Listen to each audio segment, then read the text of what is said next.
reborn in Brazil as a financial tycoon. This video is purely for entertainment and does not infringe on copyrights or laws. The rights to the novel and image belong to the original author. We do not claim ownership. Don't like waiting and want to listen to this fanfic in full now? Subscribe to our Patreon, where you'll find the best fanfics. Chapter 326, Verifying Identity. In fact, among these people, the reason why Kobayashi Hisasaku, the white-haired old man, became the right-hand man of Mizuno Nobuyoshi was because he was a veteran who participated in the Russo-Japanese War. He was the only veteran among all these Japanese who had actual combat experience. In future plans, he would also be responsible for the training of the soldiers. He did provide Mizuno Nobuyoshi with many constructive suggestions. It can be said that his sense of smell is indeed very sensitive. After seeing the arrival of the fishing boat, the people on the boat did not directly hand over the weapons to them. Instead, they forcibly cleared a safe area. He knew that the delivery people were on guard against them. In this case, it is easy for the other two gangs on the island to take advantage of the opportunity. So, he immediately issued a warning to Mizuno Nobuyoshi. Now Mizuno Nobuyoshi handed over the blocking task to him, and he had no time to think, and could only start to arrange according to the experience he learned in the war. Fortunately, in order to facilitate management, the Japanese on the island have been organized into teams. He gathered the team leaders of all the teams that did not need to receive equipment, explained the current situation, and made some arrangements. Vox and Davisberry on the boat saw that a safe area had been cleared at the dock. They looked at each other and smiled with satisfaction. Vox said to Davisberry, "Mr. Davis, it's up to you next." Davisberry smiled, sat up from the stool, straightened his suit, touched his bald head, and put on his hat.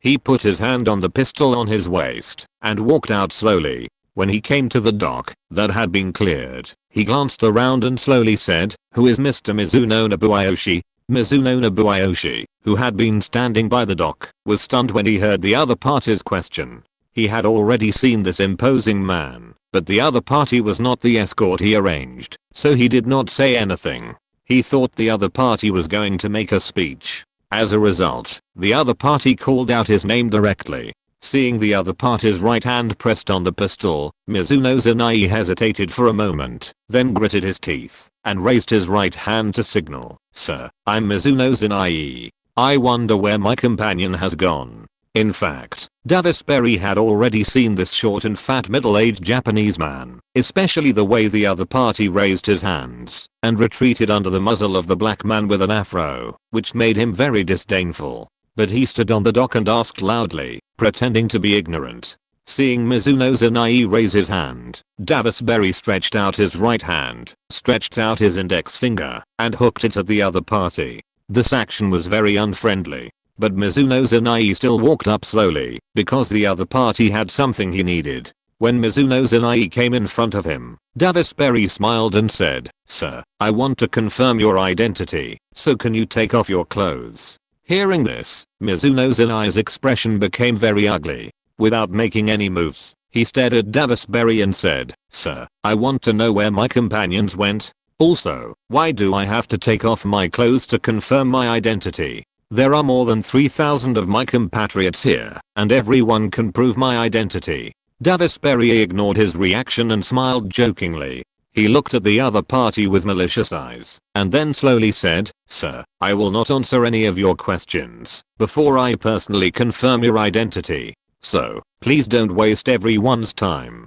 Mizuno Zanai knew very well that the other party asked him to take off his clothes, not to humiliate him, but in front of so many people, it was too embarrassing to prove his identity in this way. Therefore, he said directly, "I know that you want to confirm my identity through the birthmark on my back. I can tell you, now that I have a palm-sized red birthmark on my back."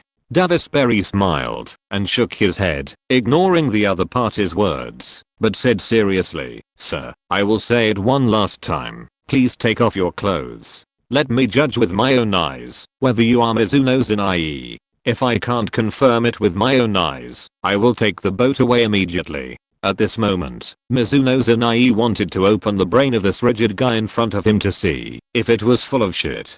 He is the leader of more than 3,000 people in front of him, and you actually ask me to take off my clothes in front of so many people. Isn't this a naked humiliation? What we know is that you are verifying my identity.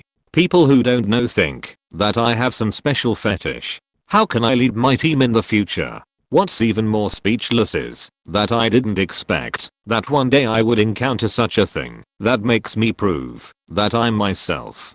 But the other party's attitude is very firm. Now he is not sure whether the other party is deliberately embarrassing him or is really such a stubborn person. But he knew that no matter what the situation was, if he wanted to get this batch of goods today, he had to prove it by taking off his clothes. I don't know if he will be said to be famous for taking off his clothes after he has achieved great things in the future. There was really no way for Mizuno Zenai to endure the humiliation, unbutton his shirt, turn around, and show his back to Davis Barry. Davis Barry also felt a little regretful at this moment. You said that if the person opposite was a beautiful woman, I would be very happy to appreciate her slowly for a while, and even reach out to touch her to test the authenticity. But the person opposite was a short and fat middle-aged man, and the fat that was revealed after taking off his clothes was trembling. It really made people feel a little disgusted. After confirming that there was indeed a palm-sized red birthmark on the other person's back, Davis Berry suppressed his embarrassment and smiled with a fake smile. Very good, Mr. Mizuno Shinji. Now I have confirmed your identity with my own eyes. Next, I will hand over the equipment of this battalion to you. Please confirm and check it. The Japanese surrounding the dock saw that Mizuno Shinji was actually exposing his breasts in public, and they began to whisper to each other and talk about it for a while. Mr. Mizuno, what are you doing? Why are you taking off your clothes? Oh my god. This is so rude. Ah. It's so embarrassing. These voices naturally reached Mizuno Shinji's ears, and his face turned red for a while. He wanted to find a crack in the ground to crawl into. Because it was very dark on the hill in the distance, many people could no longer see the scene at the dock. But there were still some people who could vaguely see what was happening on the dock. He began to describe the passionate drama that was being played out to everyone in a vivid way. Haha. That little Japanese dwarf is actually taking off his clothes and showing his back to the other party. Haha. This is so funny. Is this the etiquette when Japanese people meet? Can we exchange supplies just by taking off clothes? Haha. This guy is so funny. I like this fat white dwarf. Haha. Maybe we should let him come over and perform a striptease for us. For a moment, the atmosphere on the mountain, which was originally a bit depressing, instantly became joyful. Fork Pinto pushed Nathan beside him and said, "What is this for? Does this dwarf have some secrets? Can it be used to exchange for supplies? Should we catch him alive later?" Nathan pushed his glasses on the bridge of his nose and said to the bearded man beside him unhappily, "Boss, I don't understand what's going on. I haven't seen these little Japanese take out money yet. I don't know what they are going to use to exchange for supplies." Fork Pinto, who was bearded, looked at the sky that had completely turned dark while he was talking and said unhappily, "Don't these Japanese dwarfs know how to light two fires? In the blink of an eye, we can't even see the situation on the other side." Nathan's heart tightened when he heard the big bearded man complain. Yes, if the other party trades in the dark, how can I judge what goods the other party is trading? This is troublesome. And when Mizuno Zenai at the dock heard Davis Berry say that he could hand over a battalion's equipment to him, the big stone in his heart finally fell to the ground. He immediately asked Davis Berry, "Sir, where is my companion?" Davis Berry shrugged and said calmly, "There was an accident. He was beaten to death." Although he had expected this, he was still a little sad to hear the news. After all, he was his absolute confidant. To be entrusted with such an important task, he didn't expect that he would die in such an unclear way. But before he could continue to be sad, Davis Berry on the opposite side continued to speak. "I will ask them to stack the goods at the dock. After they have stacked all the goods, you can arrange for someone to inspect the goods. After the inspection confirms that there is no problem, we will complete the handover. Are you clear about this?" Hearing such a delivery process, Mizuno Zenai was immediately anxious. What? How can this be done? You have to understand that there are still our enemies on the island. If they find us receiving supplies, they will definitely come to rob them. We must complete the arming as soon as possible. Davis Berry shrugged helplessly and said, Mr. Mizuno Zinai, the delivery is not from us. They don't trust you and are worried that you will rob their ships. Therefore, they dare not let you complete the arming directly. Do you understand? I can't help you with this. After saying that, he spread his hands to indicate. This answer made Mizuno Zinai burst out with a bagger. But he also understood that what the other party said made sense. The goods traded were arms, and everyone would be afraid of being robbed by the thieves. He looked at the sky that had completely darkened, and then looked at the lights on the fishing boat. This is simply a bright light in the dark night. If the unloading is really like this, you can see what goods they are transporting every 2 miles. Helpless Mizuno Shinji could only say, if that's the case, can they turn off the lights on the boat? Use flashlights to illuminate the road to unload the goods. Try to avoid others finding out what goods we are transporting.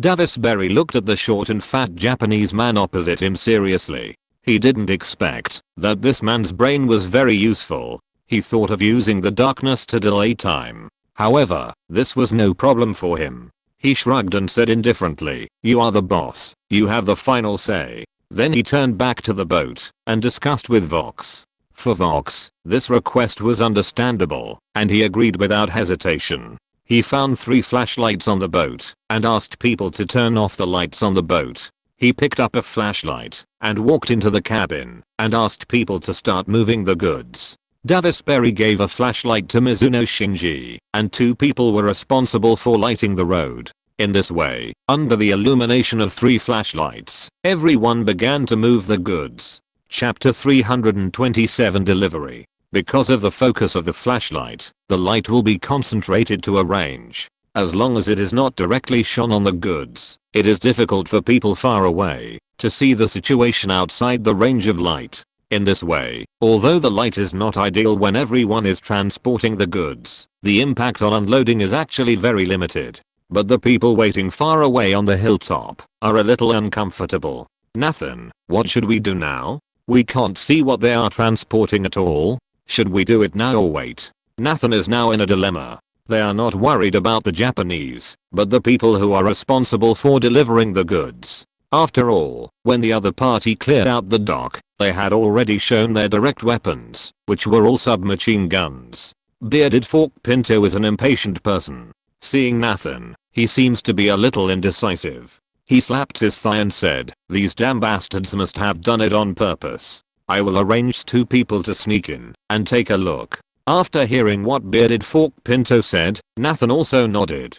Now he can only try this method. In fact, Nathan had also thought that the other party deliberately turned off the lights to transport goods. Maybe they were transporting the goods they least wanted to see, that is, arms. But now he couldn't see anything at all, so he didn't dare to be sure. After all, no matter what goods were transported to this island, they obviously didn't want others to find out. He could understand the delivery man and the Japanese's behavior of turning off the lights. After thinking for a long time, Nathan was still not at ease, and said to the big bearded Fork Pinto, it's too passive for us to wait here. Now it's completely dark, and we don't have to worry about the other party discovering us. It's better to get closer to them. Wait until the scouts confirm the type of the other party's goods, and then we will make plans. The big bearded man certainly had no objection to this, and he stood up and said, okay, we will just surround them, no matter what goods they have.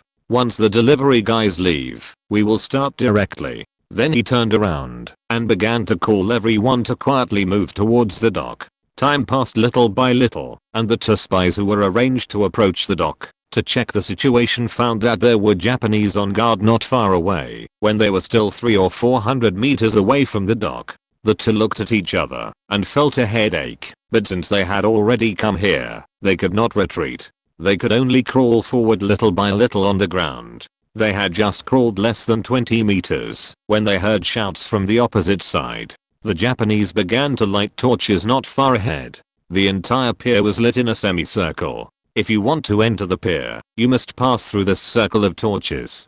Needless to say, both of them knew that there must be a large number of Japanese ambushed behind the circle of torches. As long as they were exposed to the light, the mission of exploration would fail. The light of the torches was more than 300 meters away from the pier. It was impossible to see the situation of the pier with the help of the light of these torches. On the contrary, because of the obstruction of the light of these torches, the pier seemed a little darker. The two could only retreat helplessly. The torches that suddenly lit up here also attracted the attention of Fork Pinto and others who were approaching. Everyone stopped involuntarily to avoid being discovered by the other party. Seeing this situation, Nathan knew that the method of checking from the front would definitely not work.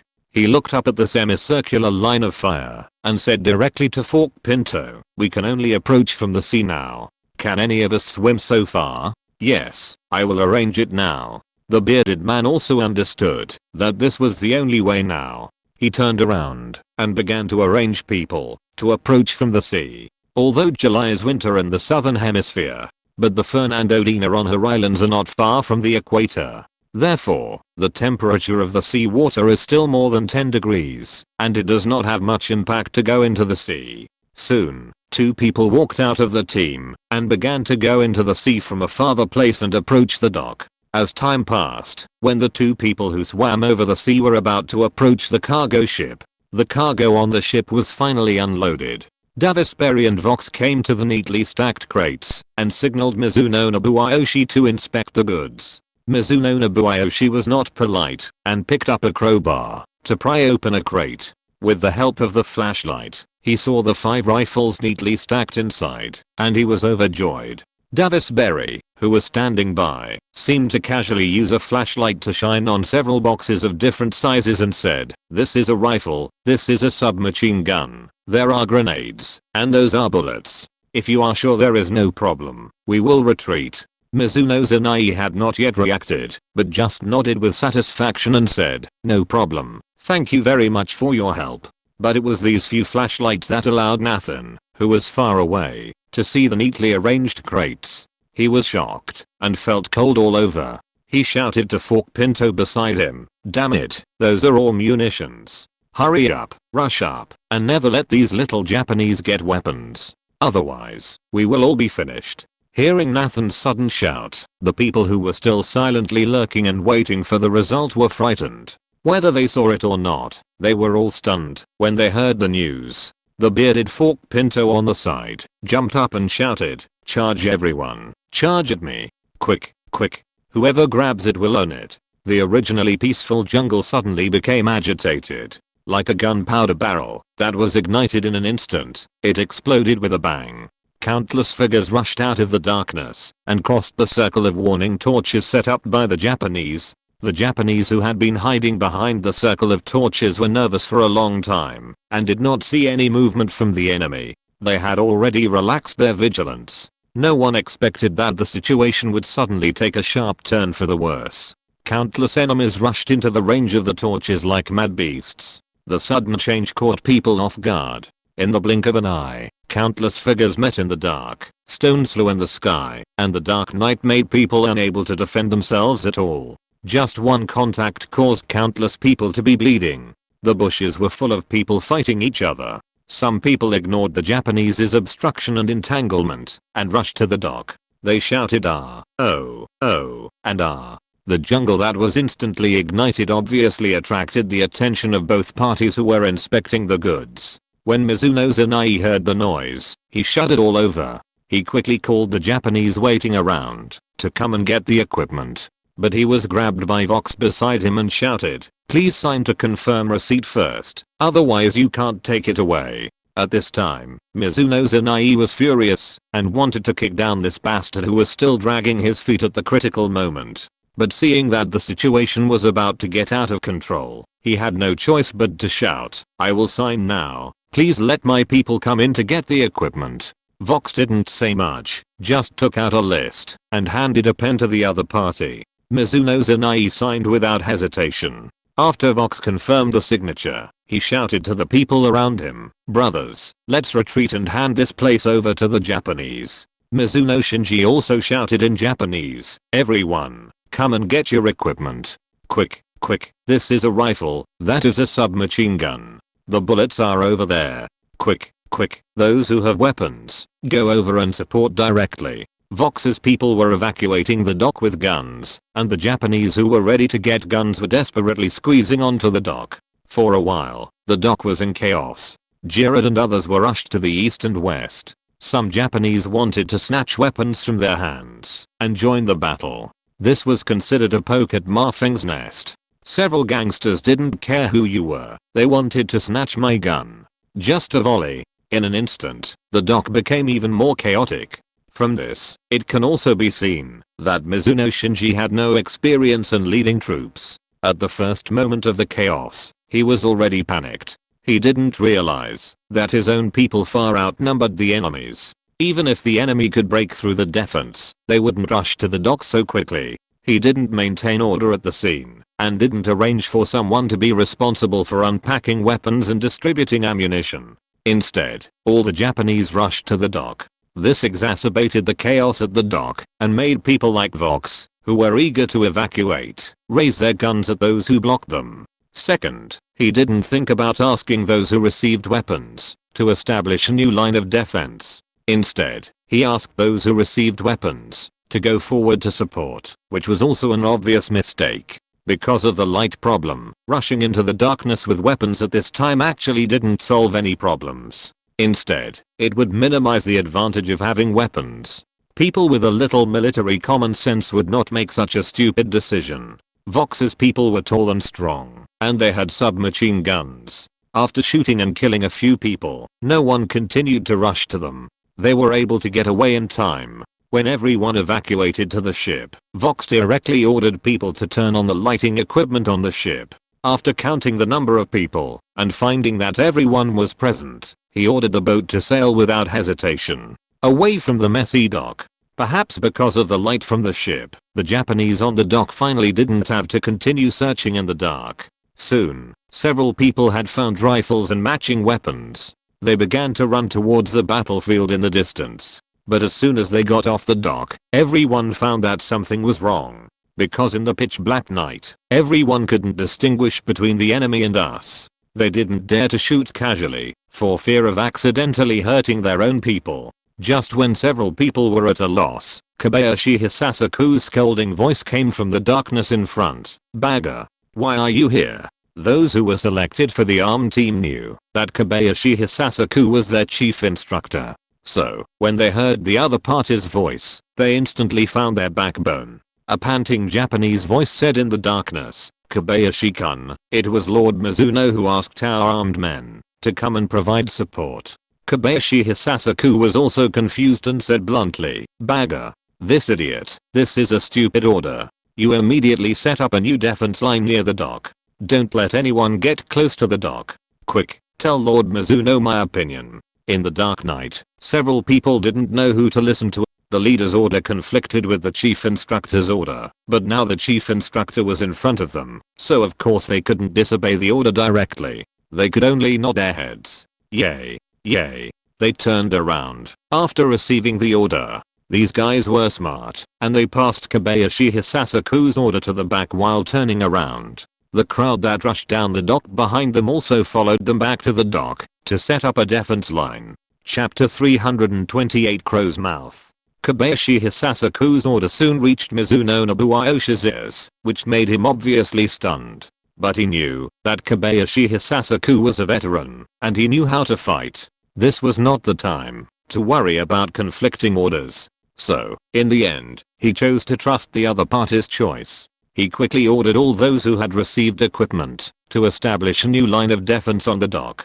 This order preserved his firepower advantage. In order to avoid falling into the passive situation of darkness again, he asked people to light a large number of torches 50 meters in front of the defense line. The chaos in the dark continued, and the Japanese had a clear advantage in numbers. And Kobayashi Hisasaku, the veteran, did play an important role. It turned out that he did not just set up a torch defense circle. Behind the torch defense circle, 4 defense lines were arranged in stages, and many trip ropes were set up with rattan, and some large and small, very messy pits were dug. This caused great harm to those who rushed through the torch circle, and were not stopped. There were countless cases of falling and getting injured, and being surrounded, after falling to the ground. For a while, the desperate charge organized by the bearded man and others failed to break through these layers of defense. They were stopped in the jungle in front of the dock. Nathan, who had been standing behind and observing, soon saw this situation, especially when he found that there were circles of torches in front of the dock, and rows of Japanese dwarfs who had been armed behind the torches. He felt dizzy. He said in his heart, "It's over." At this time, the voice of the white-headed Clay Hope came from his side. "It's over. Let's see if we can ask everyone to withdraw. If we continue to entangle, nothing will change. There are masters among these little Japanese." Nathan heard the words of the white-headed Clay Hope, but did not turn his head, but said in a sad tone, "What's the use of withdrawing? After tonight, the island will be the world of the Japanese. In the future, we will either be killed, or live like slaves." Vox and others on the fishing boat did not go far. Instead, they were quietly observing everything on the island with the help of a telescope. When he saw a long line of torches burning in front of the dock, Davisberry put down the telescope in his hand, chuckled and said, "I didn't expect that. There are some talented people among the Japanese. No need to look anymore. The situation has been decided. Let's retreat." Vox may not have the vision of Davisberry, but he can also see some situations. "You did it on purpose." Hearing Vox's question, Davisberry tilted his head and looked at him, his mouth corners slightly raised. Then he immediately returned to a serious expression and asked, "What do you mean on purpose?" Vox also put down the telescope in his hand, wrapped the rope on the telescope twice before saying, "The last few times you shone the flashlight on the crates, do you dare to say it was not intentional? Didn't I show him where the goods are, so that he could check it? You were obviously just taking random photos, okay? Did you arrange the people who robbed the goods on the island?" Hearing Vox's question, Davisberry almost choked himself and coughed a few times before saying, "Our trading partners are the Japanese. How could I arrange people to rob the goods? Where did those people come from? How should I know? I feel that what you did is a bit strange." "What's strange? You don't seem to care about the quality of this batch of goods, and you don't even want the Japanese to get the goods smoothly." Vox stared at Davisberry with a puzzled look, trying to see something from his expression. He was a little curious about what unknown secrets were hidden in it. Davisberry noticed Vox's curious eyes, and a half smile appeared on his face.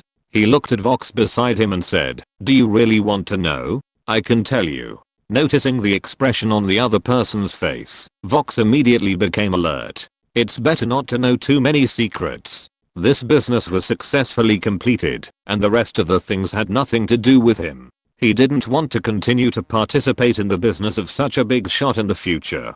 So, he waved his hands repeatedly, smiled and said, "Forget it. I'd better take care of my own business. I'm not interested in your business." Davisberry said jokingly, "Oh. You're not curious at all?" No, I'm not curious. Now that the other party has signed to confirm receipt, the rest of the things are none of my business." Looking at Vox's alert face, his eyes seemed to say, "Okay, you don't have to say it anymore." Davisberry's eyes flashed with admiration. It must be said that Vox is a smart man. He knows that the less you know about some secrets, the better. This made him think of his own situation, and a trace of sadness flashed in his heart unconsciously. Naval Base, Logistics Department Section 2. "Sir, I just received a telegram. The arms transaction on the island has been completed. The Japanese have received the arms in full." A radio operator stood beside Sirio Raki's desk with a folder and reported.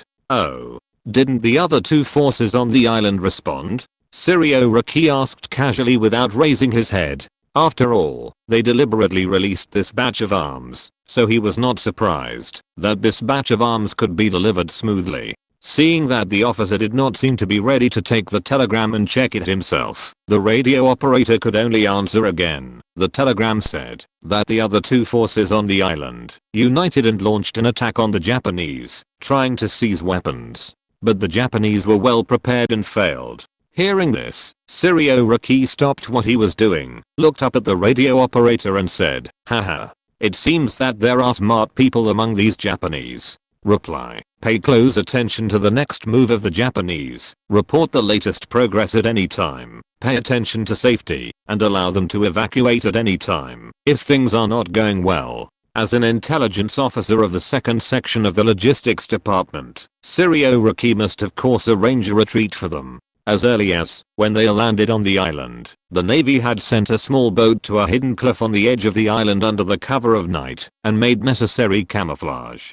People who are not aware of the situation cannot find it, even if they walk up to it. And not far from the island, there is a patrol boat of the Navy, ready to respond at any time. Yes, sir. After the radio operator made a record, he took the order and left. After the radio operator left, Shirayuki stood up and walked around the office for a few times. As if he had made up his mind, he immediately went to the telecommunications room and sent a telegram to Fang Lang in the United States. The next morning, Shirayuki returned with a reply. He found Delator, who was on duty at the naval base.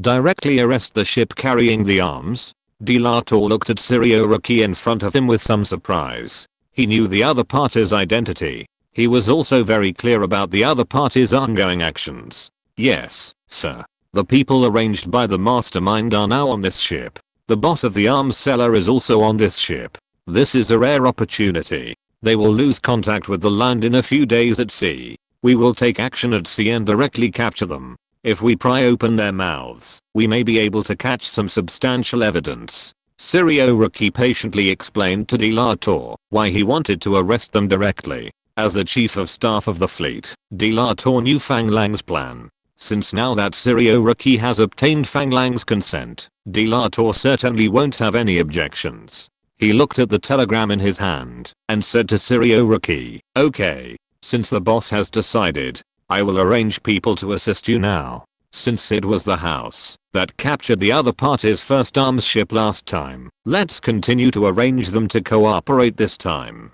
You can take your people and go directly to the dock. I will order the house to fully cooperate with your actions." Shirayuki was overjoyed when he heard that the chief of staff arranged a destroyer to cooperate with his arrest operation. He stood at attention and saluted. "Yes, thank you, sir." Delator also stood up and returned the salute and said, "You're welcome. We all work for the boss. I hope you can pull this mastermind out to see the sun. Don't give him the opportunity to continue hiding in the dark and shooting cold arrows." When Shirayuki heard what the chief of staff said, he knew that the other party also knew who the mastermind was. He also knew that he would definitely not be able to kill the other party in this arms smuggling case. However, this case can be used to drag the other party out of the darkness and expose him to the public, reduce his political influence. After receiving a positive answer from Delator, Shirayuki brought more than 10 agents from the 2nd section of the Logistics Department directly to board the destroyer house. Fang Lang, who was far away in the United States, received a telegram from Shirayuki last night. After thinking for a long time, he finally chose to end his military academy inspection trip. He originally wanted to take Lilith back to Brazil directly, but Lilith said that there was still some time before the summer vacation. He planned to go to France to take Vivian at the beginning of the summer vacation and then fly to Brazil for the summer vacation. Fang Lang naturally had no objection to this. In the end, Fang Lang left the United States with the inspection invitations to West Point Military Academy and the United States Naval Academy that he had promised General Crook. When Fang Lang returned to the naval base, Vox and Davisberry in the Atlantic Ocean were being intercepted by the house in the Atlantic Ocean. Although it was the first time for the two to experience such a thing, they were not panicked. Because there were no contraband on the ship, when the huge destroyer house sent a flag signal and ordered them to stop for inspection, they chose to obey the order very straightforwardly. After all, Vox had a fishing boat just now, and because it did not obey the order, it was forcibly boarded by the Navy and seized a full ship of munitions. He suffered a huge loss, and now he has to take the risk to go out and deliver the goods in person. At this moment, Vox was thankful that all the munitions on the ship had been delivered, otherwise he would really lose everything this time. Although I don't know why, the Navy's fleet has been inspecting ships at sea recently, but as a gangster, he dare not show his teeth to the regular army. Jared, a black man with an afro behind him, looked nervously at the two transport boats that were being dealt with at high speed on the sea. The fully armed Marines on the boat swallowed hard and said, "Boss, should we throw the weapons in the sea?" Vox glared at him angrily and said, "What bullshit? Lock the stuff in the box. We are just a fishing boat. Let them check it at will. If you throw things into the sea at this time, isn't it telling others that we have problems? Be smart. We are fishermen, don't you know?" The men all agreed. Only Jared looked at Vox with a constipated face and said, "But, boss, we don't even have a single fish on the boat. Will others not believe us and arrest us?" Hearing this, everyone was stunned. Then, Vox kicked Jared. "Shut up your crow mouth. We just went out to sea. Isn't it normal that we haven't harvested anything yet?" Chapter 329 Arrest. Jared, who was kicked, still had a worried expression on his face. Davis Berry, on the other hand, looked at the approaching transport boat calmly, his eyes flickering, and no one knew what he was thinking. Soon the transport boat approached the fishing boat, and two hooks flew directly to the fishing boat, connecting the fishing boat and the transport boat together. The squad leader on the transport boat shouted loudly, "Brazilian Navy patrol ship, we have received intelligence that you suspect that there are contraband on your ship, and now we need to board your ship for inspection. Please raise your hands, stand still at the side of the ship, and wait for us to board the ship." Hearing the other party directly say that they suspected that there were contraband on their ship, Vox's heart skipped a beat. He secretly said that he was lucky again. He said quickly, "Sir, this must be a misunderstanding. We are just an ordinary fishing boat. There is absolutely no contraband. You are welcome to check at any time." The squad leader on the transport boat listened to his words. His expression was serious. He raised his gun and continued with a look of being ready to fight at any time. "Whether there are contraband or not is not up to you to decide. All of you raise your hands, stand on the side of the ship, and accept inspection." As soon as he saw the other party's actions, Vox knew that the other party was not joking with him. He quickly called the younger brother around him and said, "Didn't you hear what the commander said? All of you get out and stand still. Raise your hands. Let the commander see your hands." As he said that, he didn't forget to kick a few of the younger brothers around him who were moving slowly. He looked like a lackey, not even a bit of the aura of a gangster boss. This can't be blamed on Vox. Is it impossible to say that he doesn't hate the naval patrol? After all, the other party just confiscated a ship of his munitions, causing him to suffer heavy losses. But he was a man of insight. When he first saw the Navy soldiers on the transport boat, he felt a strong pressure. These people were completely different from the garrison soldiers he saw in Recife. He felt murderous in these soldiers at first sight. They were not the kind of people who held guns to intimidate and scare you. Instead, they were real warriors who would shoot you without hesitation if they found any abnormal behavior. So now he was very nervous, fearing that his younger brothers would make some inappropriate moves and give others a reason to shoot at them. If he died here for no reason, he would be wronged. It was not easy to have the status he has today, and he hasn't enjoyed it yet. Besides, this is the sea, and they have no chance to resist. Even if they can get rid of the people on the two transport boats, there are huge destroyers not far away watching. If he really dares to resist, others might just shoot at him and others.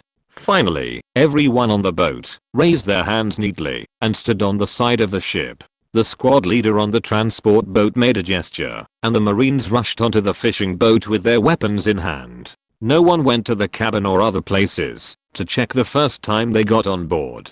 Instead, they took out handcuffs and handcuffed everyone standing on the side of the boat. This made Vox and others panic, and they protested loudly and wanted to resist. But the Marines didn't care how you reacted. All those who struggled to protest were knocked to the ground by the butt of a gun. They were immediately bleeding from their heads and lost their voices. This fishing boat was not big to begin with. The people Vox brought with him for the delivery, including Davis Barry, only had a total of 15 people. Even the bodyguards who followed him every day were not brought, because they suspected that some of them were Davis Barry's spies. So, although everyone tried to resist, they were soon all controlled. Vox begged for mercy. Sir, it's a misunderstanding. There must be some misunderstanding here.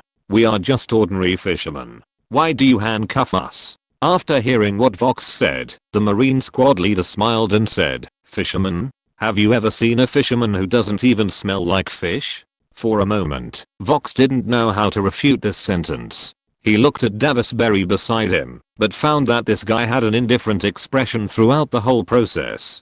Although, he didn't know what the other party was thinking. But Vox knew that he should be caught this time. But he was not worried. Although he was not a fisherman, it was impossible for the other party to find any contraband on the boat. In the end, he would definitely be released. Even if there was any problem, at most he would be handed over to the police station for handling. The police station is not the Navy fleet. He has someone to protect him, and sending him back to the police station is like sending him home. Therefore, he quickly calmed down. When he looked at Davisberry again, he couldn't help but admire this guy. It seems that he has figured it all out a long time ago. That's why he was so calm. After controlling the people, the Marines began to search everywhere on the ship. Except for the weapons of several people found in several locked cabinets, they didn't find anything else. Seeing this, Vox breathed a sigh of relief. Just when he was thinking about whether to continue to speak and let these soldiers unlock the handcuffs for him and others, the squad leader waved his hand and said, "Take them back." The soldiers responded in unison and then began to escort them to the transport boat. This time Vox learned his lesson and didn't say anything more. After being forced onto the transport boat, the black man with an explosive head, Jared, was squatting beside him. Now Jared was obviously very panicked and said in a low voice, "Boss, they won't shoot us directly." Vox remembered that just before the Marines boarded the ship, this guy said whether he would arrest them all, and now it has come true. Now he is saying such deadly words on the side again, and Vox is so angry that he wants to kick him off the boat. He cursed in a low voice, "Jared, you bastard, if you can't speak, don't speak again in the future." The people around him also cursed. The soldiers punched and kicked him. Even Davisberry, who was standing by, couldn't help but look at him with an expression of discovering a new species. Soon, they were pressed onto the destroyer house. A gang of gangsters had never seen such a big guy before. It was an exaggerated expression of a bumpkin entering the city and Liu Leo entering the Grand View Garden. One after another, they exclaimed in surprise. Even Vox and Davisberry were not immune. After everyone was escorted to the deck of the destroyer, a team of fully armed soldiers ordered them to squat down.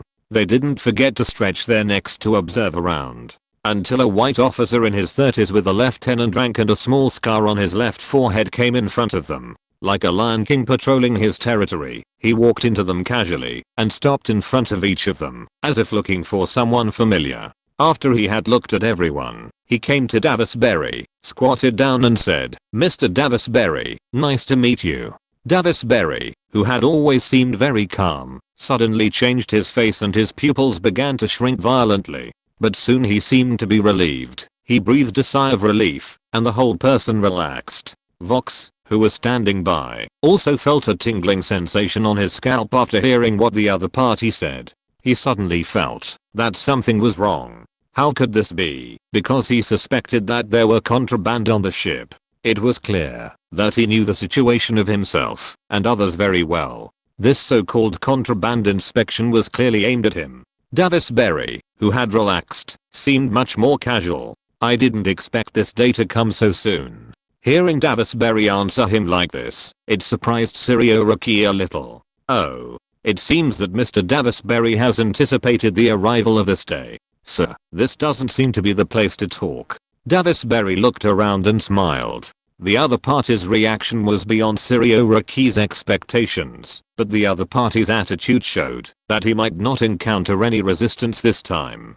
He was happy to see it happen. He smiled and said, "Yes, Mr. Davisberry is right." After that, he turned his head and looked at Vox on the side and said, "This is Mr. Vox. Then please have a good chat with me today. How about it?" At this time, Vox felt cold all over when he saw Sirioraki with a smile on his face. His teeth trembled uncontrollably. This was not because he was timid, but at this moment he had some awareness that he might be involved in an incredible vortex this time. If he was not careful, he might be crushed to pieces. But he obviously had no way to refuse the request of the officer in front of him. Holding back the urge to urinate, Vox shivered and said, "I will listen to the commander." Sirioraki nodded with satisfaction, stood up and said to the people who followed him, "First, find 2 rooms to detain these 2 separately. I want to talk to them alone."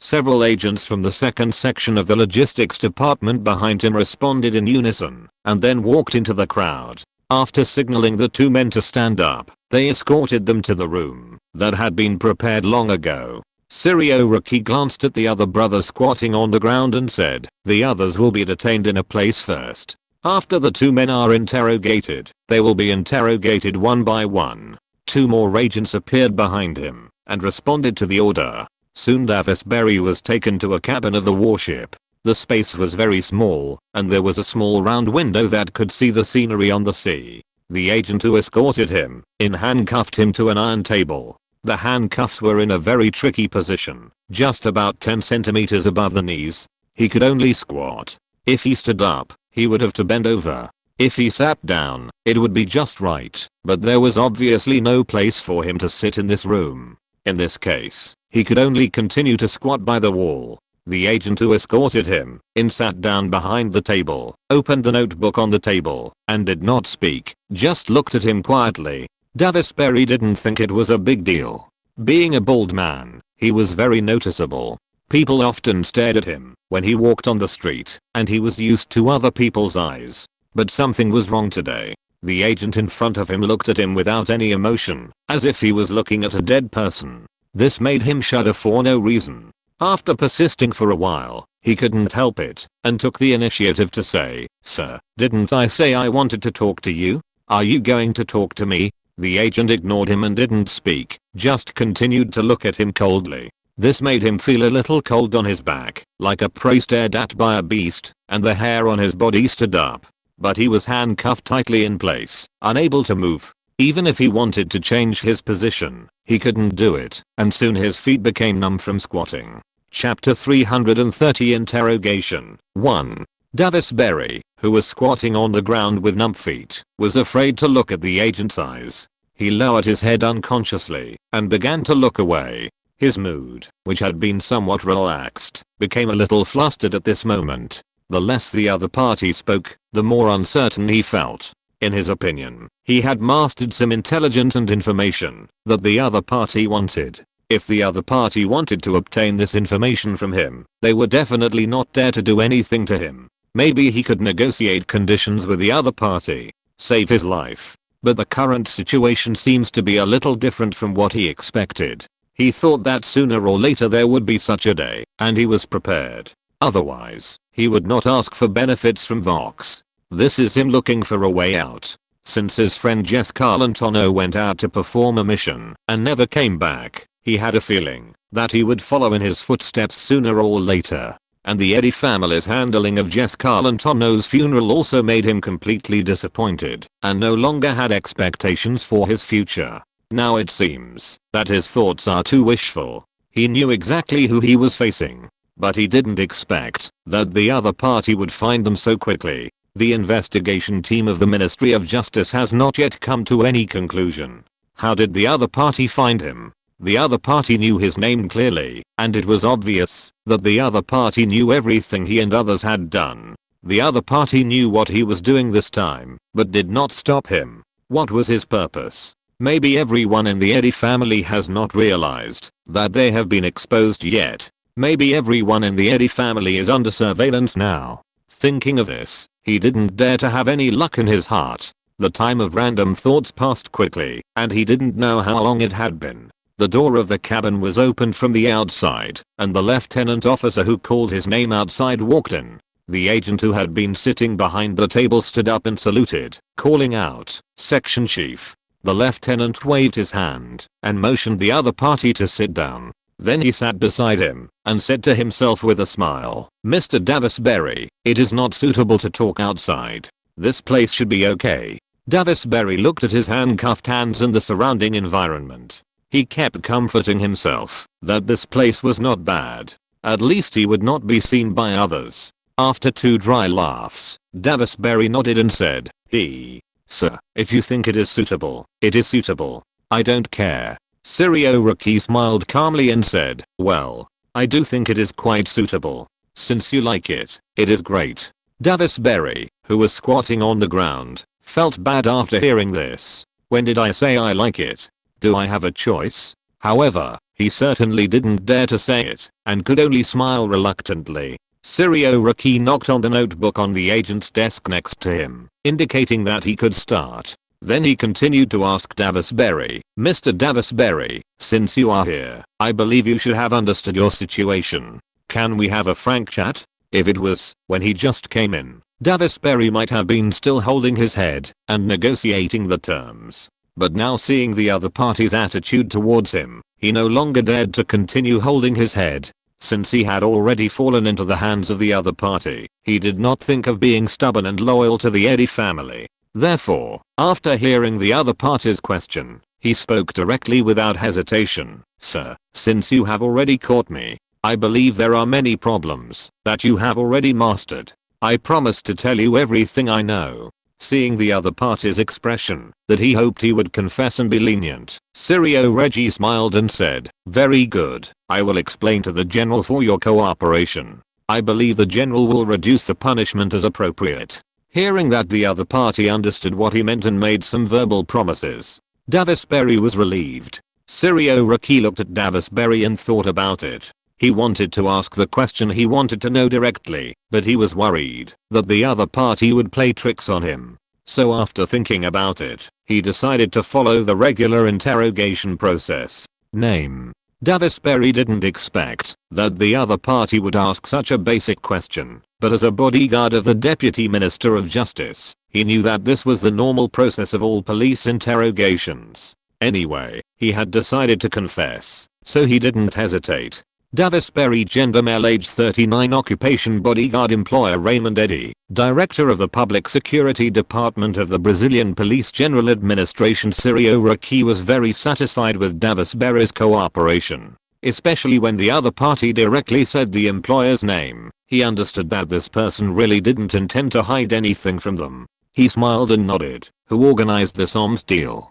Raymond Eddy. Why did you buy so many arms to support the Japanese? Davis Berry hesitated for a moment before he said with some uncertainty, I don't know the specific reason, but I guess it has something to do with a lover of Mr. Crechedi. This answer obviously surprised Sirioraki. Oh, is it related to his father's lover? Can you tell me more about it? Davis Berry didn't know if his guess was accurate, but after thinking about it, he decided to tell what he knew. This is just my guess, because the name of the consignee this time is Mizuno Zinai, and I used to be Mr. Crechedi's bodyguard, and I happen to know that he had a Japanese lover named Mizuno Ryoko. Sirioraki immediately understood what the other party meant. The consignee, Mizuno Zinai, had the same surname as the lover of the other party's former boss. Carefully observing the other party's expression, Sirioraki was sure that the other party should not be lying. But if this is true, it is different from his original guess of the Japanese's purpose. However, this is only Davis Berry's personal guess, and the other party's true purpose cannot be confirmed now. After thinking for a while, he continued to ask, tell me about this woman named Mizuno Ryoko. Davis Berry recalled carefully, and after organizing his words for a while, he said, I remember that this woman named Mizuno Ryoko was sent to Rio de Janeiro by a man named Theodore Jacob around 1935. Hearing this familiar name, Sirioraki's eyebrows jumped. He didn't expect that this place was related to the Jacob family, but he didn't say anything, but listened quietly to the other party's continued explanation. This is a very beautiful woman, who was about 20 years old at that time, and has a completely different personality from Brazilian women. She has a good figure, fair skin, and is very good at serving men. What impressed me was that every time Mr. Crechedi went over, this woman would kneel at the door and wait, and change shoes for him personally. In short, this is a woman who will give men the supreme enjoyment of an emperor. Therefore, Mr. Crechedi soon fell in love with her. He bought a villa on the beach in Rio de Janeiro to accommodate her. As far as I know, this woman is not a simple vase. She used Mr. Crechedi's relationship to start a business in Rio de Janeiro. Moreover, the business should be quite large, but I don't know the specific situation. After Mr. Crechedi passed away, I haven't seen this woman again. However, I feel that Mr. Raymond Eddy must know where this woman is. The funds for the purchase of arms this time should be paid by this woman. Looking at Davis Berry's drooling look, Sirio Rixi could understand what kind of charming woman this was. But this also made Sirio Regis fall into deep thought. This woman had been with the former Deputy Minister of Justice 10 years ago, so she should have no intersection with the general. Could it be that the other party's purpose of purchasing arms and arming the Japanese really has nothing to do with the general? From what you said, this Japanese woman was not deported. Davis Berry nodded without hesitation. Absolutely not. I'm sure of that. Oh. Why? Haha. Because she is a beautiful woman. And she has a lot of wealth in her hands. As he said this, he also revealed a look that all men understand and raised his eyebrows at Sirio Regis. After hearing what the other party said, Sirio Regis laughed. From your expression, could it be that this woman named Mizuno Ryoko has become the woman of your new boss? Davis Berry smiled and shrugged, saying, I haven't seen her, but I feel that Mizuno Ryoko is under the control of Raymond Eddy. Otherwise, this arms deal would not have happened at all. Moreover, based on my understanding of the Eddy family, although the family is not short of this little money, this deal did not use the family's funds at all. At that time, Mr. Raymond Eddy brought a whole box of cash to Recife to buy arms. Was it on June 5th, at the Tuaya restaurant on Recife's Jeet Street? Davis Berry heard this question, raised his head with a face full of shock, and looked at Sirio Risi. He asked in disbelief, you even know this? Without asking, looking at the other party's expression, Sirio Risi knew that the time and place were correct. He smiled in a mysterious way. You have to believe that we are professional. If there is no solid evidence, would we arrest you directly? Davis Berry secretly felt lucky to hear this. Fortunately, he did not plan to hide anything. Otherwise, if what he said did not match what the other party knew, he might suffer. Thinking of this, he couldn't help but be curious. The other party was obviously not a policeman who could be so professional. He looked at Sirio Riki nervously and whispered, can I know who you are? Well, how should I put it? We are a confidentiality agency specializing in military intelligence. As for the specific department, don't ask. It's not good for you to know too much. This answer made Davis Berry very nervous. Agent appeared in his mind, a term that appeared in novels. He no longer dared to have any fluke mentality. Who are the people in the Eddy family who participated in this arms deal? With Davis Berry's confession and Vox next to him, Sirio Riki now has the witnesses of this arms deal, plus the first arms ship they seized. Now there is evidence of witnesses and material evidence. There is no doubt that Raymond Eddy was involved in the arms smuggling case. It only needs to fill in the entire chain of evidence later. Now, what Sirio Riki has to do is to figure out whether this is a collective act of the Eddy family or a personal act of Raymond Eddy. If you're listening to this novel on a channel other than Fanfic World, it means they downloaded and uploaded it without effort. We cordially invite you to visit our channel, Mundo Fanfic Novelos. There you'll find the original version of this story and you can explore many other novels of various genres. We're waiting for you to immerse yourself in a world of incredible novels. Chapter 331 Interrogation 2. Davis Berry thought seriously for a while before answering. As far as I know, this should be Raymond Eddy's private behavior. Or rather, it is the behavior of Raymond Eddy and Mizuno Ryoko. It has nothing to do with the Eddy family. This answer did not surprise Sirio Riki at all. After all, from the current situation, it is indeed only Raymond Eddy who was involved. But the Eddy family as a whole. Since Raymond Eddy was touched, it will definitely lead to revenge from the entire Eddy family. Neither Fang Lang nor Sirio Riki would be naive to think that the matter would end with Raymond Eddy. Okay, let's move on to the next question.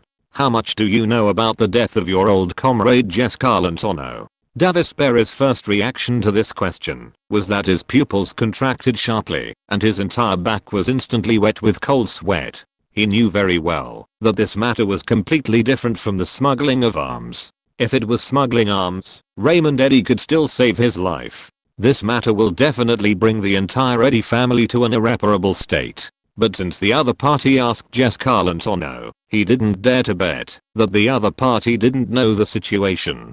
I didn't participate in this matter.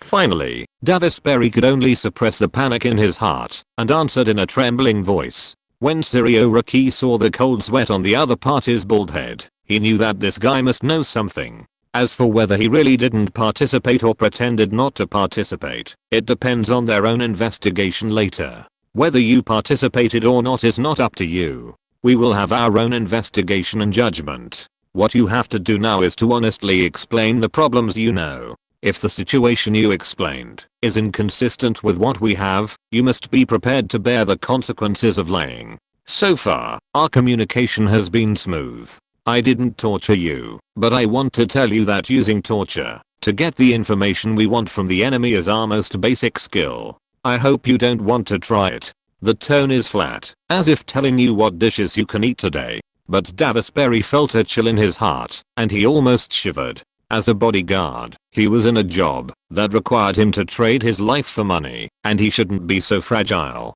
But recent events made him realize that, even if he kept all the secrets, his family would not get any compensation.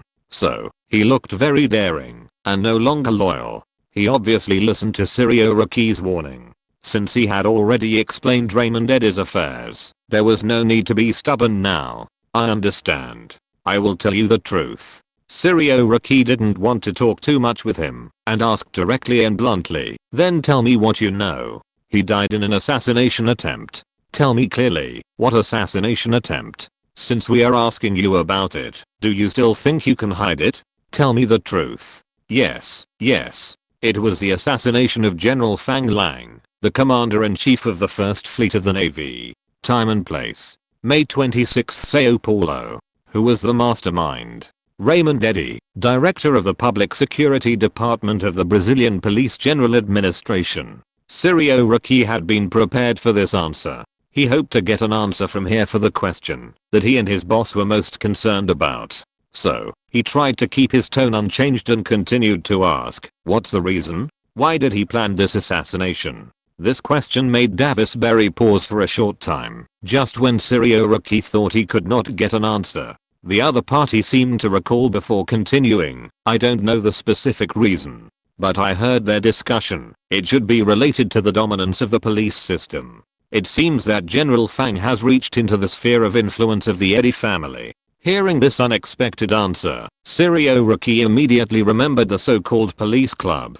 Didn't General Fang intervene in the police system to eradicate the Yakubu family in Natal? Think about the woman named Mizuno Ryoko, who was also given to Craig Eddy, the Deputy Minister of Justice, by the Yakubu family. It seems that the rumor in Natal that the Yakubu family has a deep background in Rio de Janeiro is not groundless. It turned out to be the Eddy family. It is unlikely that the Eddy family would directly assassinate a naval fleet commander for the Yakubu family. However, Fang Lang's series of operations later, such as forcing all police officers to participate in training and opening police schools, the policy that stipulates that all police officers in Natal must graduate from the police academy or undergo training at the police academy has made the Eddy family feel a huge crisis and challenge. It should be what Davis Berry just said, reaching into the sphere of influence of the Eddy family. But from the perspective of people like Sirio Raki and Fang Lang, this is not a matter of encroaching on the interests of your Eddy family.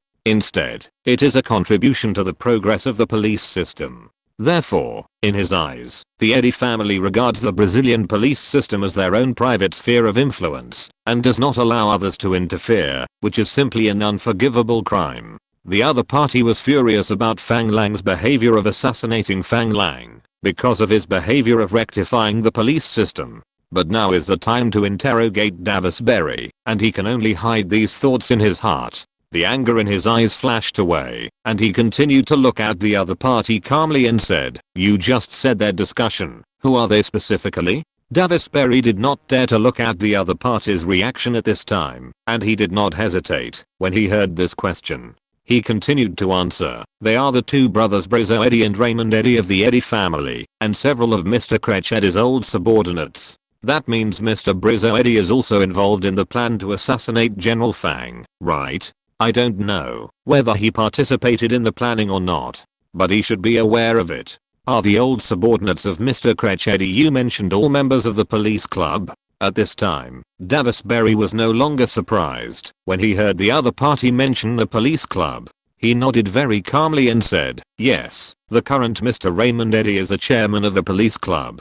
Mr. Brizzo Eddy is no longer involved in the affairs of the police club and seems to be preparing to go into politics. The current focus is to assist former President Mr. Vargas in developing the Labour Party. So, this so-called police club is the tool used by the Eddy family to control the Brazilian police system, right? I'm not sure about this. I'm just a bodyguard. If you want to know the real core secrets of the Eddy family, there is someone who can answer you. Oh. Tell me, who is this person? The Eddy family's butler Boots David, an old guy who has served their family for nearly 40 years. Sirio Raki did not know this person, but he believed that Davisberry would not lie about such things. He nodded and said, what do you know about this police club? I don't know much, but as far as I know, this club doesn't seem to be founded by the Eddy family. It's just that Mr. Credo Eddy took over the operation of this club after the police system reform. Seeing that the other party really had no more information to provide, Sirio Raki nodded. Now he knew what he wanted to know most. The rest was to report to Fang Lang, and then start to formulate a counterattack plan against the Eddy family. On the other side, Vox was actually very simple to interrogate. This was just a gangster, and he had no affiliation with the Eddy family at all. Although, engaging in illegal arms trade would make him face a long prison sentence. But when all the evidence was placed in front of him, he had no room for denial. Especially when he was told that, if he was willing to serve as a tainted witness and identify Raymond Eddy, he could get a reduced sentence. He almost did not hesitate to throw out everything he knew. Soon, 2 interrogation records were placed in front of Fang Lang. Seeing the contents inside, Fang Lang was silent for a long time. He did not expect that the reason why the Eddy family would attack him was because of his rectification of the natal police system. Of course, this may be just one of the reasons, but it also proves from the side that politics is dirty and the Eddy family's means are inferior. In Fang Lang's impression, political opponents should be killed by political means. Fang Lang does not know what kind of person Credo Eddy is, but his son is indeed not a qualified politician. He would use such a low-level method as assassination to deal with himself at any time. Then don't blame yourself for killing him. Originally, I didn't understand why the other party attacked me, and I still had some doubts, but now I have a general direction and solid evidence. Fang Lang will start to seriously consider what method to use to bring the entire Eddy family down. In a cup of tea, Fang Lang has a complete plan in his mind. Walking to the desk, Fang Lang made a call. Mr. Anderson, our TV station is about to start broadcasting. Have you prepared any explosive news materials? This is not explosive enough. I have a suitable news here. Please arrange a crew to come over. Don't worry, this news is definitely explosive enough. Oh, you want to come in person? No problem. I just happen to have 2 ideas that I want to discuss with you. I believe they can make our TV station soar to the sky. Well, I'll wait for you in Natal. Then, Fang Lang called his younger brother Fang Tao. Teoa, the Brazilian Times is now the largest newspaper in Brazil, right? That's good. Arrange 2 of the best political commentators to come to Natal to find me tomorrow. I have a big news here that needs to be released through them. Come by yourself? No problem. Then you and Mr. Anderson come together. After hanging up the 2 calls, Fang Lang's mouth began to smile. The media empire that he had arranged in advance can finally start to play a role. Mr. Eddy, are you ready to face the criticism of public opinion? I hope you will like this gift. Chapter 332 Breaking News.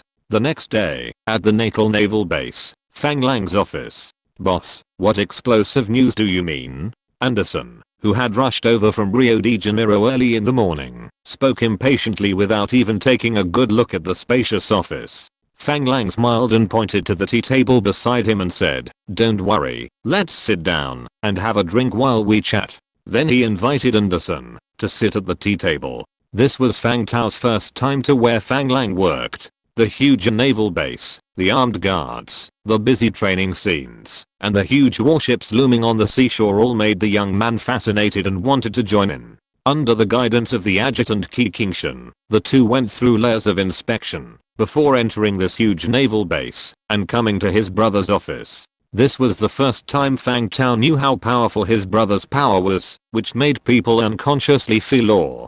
Fang Tao, who was looking around the office, came to the tea table after hearing Fang Lang's words and said with envy, "Brother, your office is really grand." Fang Lang smiled and said, "What's so grand about mine? If you want, you can prepare a big office for yourself in the future.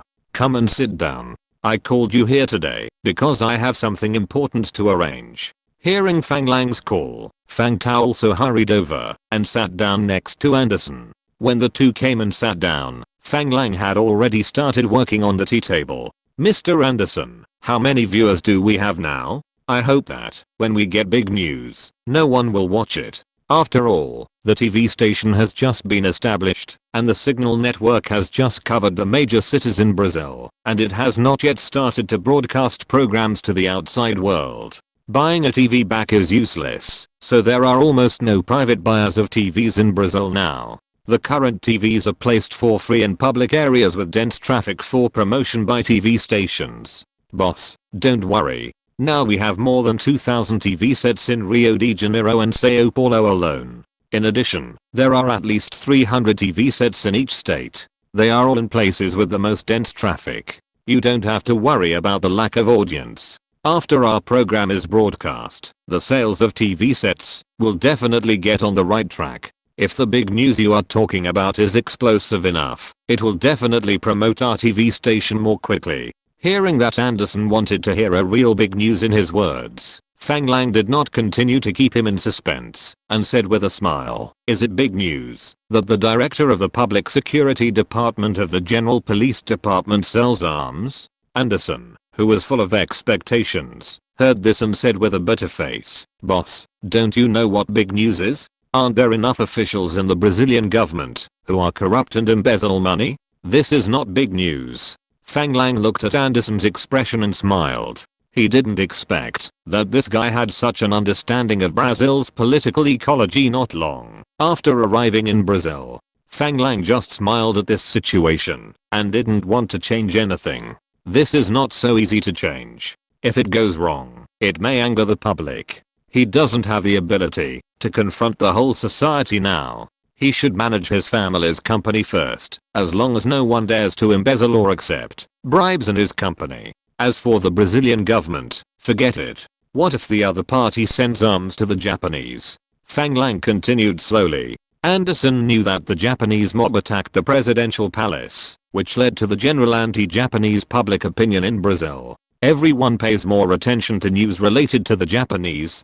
The director of the Public Security Department of the Brazilian Police General Administration sent arms to the Japanese, which is indeed big news. Anderson's sitting posture is a little more formal. After thinking for a while, he said, "If this is the case, it can also be regarded as a big news. Unfortunately, it's still not explosive enough." Fang Lang smiled and didn't say anything. Instead, he continued to make tea. After the tea was brewed, he handed a cup to Anderson. He handed another cup to Fang Tao. Fang Tao had also been listening to the conversation between the two. As a graduate of journalism and the manager of Brazil Times, he was very interested in the news. After looking at Anderson and Fang Lang, he smiled and said, "Brother, this news may not be explosive enough for the TV station to be the opening news. However, you can publish it in Brazil Times. For a mature media like us, this news is considered explosive news." Anderson also nodded,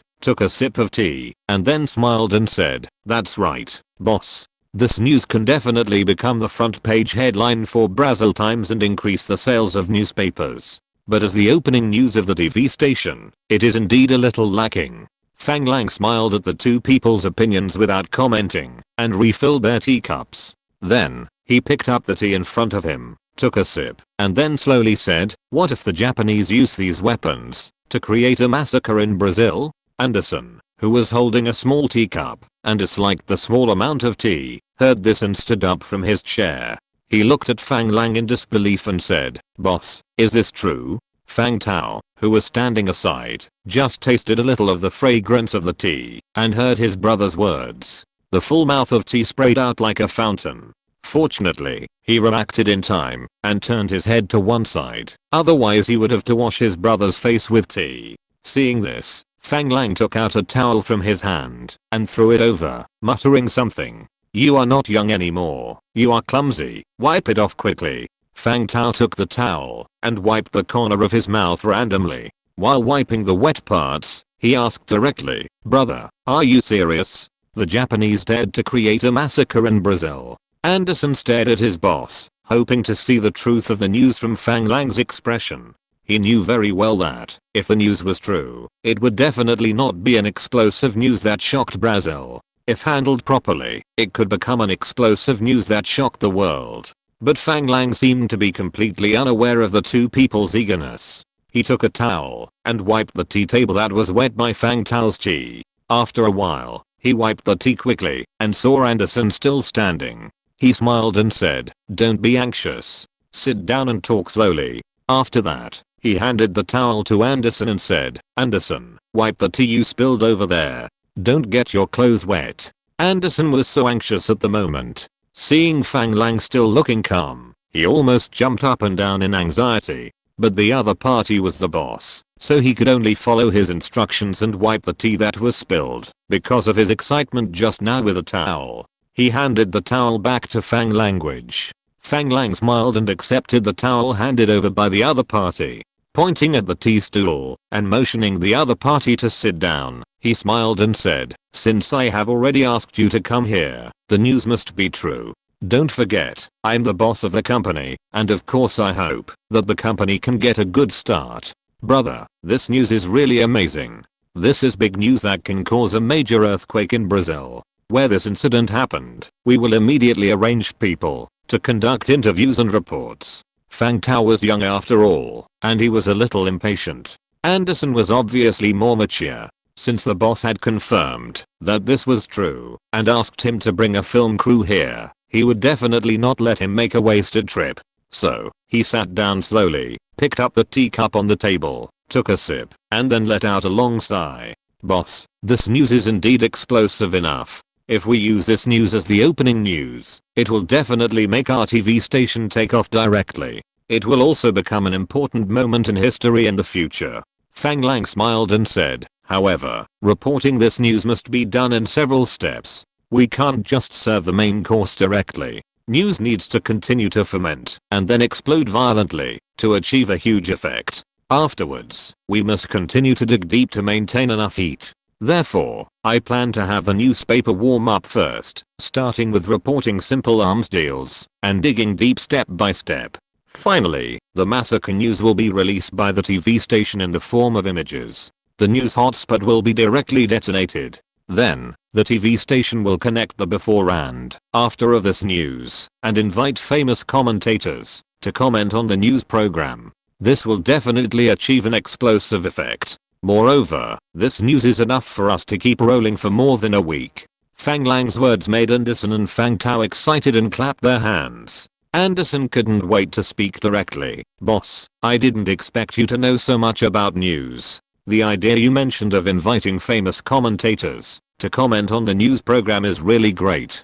This news will definitely attract people's attention. So what are you waiting for? Let's get started now. Please tell me where the massacre took place, and I will let my crew go there to film it now."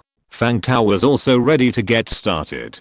"Brother, tell me where the people involved in the case are, and I will start organizing interviews immediately. The first news will be published tomorrow." Fang Lang coughed twice, pressed his hand, and signaled the two to stay calm. After refilling the tea in front of the two people, he slowly said, "Don't worry, I will have someone provide you with all the evidence and details of this case, including the people involved in the case. They are also in our control. So, don't worry. Now, I want to tell you that asking you to report this news is not just to give you explosive news. You are all my own people, and I have nothing to hide. In fact, this is a revenge action I launched against the Eddy family. Let this matter be exposed, and expose Raymond Eddy's actions directly to the public, which is equivalent to going to war with the Eddy family. Therefore, once you start reporting, you will definitely face huge pressure.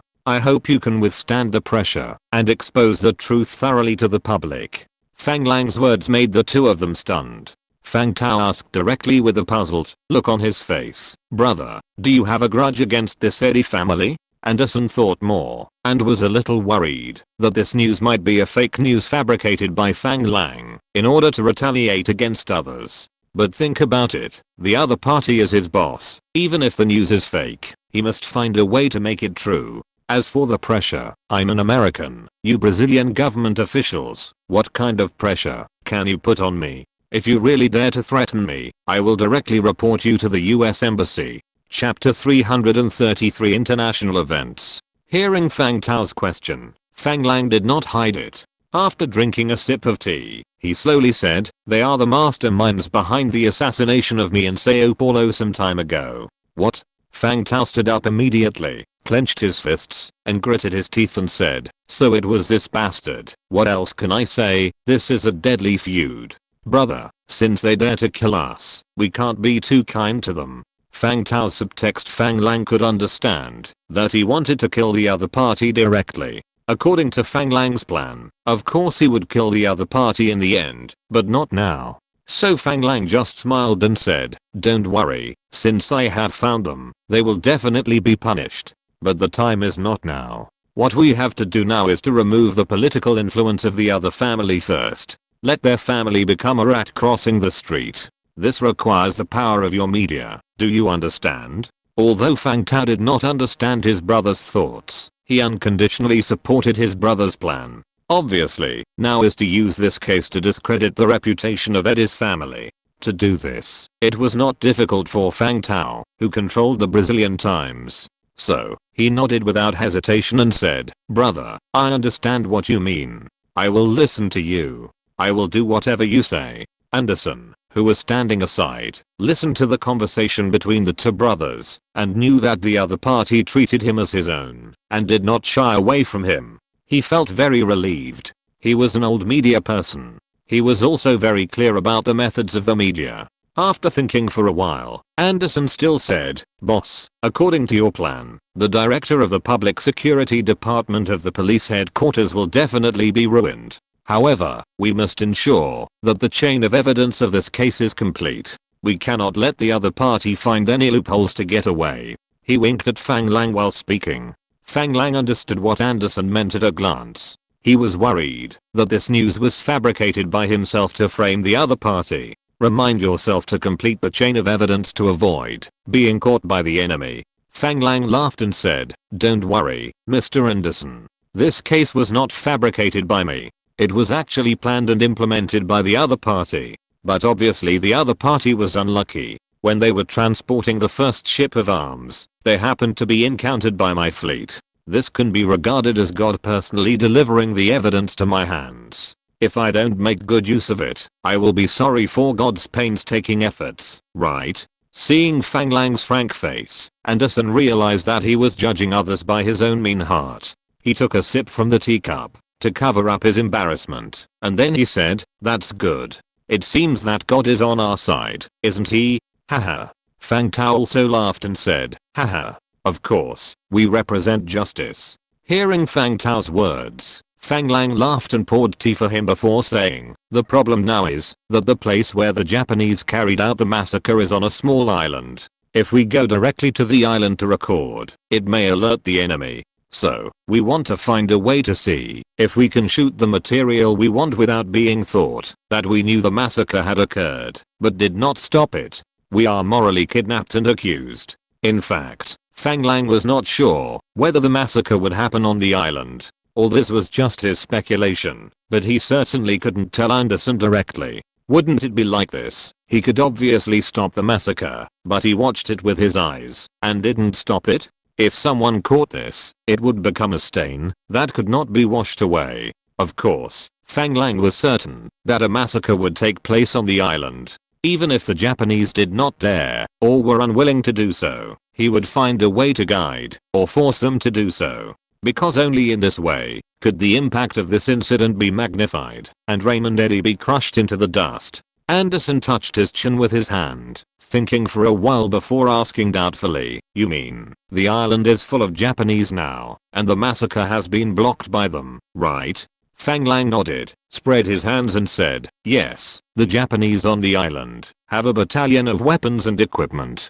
This information is the intelligence I sent people to sneak into the island to obtain. If you want to go to the island to shoot, you must either get permission from the Japanese, but this is absolutely impossible. After all, they are a group of people who were deported, and their appearance on this island is already a secret they must hide. Once someone finds out, they will be killed. Therefore, it is impossible to allow us to go to the island to shoot. Another way is that we attack the island, control all the Japanese, and then shoot. But this is an island for exiling prisoners, which is under the management of the police headquarters. Once the news of the Japanese on the island spreads, it will definitely be handled by the police. And the Eddy family already controls most of the Brazilian police system. If it is handed over to the police, the news will definitely be suppressed. It is impossible for people to know that a massacre has occurred on the island. It's not impossible to sneak into the island to take secret photos, but it's too dangerous.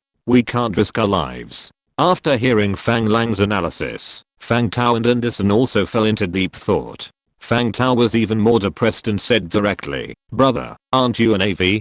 Can't we send troops to the island directly?" Fang Lang shook his head and said, "No, that's an island for exiling prisoners, and it belongs to the police headquarters. Our Navy cannot launch military operations there without a legitimate reason. If we need to land on the island, we must apply to the police headquarters through the Navy Department in advance and make specific instructions. But, in this case, it will also alert the enemy." Anderson, who was standing aside, supported his chin with his left hand, rubbing his stubble on his chin back and forth, thinking and saying, "If this is the case, can we create a legitimate reason for the Navy to land on the island urgently?" Hearing this, Fang Lang's eyes lit up. This is a new idea.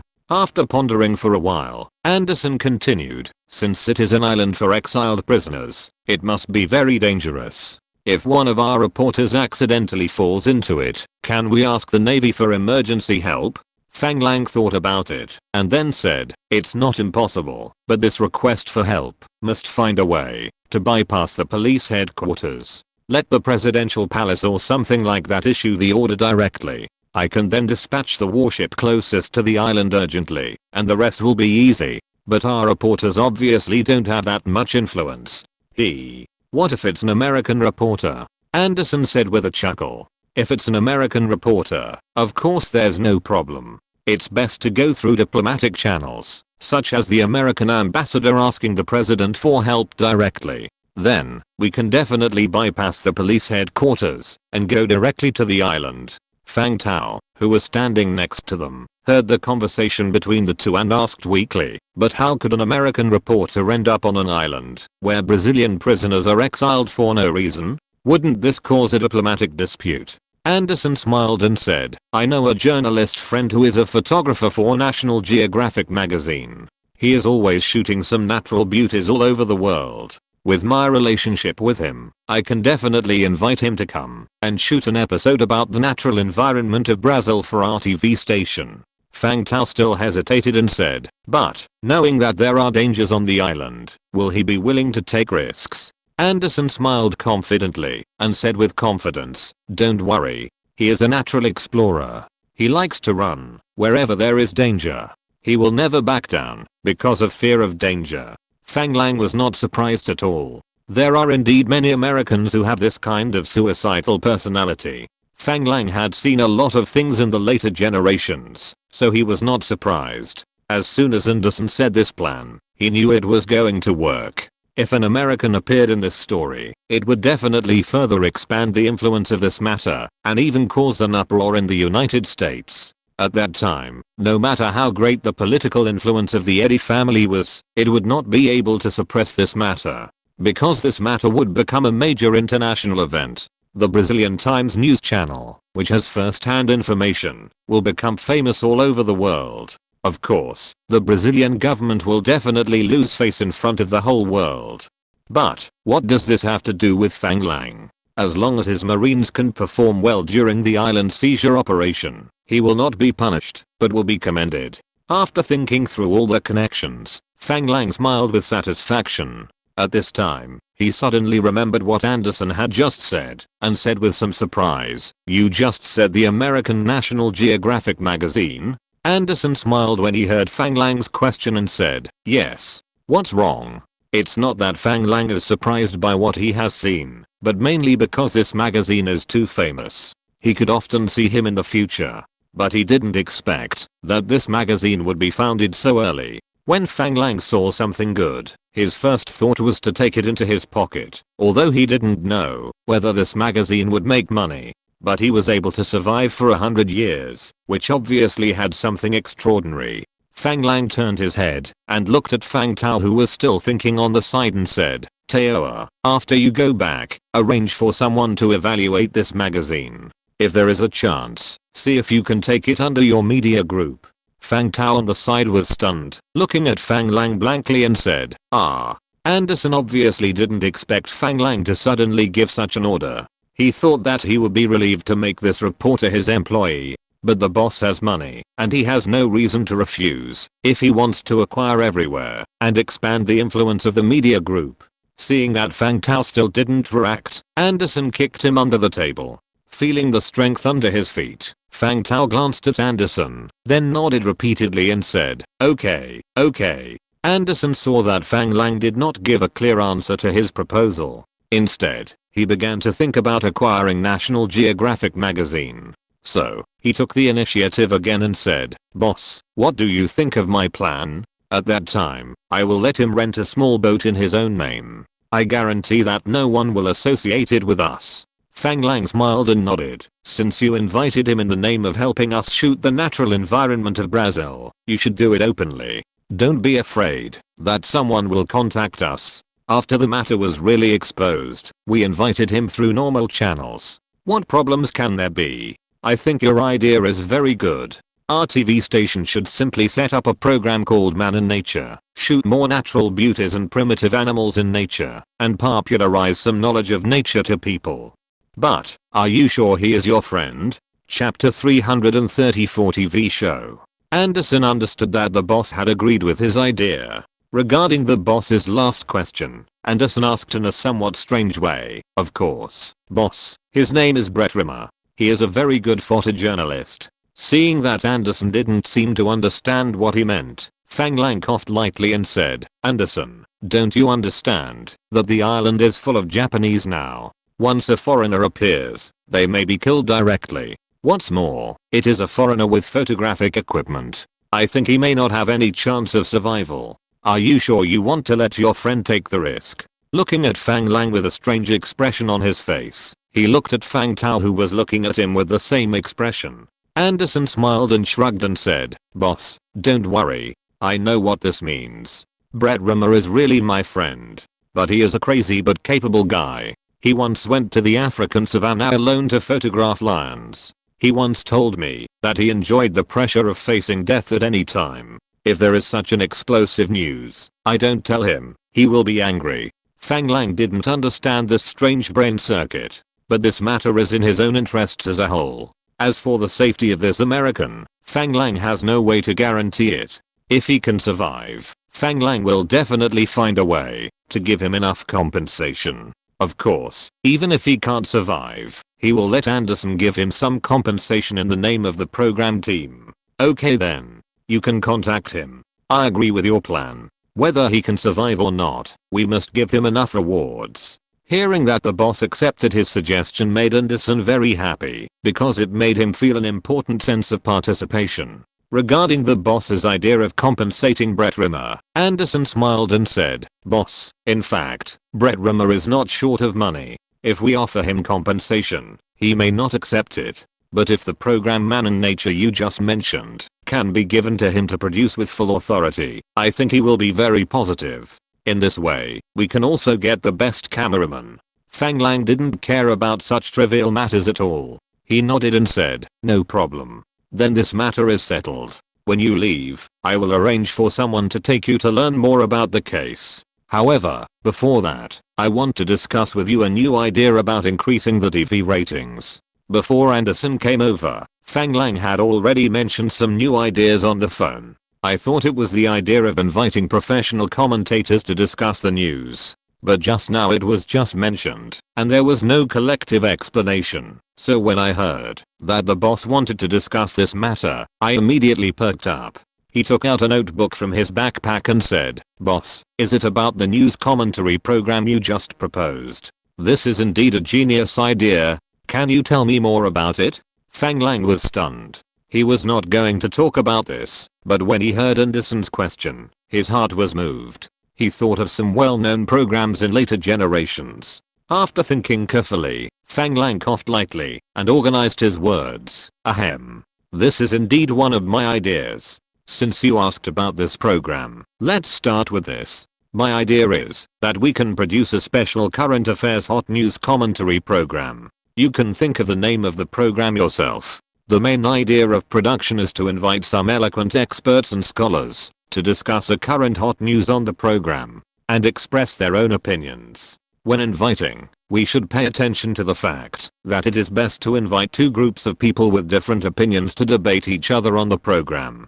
The host is responsible for coordinating. However, the host should not easily express his or her own opinions on a matter. You can guide the direction of public opinion by giving people with the same opinions as you more opportunities to speak. For example, for this major event of the Japanese massacre, we can produce several episodes in a row. From introducing the situation in Japan, analyzing the Japanese character, and what the Japanese did in the two world wars. Then why did the Japanese come to Brazil and what they did in Brazil. The last incident of the Japanese mob attacking the presidential palace can all be brought up for discussion. Of course, the most important thing is to point out that the Japanese committed an inhumane massacre in Brazil. We must launch a comprehensive criticism of the Japanese. Let all Brazilians realize the bad nature of the Japanese. Anderson listened to Fang Lang's description and became more and more excited. He kept writing and drawing on the notebook with a pen in his hand. It felt like a new world had opened up. His whole train of thought suddenly became clear. He said impatiently, "This is really great, boss. Believe me, this program will be very popular. But if we discuss the Japanese massacre, we shouldn't be able to find anyone who opposes it. After all, it's impossible for anyone to approve of the massacre." Looking at Anderson's expression of great joy, Fang Lang's vanity was satisfied as never before. Wow, rebirth is really the biggest golden finger. Everyone will definitely be against this kind of thing. But we can let two groups of people analyze this matter from different angles. On the one hand, criticize the bad nature of the Japanese, and on the other hand, pull out the Eddy family and rub it repeatedly. Haha. I understand, boss. I know what to do. Anderson laughed and nodded repeatedly. In addition to this current hot analysis, we can also do a live interview program. However, this kind of program is very challenging for the host. The words must be sharp, and the words must be to the point, so that the interviewee's inner thoughts can be drawn out. Only in this way can there be enough topicality, and it can attract widespread attention and heated discussion in the society. Fang Lang also said whatever he thought of. He remembered that such a program format in the future was also very popular. Anderson now is simply amazing to Fang Lang, and all kinds of different creative ideas emerge in an endless stream. But obviously, these ideas are all feasible. This made him afraid of missing a word of the boss, and he kept writing and drawing on his notebook. Fang Tao on the side also looked at his brother, as if he was looking at a monster. You have to know that television is a new thing in Brazil. He also studied with Anderson for a long time before he had a certain understanding of this new form of communication. Until now, he still has a lot of things that he has not figured out, but his brother, who has never studied it in detail, can easily come up with so many suggestions. And now it seems that these ideas are actually feasible. This makes him very frustrated. Why is there such a big difference between him and his brother? We are brothers from the same father and mother. Fang Lang didn't know what the two people opposite him were thinking at this time. He just said out the ideas in his mind. Of course, these are all news programs, but we don't just want to be a news channel. It's impossible to just broadcast news. There's not so much news in the world for us to broadcast, right? So, we need some programs that can attract viewers, make people reluctant to leave, and watch every day. And TV series are a very good choice. We need to choose more excellent actors and create some TV series that are close to the lives of our Brazilian people to enrich the spiritual world of our Brazilians. When talking about this issue, Fang Lang came up with a new idea, that is, to add some Chinese element to the TV series, so that people who watch TV will be baptized unconsciously. Thinking of this, another new program appeared in Fang Lang's mind. That is a situation comedy. It seems that I have to find an opportunity to create a script and add a few Chinese characters in it. The most important thing is to portray the Chinese characters and the players hardworking and kind, strong and powerful, and inviolable. Let all Brazilians subtly agree that Chinese people are this kind of image. It is also necessary to set a positive learning example for the Chinese in Brazil. At the same time, some Chinese elements such as Chinese food, Chinese kung fu and Chinese festivals can also be spread in the program. Hearing about TV series, Anderson nodded repeatedly and said, "Boss, I have considered TV series before. My idea is to directly introduce some TV series that the audience likes from the United States." Fang Lang knew the role of TV series in the dissemination of cultural values and wanted to refuse to introduce them from the United States. However, thinking about the current situation in Brazil, it should not be easy to produce Brazilian local TV series immediately. It is better to use American TV series first and then shoot with your own script after your own script is written. When your own TV series is finished, you can directly connect it. It should be explained here that the earliest TV series should appear in 1930, broadcast by the British Broadcasting Corporation, The Man with Flowers in His Mouth. After so many years of development, by 1946, many TV series had appeared. It is not difficult to introduce them. Fang Lang nodded and said, "No problem. When you have selected a suitable TV series, remember to send it to me for selection." But introducing TV series is only a stopgap measure. We will eventually shoot our own TV series and cultivate our own TV talents. After saying that, he glanced at Fang Tao, who had been sitting next to him without any expression. Unfortunately, Fang Tao obviously couldn't understand his brother's thoughts and still had an expression of listening carefully. Although Anderson didn't quite understand the boss's idea of personally checking the TV series, he would definitely not refuse. The more the boss pays attention, the more he values the TV station. At that time, the investment in the TV station will also be greater. Yes, boss, I will have a good chat with my old boss at that time. When there is a suitable TV series, I will send it to you for a view as soon as possible. Fang Lang was very satisfied with Anderson. The current Brazilian TV station is basically supported by him alone. After the program is formed, it will be officially launched soon. At that time, it will become a trump card in the hands of the media group. But although he is satisfied and trusts him very much, but in the end, some things are still not suitable to be said to him. For example, regarding the strategic aspect of cultural export, even the Americans have not started to study it yet. If I reveal some of these views to him, it might be used by the US government in advance. With Fang Lang's strength, there is no way he can defeat the US media industry. These things can only be discussed privately with Fang Tao behind closed doors, and the specific operations will definitely be handed over to Fang Tao. Chapter 335 Football League. Fang Lang glanced at Anderson, who was still writing furiously, and then at his brother, who was thinking seriously. He coughed twice and said, "I have a relatively big plan for TV programs. I wonder if you know anything about sports events?" Hearing Fang Lang say that he had a big plan, Anderson immediately looked up at Fang language. Fang Tao, who was standing by, was also stunned when he heard this. Of course, when I was in the United States, I often took my family to watch American football games. It was really exciting. Ah, I understand. Boss, you want to broadcast this kind of sports competition, right? Fang Tao was puzzled after hearing Anderson's words. American football? Is there any difference between American football and soccer? Anderson seemed to become very excited when he heard this topic and hurriedly explained. Of course it's different. American football is actually rugby, and you can touch the ball with your hands. The game adopts a round-by-round system of attack and defense lines. to fight for the ball. Each attack is counted as a meeting, and there is no restriction on running.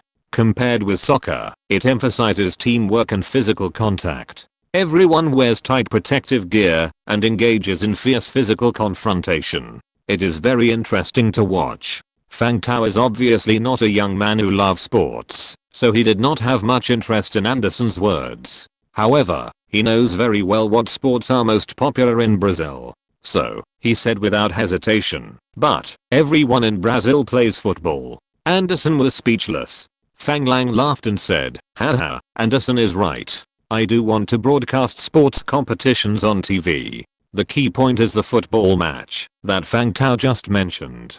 Football is very popular in Brazil, or in the whole of South America. Although we only won the runner-up in the Copa America, held in Chile in January this year, it also attracted the enthusiastic attention of the Brazilian people. I believe that, if people can watch football matches on our TV, we will definitely gain a large number of viewers." Anderson nodded. He believed that this kind of sports competition can indeed attract many viewers. After all, the United States has had successful experience. But he still said in some confusion, "Broadcasting football matches is a very good idea, but it doesn't seem to be a particularly big plan, right?" Fang Tao also felt that just broadcasting football matches was at most a TV program. It didn't seem to be related to the big plan that Fang Lang mentioned. Fang Lang looked at the two people's puzzled expressions, smiled and said, "Simply broadcasting football games is of course not a big plan. What I want to do is to organize a national football league and hold a championship cup competition every year. And our TV station will directly broadcast the whole process." Fang Tao is a Brazilian who grew up in Sao Paulo. Although he is not the kind of person who loves sports, he still has a certain understanding of Brazilian football. He looked at his brother with some surprise and said, "National League? But now it seems that only Sao Paulo and Rio de Janeiro have their own football leagues. Other regions do not have professional football clubs because of their underdeveloped economies. Will this so-called National League be difficult to achieve?" In fact, the first football club in Brazil, Sao Paulo Football Club, was established in 1888. This club is also a well-established giant in Brazilian football and has produced a series of football superstars such as Kaká, Cafu, and Zé Roberto. In 1901, Sao Paulo State established its own league, which was also the earliest football league in Brazil. By 1906, Rio de Janeiro State also established its own league. However, Brazil's economic development is extremely uneven. The two states of Sao Paulo and Rio de Janeiro, located on the southeast coast, account for almost 60% of the population of Brazil. Although the two states established their own leagues early, other states did not develop at all. Even the establishment of the Brazilian Football Association in 1914 and its joining of FIFA did not change this situation. The history of the Brazilian league fighting each other lasted for a long time. It was not until 1959 that the first national competition, the Brazilian Champions Cup, was held. Fang Lang's current plan is to advance this time. It is precisely because there are not many football clubs in other states that we have the opportunity to come forward and organize such a national league. If this matter is completed by our Fang Yuan Group's media company, then we will definitely go down in history. No one knows better than Fang Lang how brilliant the future of Brazilian football will be. Although Brazilian football has slowly begun to decline in later generations, even the Brazilian Football League is not ranked among the top 5 leagues in the world football arena. But no one can ignore Brazil's influence on world football. Unfortunately, Fang Tao obviously couldn't understand Fang Lang's idea. Because Brazilian football during this period had not yet reached its later glory. In the America's Cup, it was always behind Uruguay and Argentina. Of course, this was also related to Brazil's racial segregation policy at the time. Before 1930, most Brazilian football players were white players born in a wealthy family. It was not until President Vargas came to power and lifted the racial segregation policy that non-white players from poor families had the opportunity to participate in the professional league. It is also because football is a national sport in Brazil and is deeply loved by people. The strength and fighting spirit shown by non-white players have made white people begin to accept the excellence of people of other skin colors, and also strengthened the recognition of different skin colors for Brazil. Make Brazil's racial conflicts less prominent. Of course, the current senior management of Brazil is still dominated by whites. This is mainly affected by the level of education. Although Brazil has made primary education free for a long time, there are still many non-white people who do not attach importance to the role of education. Fang Tao still doesn't quite understand Fang Lang's statement. If it were a different worker, he might not ask too much. But he was Fang Lang's younger brother, so he had no scruples about what he said. So he expressed his doubts without hesitation. But if we organize a Brazilian football league every year, although it can increase our ratings, but the investment required to organize a football league is a considerable amount, wouldn't it be a bit of a loss? Fang Lang smiled and said, haha. Tower, we may indeed need to invest some money in the early stage of organizing a football league. But who told you that the football league is a loss-making business and can't make money? In fact, on the contrary, the more successful the football league is organized, the more money it makes. Let's not talk about our own TV broadcast revenue. The ticket revenue for each football match is considerable. The more important the match, the higher the ticket price. For the same game, the better the viewing position, the higher the ticket price. In addition, if your club performs well, will there be many fans? Will the fans buy jerseys and some club peripheral products in your club? And will it create income? And when we hold a league, can we also make some special souvenirs and sell them to fans to make money? In addition, what brand of clothes and shoes do the team players wear? Can we also talk to these brands about sponsorship? After all, the logos of these brands will appear on our TV at that time, which has a huge advertising effect. There shouldn't be anyone who is interested. If not, we can set up a clothing brand and use this platform to quickly open up the market. In addition, advertising around the venues where the games are held can also make a lot of money. Maybe when we organize the first and second leagues in the early stage, there won't be so many sponsors. However, once our league is successful, there will soon be a lot of people waving money to come to us and seek cooperation. At that time, we can even print advertisements on the players' clothes. Do you think this will make no money? If it is really like you think, no one will specialize in running a football club to make a profit. Do you think that people who set up clubs really love football? If a club is successfully operated, some very good and famous players will appear in the team, and these players are also very valuable. Do you understand? Hearing Fang Lang's popular science, Fang Tao was a little moved. Although it is not known whether setting up a football club and holding a football league can really make money, but he thinks that with the current strength of Fang Yuan Group, it is entirely possible to set up a football club. By then, a lot of advertising fees alone can be saved. After all, he is in the media industry, so he is very sensitive to advertising costs. Brother, should we set up our own football club? Looking at Fang Tao, who was eager to try, Fang Lang laughed. He pointed at him and said, if you want to try it yourself, I will definitely support you. However, I hope that we can first do a good job in the football league. It would be best if we can have the right to organize this football league in our hands. Don't let the reputation of the Brazilian Football League spread out, and then others will pick peaches and steal our broadcasting rights. Then our initial investment will be wasted. After listening to Fang Lang's thoughts, Anderson couldn't help but give a thumbs up and said, "Boss, you are really generous.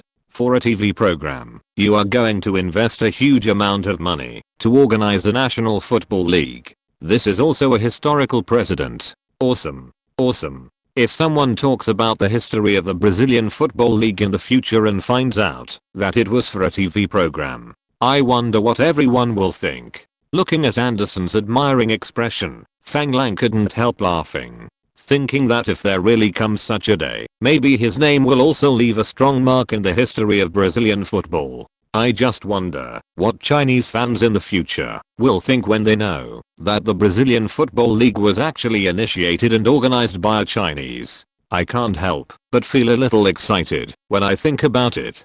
This is very clear. Hahaha, Anderson, my goal is not just a TV show. Now it's a football match, and there will be other events in the future.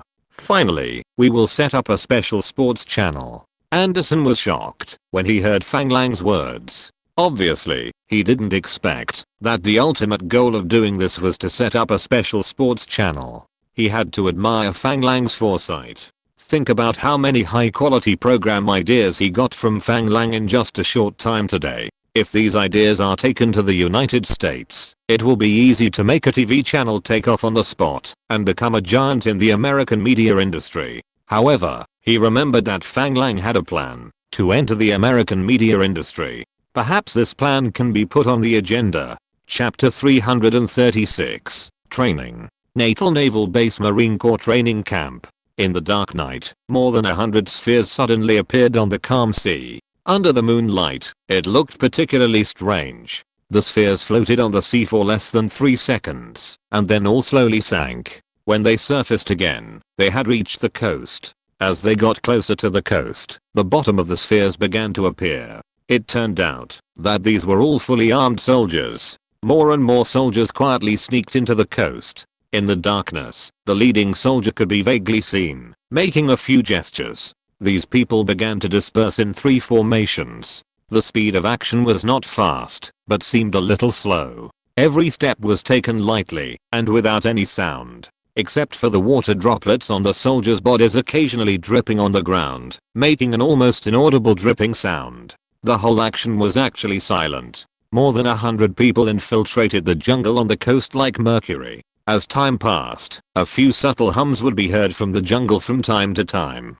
About 30 minutes later, a camp about 500 meters from the coast suddenly lit up, illuminating the entire camp as bright as day. In the center of the camp was a group of disheveled soldiers, standing dejectedly on the playground to assemble. Surrounding them were a group of soldiers wearing the same uniforms, all wet, but with a blue armband on their left arms.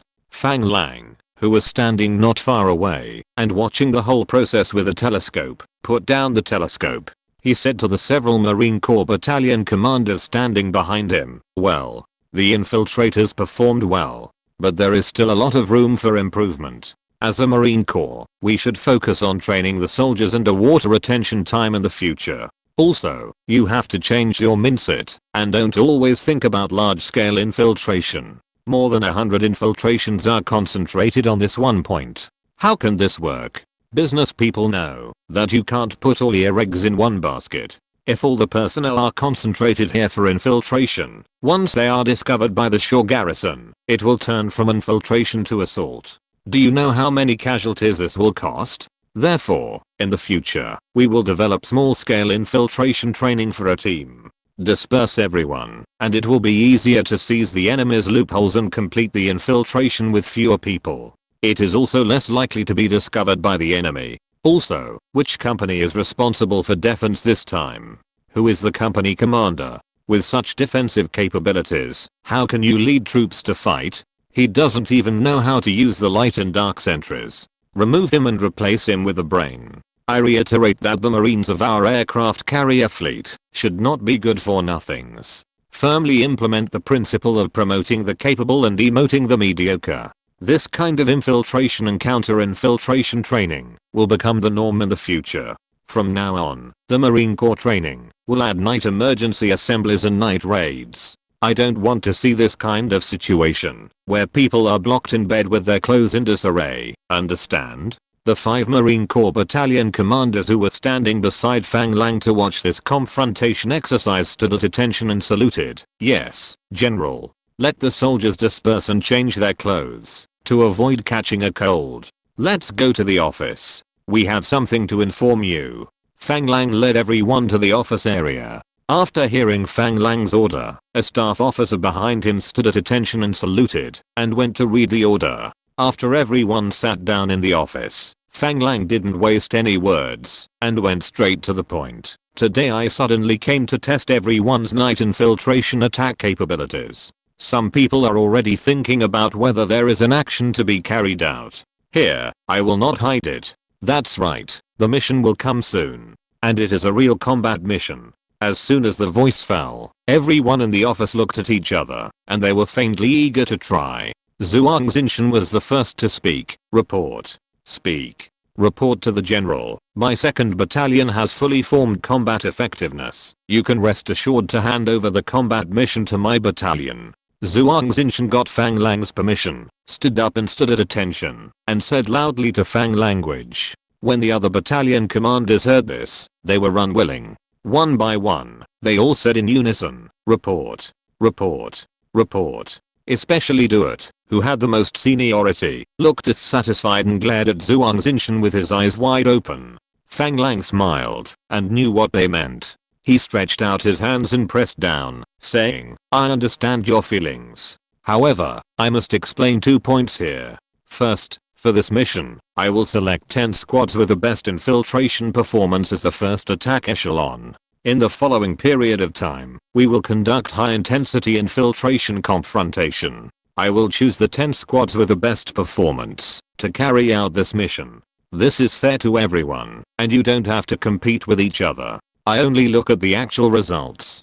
Do you understand? When everyone heard this, they were relieved. They all stood up and accepted the order. Yes, General. Fang Lang noticed the expressions on the faces of several people. They all looked like they were waiting to see, and they were very happy. After all, the technical and tactical level of a unit can be obtained through training. But this kind of spirit of joy when hearing about war is difficult to cultivate.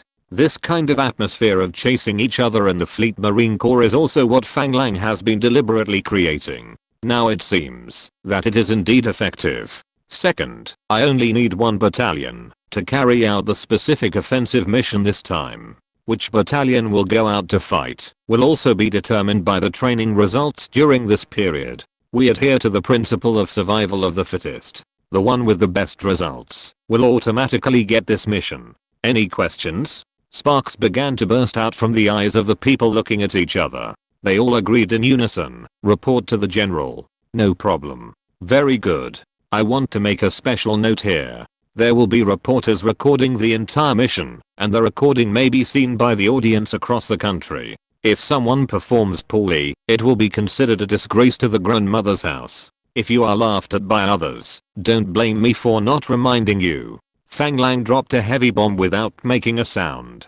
This made several people a little restless. The whole process was recorded, and they would be able to show their faces in front of the national audience. Of course, it would be very ugly if they were embarrassed, but no one thought they would be embarrassed. After so much training, they dared to say that they had absolutely no rivals in Brazil. After all, even the American instructors who taught them were no longer sure to defeat them. Moreover, many of their training programs were set up by Fang Lang himself. Although the actual combat capabilities of these training subjects have not been tested in actual combat on the battlefield, they have already demonstrated strong combat effectiveness in their own internal confrontation exercises. For example, today's coastal infiltration attack exercise is very different from the American way of directly fighting with steel after the artillery clears the field and the armored transport ship transports it ashore. This kind of combat method, that is more like a scout, is more concealed and silent, and more deadly. It also tests the soldier's own physical fitness and tactical level. In short, in their opinion, their combat effectiveness is strong enough, and they are not afraid of being seen. Duat even stood up and said, report to the general. Needless to say, our 1st battalion has taken this task. The 4 people next to him didn't care whether you were an old superior or not at this time, and they all stood up to express their dissatisfaction. For a while, the office that could have maintained discipline began to be noisy. Fang Lang coughed twice and waited for everyone to quiet down before saying, the rules have been set. Whether you can complete the task depends on your own strength. Okay, that's all. Dismissal. After saying that, he stood up and left without waiting for everyone's reaction. Everyone stood up and saluted. After Fang Lang left the office, several people began to make a loud noise. I tell you, no one should compete with me. This mission is definitely mine. Why? You are so shameless. Are your battalion's training results as good as ours? You are so shameless here. Good or not, you will know after the competition. Let's see who is really good. Let's see who is afraid of who. Hey, brothers, what do you think the mission will be this time? I haven't heard of any wars recently. What? Are you worried and scared? You can just quit. Hey, which eye of yours saw that I was scared? I was thinking that if there is a war, they shouldn't send only one battalion. Is this something you should worry about? We will fight whoever the boss tells us to fight. That's right. If you think you are not good enough, just tell the boss to quit the competition, and we will save some effort. Hey, you guys, I just want to discuss with you where the most likely target of attack is, so that we can make preparations in advance. You are so good. You are all like you have taken gunpowder with your brains. This mission is definitely mine. You sound so smart. This time, everyone will rely on their own strength. During the confrontation training, don't blame me for being merciless and letting you lose so badly. Who are you looking down on? It's still uncertain who will win or lose. I won't waste time with you here. I'm going back to have a good talk with my brothers. I'm leaving too. You guys can talk slowly.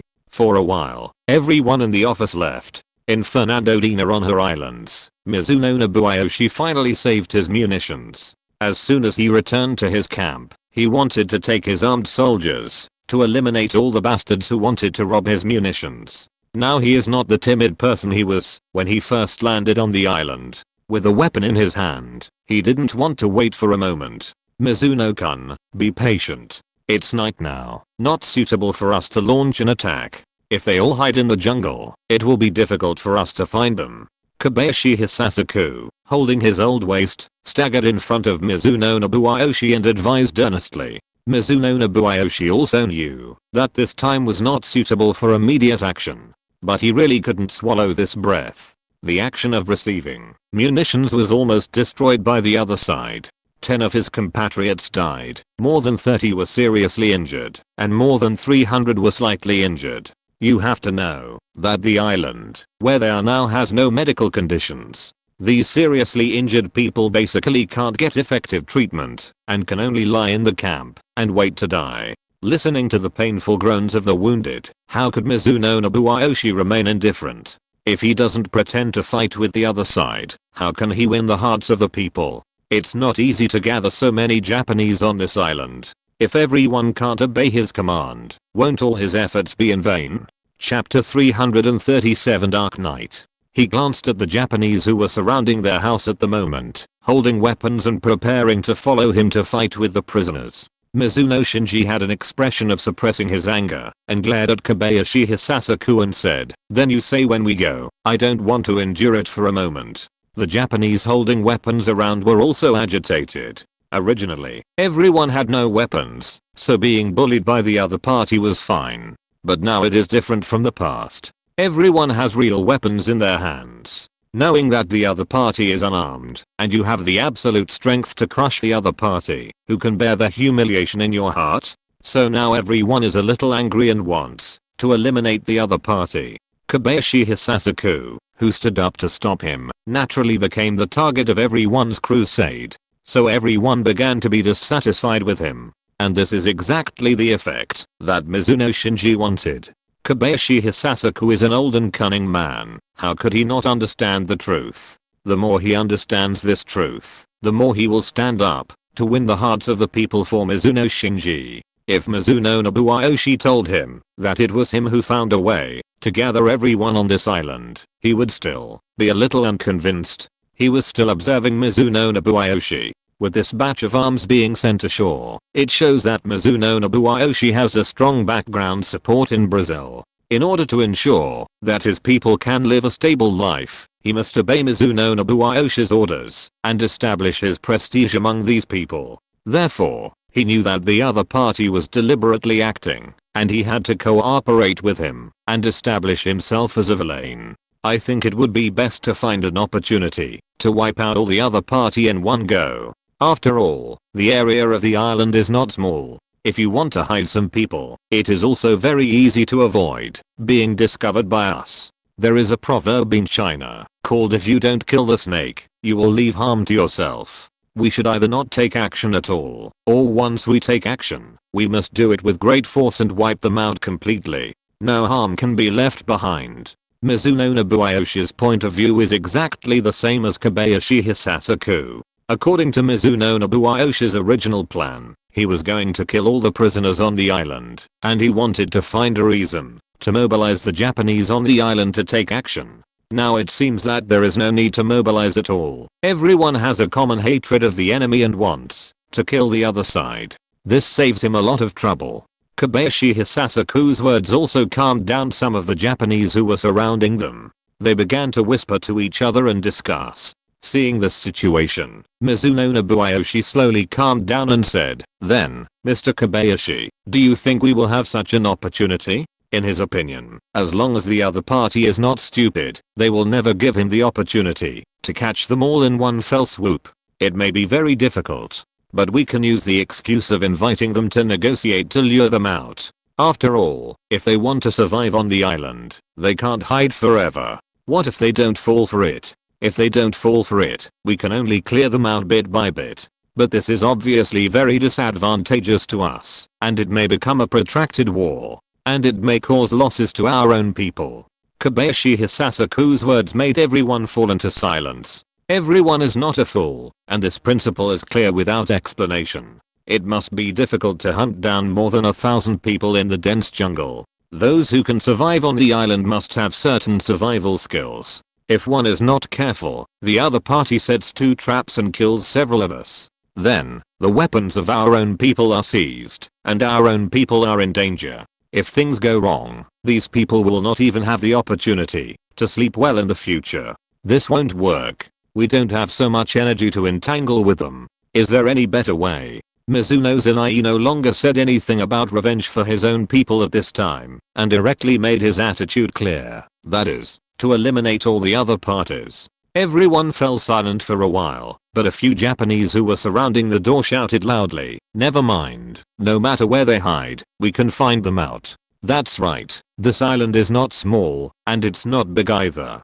I can't kill them all. Shut up. We only have so many guns. What if we all go out to hunt them down? They sneak into our camp and attack our elderly, weak, women and children. What if they sneak into our camp and attack our elderly, weak, women and children? Then what do you say we should do? Should we swallow our anger and continue to tolerate them living with us on the same island? Haha. Even if you can tolerate them, they won't trust you. You know, if we hadn't been prepared this time, they would have taken our weapons away. If that were the case, we might have to consider how to save our lives. The noise outside made Mizuno Zenai a little irritated, and he quickly stopped them, saying, "Okay, stop arguing. Everyone go back and rest first. Let's discuss it with Kobayashi-kun." Hearing Mizuno Nobuyoshi's order, Kobayashi Hisasaku was startled and wanted to jump out to stop him. He was not against letting everyone leave, but he knew that at this time, he could not directly oppose Mizuno Nobuyoshi's order. He could only hold his waist and lean over to his ear and say, "Mizuno-kun, we can't let everyone rest. It's very dangerous tonight. The other party might attack us while we are resting and snatch weapons from us." Mizuno Nobuyoshi was also a smart man. When he heard this, he immediately realized that he had just experienced a big battle and was exhausted. But as long as he could hold on until daylight, the situation would be reversed, and he could take the initiative. If the other party was smart enough, he would definitely think of this. If he attacked the other party directly tomorrow during the day, he would definitely disperse them all. At that time, it would not be easy for the other party to organize again. Therefore, tonight might be the last chance for the other party to launch an organized attack. After figuring out the joints, Mizuno Nobuyoshi did not hesitate. He shouted loudly, "Matsushima-kun, Yoshino-kun, you two stay for a while." Hearing Mizuno Nobuyoshi's call, two short and strong men in the crowd, who had just walked a short distance, turned around. They looked at each other and walked back in confusion. One of them asked, "Mr. Mizuno, what can I do for you? Please tell me." Mizuno Nobuyoshi's face became serious, and he looked at the two men with a dignified face and said, "Matsushima-kun, Yoshino-kun, we are not safe now, so we can't all rest. I hope that you two will lead your team to be responsible for vigilance tonight. Be prepared for possible attacks by the enemy. As for the specific vigilance plan, you can ask Kobayashi-kun." When the two heard this, their eyes fixed. After looking at each other, they bent down and bowed 90 degrees and said, "Yes, Lord Mizuno, we will gather our team immediately to perform the guard mission." Mizuno Nobuyoshi was very satisfied with the attitude of the two men, and explained again, I feel that they will not give up easily. Tonight may be their last chance. Maybe the other party is already planning to attack us. So, you all have to be extra careful. In addition, please help me tell all the soldiers that they are not allowed to leave their weapons during these few days. They must be on guard against sneak attacks by these prisoners at all times. Understand? The two bowed and saluted again and said, hey. After the two men left, Mizuno Nobuyoshi bowed deeply to Kobayashi Hisasaku and said very sincerely, Kobayashi-kun, you are indeed an excellent veteran. Thank you for your selfless reminder. I almost made a big mistake.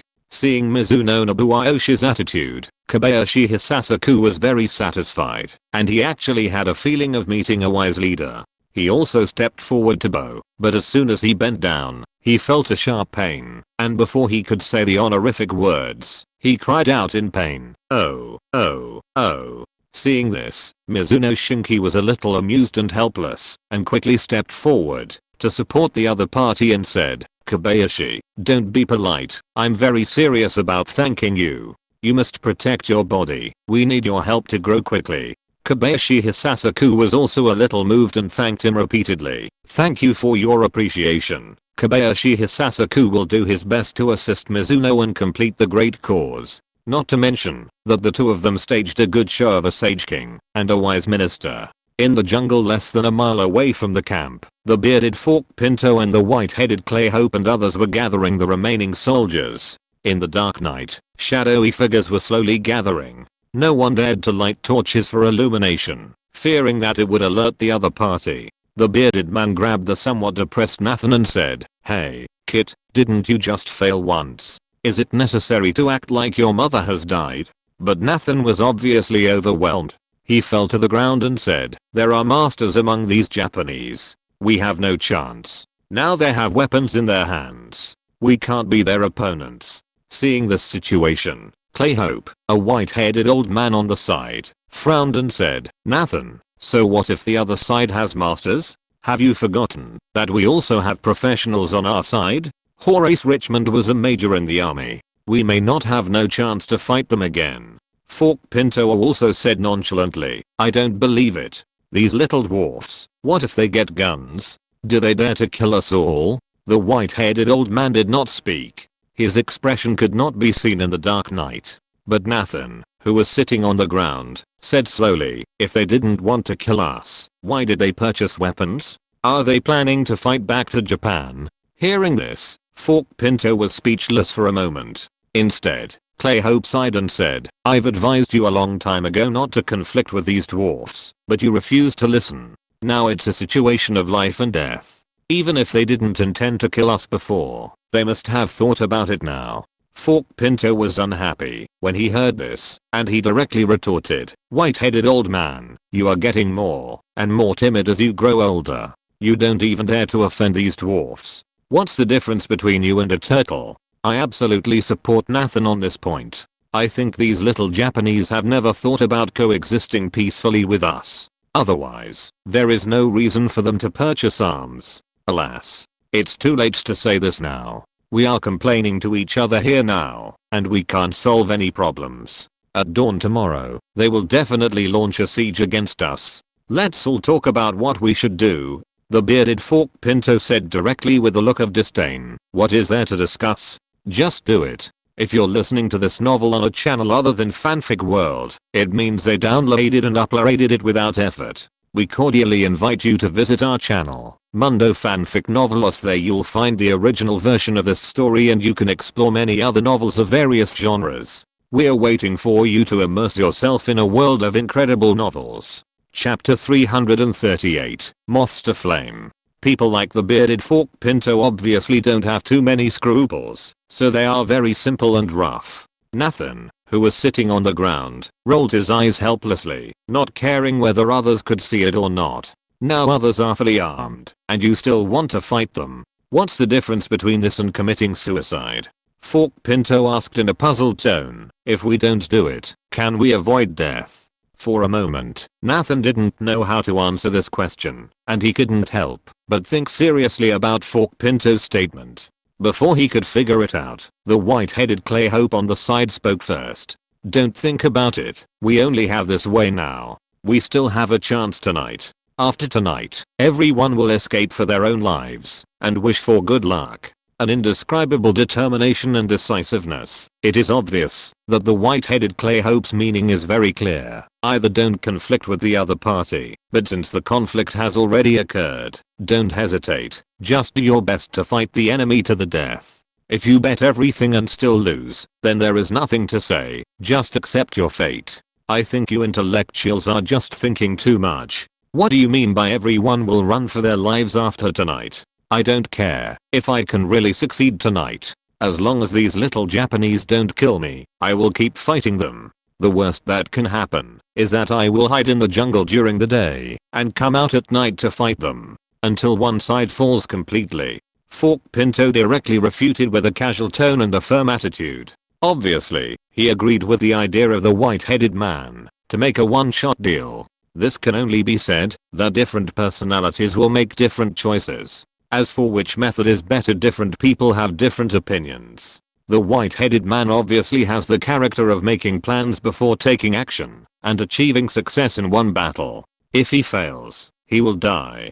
This desperate approach often achieves amazing results. But after failure, the idea of lying down and escaping is not advisable. But Fork Pinto is a reckless man without so many ideas. His creed is that, as long as he can't kill, he will fight to the death. There is a kind of ruthlessness that will not give up until death if he is targeted. The words of the two people obviously awakened Nathan, who had become decadent because of the blow of failure. He gritted his teeth, stood up and said, "You are right. Sooner or later we will die anyway. We might as well drag two dwarfs to take the blame. White-headed old man is right. We still have a chance tonight. The Japanese who just fought with us must be very tired, and they have successfully achieved their goal. Maybe they will relax their vigilance. Let's take this opportunity to fight again. However, we still need to plan well. There are masters among the other side, and they may also be on guard against us." Fork Pinto heard Nathan's voice and laughed, patted Nathan's shoulder, who stood up and said, "Ha ha ha, that's right.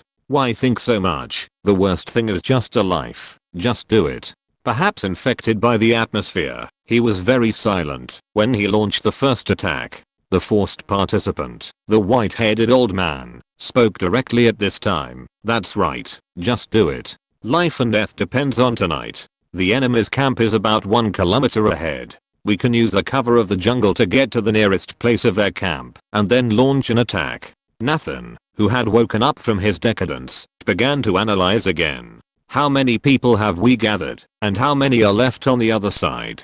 Fork Pinto touched his head and said awkwardly, "It's dark here, and we can't count clearly, but at least 20 people died in the last attack. There are nearly 200 people who were injured in their hands and feet due to the enemy's traps, and even more people fled in a hurry. It is estimated that there may be less than 500 people who can be gathered now." Upon hearing this number, everyone fell silent. Unexpectedly, half of their own people were lost in an attack. Now there was no time for everyone to think too much. Nathan continued to speak. 500 is 500. Since our people have suffered losses, the other side can't be unscathed. Don't worry about the number of people. Let's make a plan first. You tell us how to fight. What's there to say? Just sneak into their camp and start fighting. Hit whoever you see. Cough. Cough. No, we can't just rush in and fight blindly. This will only be a meal for them. I think we should find a way to attack those who have guns first. It would be best if we can seize some weapons from them.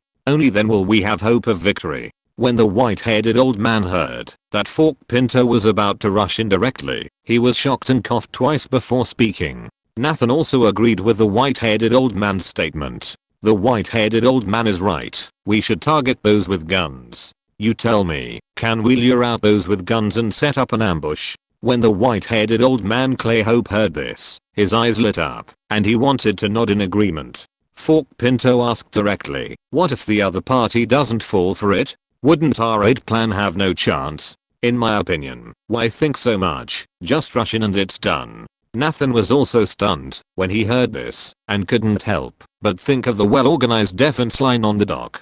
He sighed helplessly and said, yes. There are experts in the other team, and the other party should not be easily fooled. It seems that this time we can only use the simplest and crudest method. But even if we rush in, we must first attack those who have guns in their hands. Try to find a way to grab weapons. Only in this way can we have a chance to survive. Even if this operation fails, as long as we have weapons in our hands, if the other party wants to attack us, they must also consider how much loss they can bear. Neither Fork Pinto nor Clay Hope had any objection to this. Fork Pinto clapped his hands and said, that's settled. Let's act now and sneak up. Let's get started. Wait, it's not time yet. Wait a little longer. Wait until they all go to sleep, then we can act. Nathan stretched out his hand to stop the bearded Fork Pinto who was about to turn around and leave. Time passed little by little, and Mizuno Shinki had already lain down to sleep.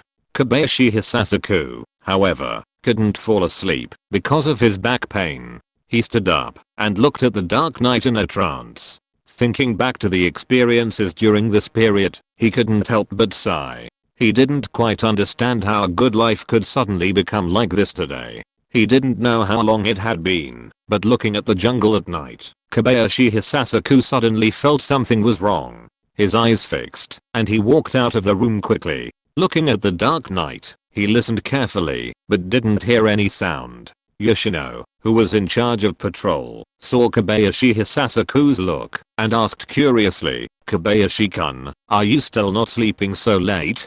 Don't worry. With our vigilance, we will never let those bastards sneak in.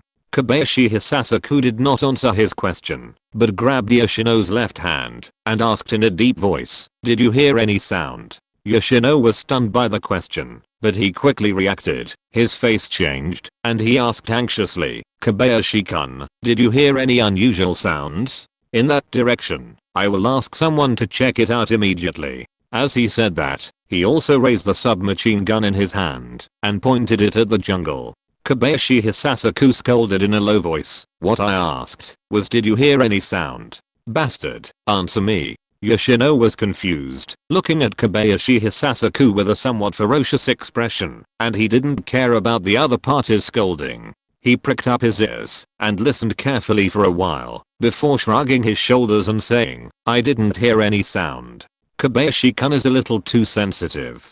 Kobayashi Hisasaku tightened his grip on Yoshino's arm, which was a little painful. Yoshino looked up at Kobayashi Hisasaku with some displeasure. He didn't understand why the old man was crazy. Soon, the old man loosened his grip, patted Yoshino's arm and said, go and wake up all our people secretly, and prepare for the battle. Yoshino, who was a little unhappy, was shocked when he heard this and almost screamed. His arm was quickly grabbed by Kobayashi Hisasaku again.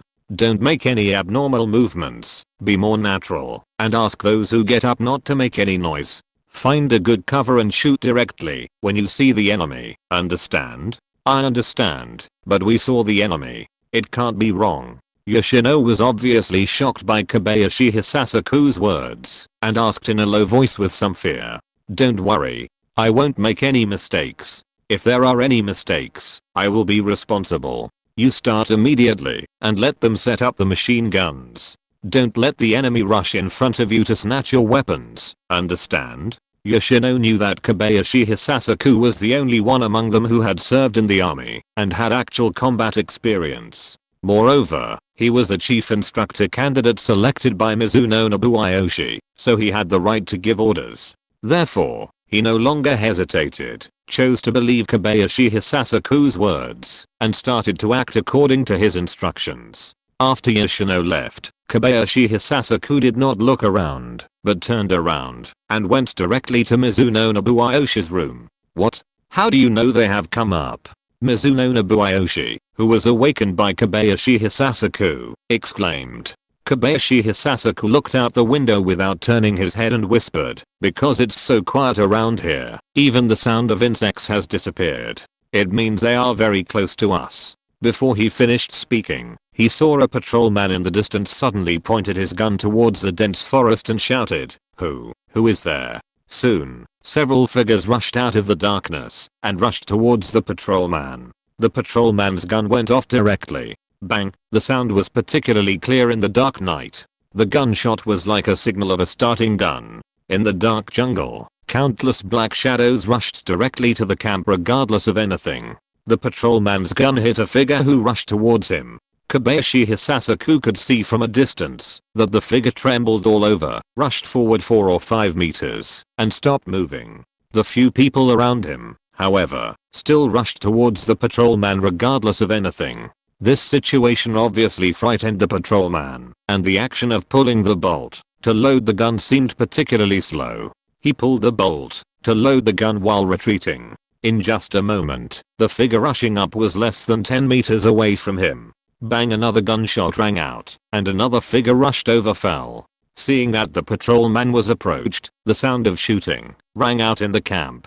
The figures who attacked the patrolman were the first to be shot. Under the cover of the gunshots, the patrolman rolled and crawled behind a bunker. It was said that it was too late. In just a moment, the attackers had already suffered 5 or 6 casualties. But the attackers were obviously not scared. Instead, like moths to a flame, they rushed from the dark jungle to the Japanese camp with flames. Chapter 339, Success or Failure. Fork Pinto, hiding in the dark jungle, looked at everything in front of him with bloodshot eyes. He didn't expect that the Japanese were so vigilant and reacted so quickly. It was impossible to retreat at this time. Without hesitation, he shouted charge. He got up from the ground regardless of anything and rushed to the Japanese camp. Nathan beside him wanted to stop him, but he couldn't stop him. He could only watch Fork Pinto, who was holding only a wooden stick in his hand, rushing out regardless of everything.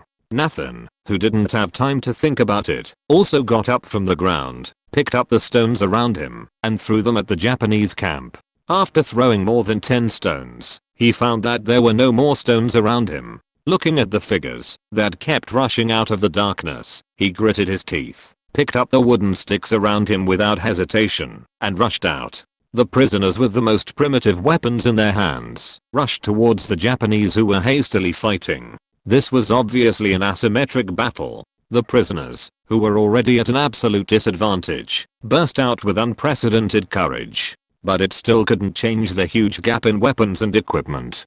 Kobayashi Hisasaku's advance warning, although not all Japanese prepared in advance, but also let most of the Japanese with weapons join the battle early. When the skinny-eyed man Nathan rushed out of the jungle, the Japanese camp was filled with the sound of light machine guns shooting. Nathan saw with his own eyes that the bearded Fork Pinto knocked down a Japanese with a stick and snatched the other's rifle. But he only fired 1 bullet when he picked up the gun and was hit by 3 or 4 bullets. He also saw his companions falling around him and the deserters who turned around and fled to the jungle because they didn't dare to face this tragic situation. But these people couldn't escape the bullets fired in the Japanese camp. The Japanese camp was not an open area. If you want to rush in, you have to rush through 3 narrow passages less than 10 meters. But now, these 3 passages are like a natural moat, blocking all the prisoners who want to rush in. The passages are full of corpses.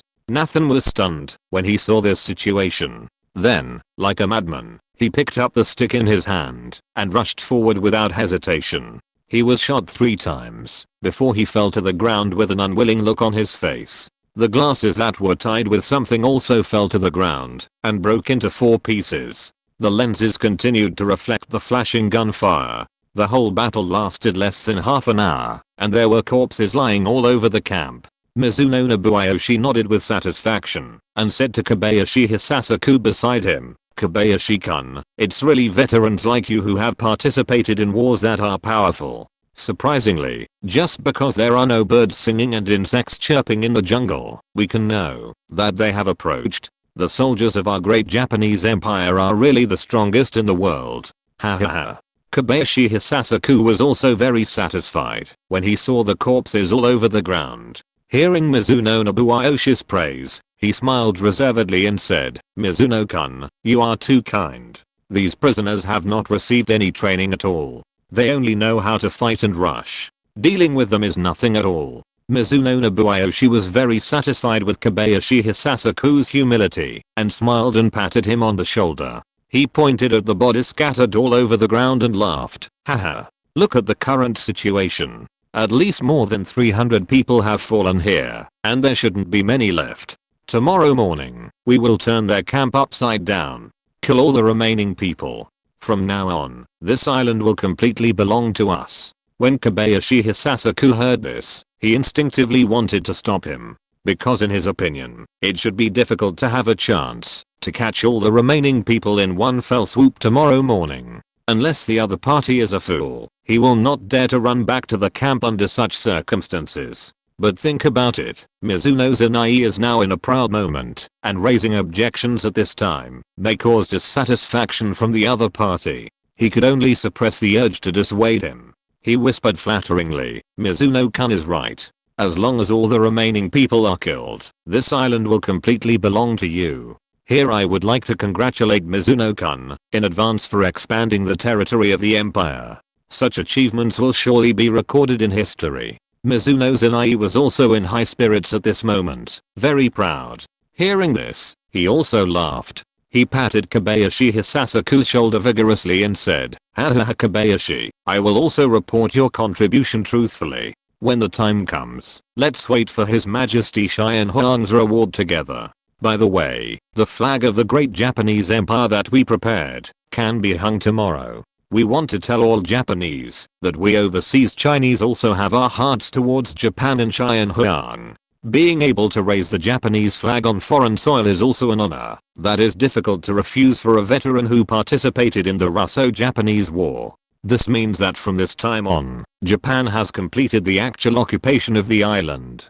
That is what he and Mizuno Nobuyoshi said about expanding the territory for Japan. Of course, whether this will be recognized by the Japanese government, they are not worried at all. Because, in their minds, Brazil and Japan are already in a state of war, and raising their own national flag on the territory of the enemy country, and actually occupying an island is a huge achievement. As for how the Brazilian government will view this matter, they are not worried. This was originally an island used by the Brazilian government to exile prisoners. It is conceivable that the Brazilian government attaches great importance to this island. After all the Brazilian prisoners on the island are killed, this island will become an island where only Japanese people live. After a period of development, everyone can claim that this island has been an overseas territory of Japan since ancient times. After all, it is all Japanese. Therefore, Kobayashi Hisasaku stood up very excitedly and bowed deeply to Mizuno Nobuyoshi. "Ha. Mr. Ono, this will be the most glorious moment for us. Please allow me to guard the flag for you." The so-called flag guarding means protecting the flag. Kobayashi Hisasaku's meaning is also very clear. Mizuno Nobuyoshi must be personally responsible for such an important matter as raising the flag.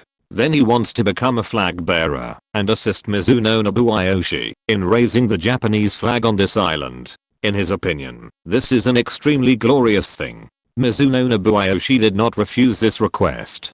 Kobayashi Hisasaku is the only one among the Japanese on the island who can really help him. At the same time, he is also the second person he personally selected. It is really the most suitable person to be a flag bearer. "Very good, Mr. Kobayashi. Then tomorrow morning, the two of us will personally raise the flag of the Empire of Japan on this island. You will share this honor with me." Ha. Just as Nathan had guessed, the Japanese had never thought of rushing into the jungle to hunt them down in the dark. Therefore, all the prisoners who escaped back to the jungle successfully escaped from the guns of the Japanese. But now, after 2 battles, there are only more than 100 people in the team of 1,000 people who can still move normally. In the dark jungle, Clay Hope, a white-headed man, stumbled all the way back to the camp, covered in mud and in a mess. "Sir, what should we do now?" The middle-aged man who had been following Clay Hope was also full of panic at this moment. The white-headed man did not answer his question, but fell on the wooden bench with a blank face, staring blankly at the dark jungle. At this moment, the dense forest was like a giant beast that chose people to eat, exuding a terrifying atmosphere. The white-headed old man trembled all over and shuddered. The middle-aged man next to him was shocked by the scene and quickly reached out to touch his forehead. He found that the white-headed old man's forehead was burning hot. It turned out that the white-headed old man had a fever, since he didn't know when. This made the middle-aged man next to him anxious. He searched around in the camp.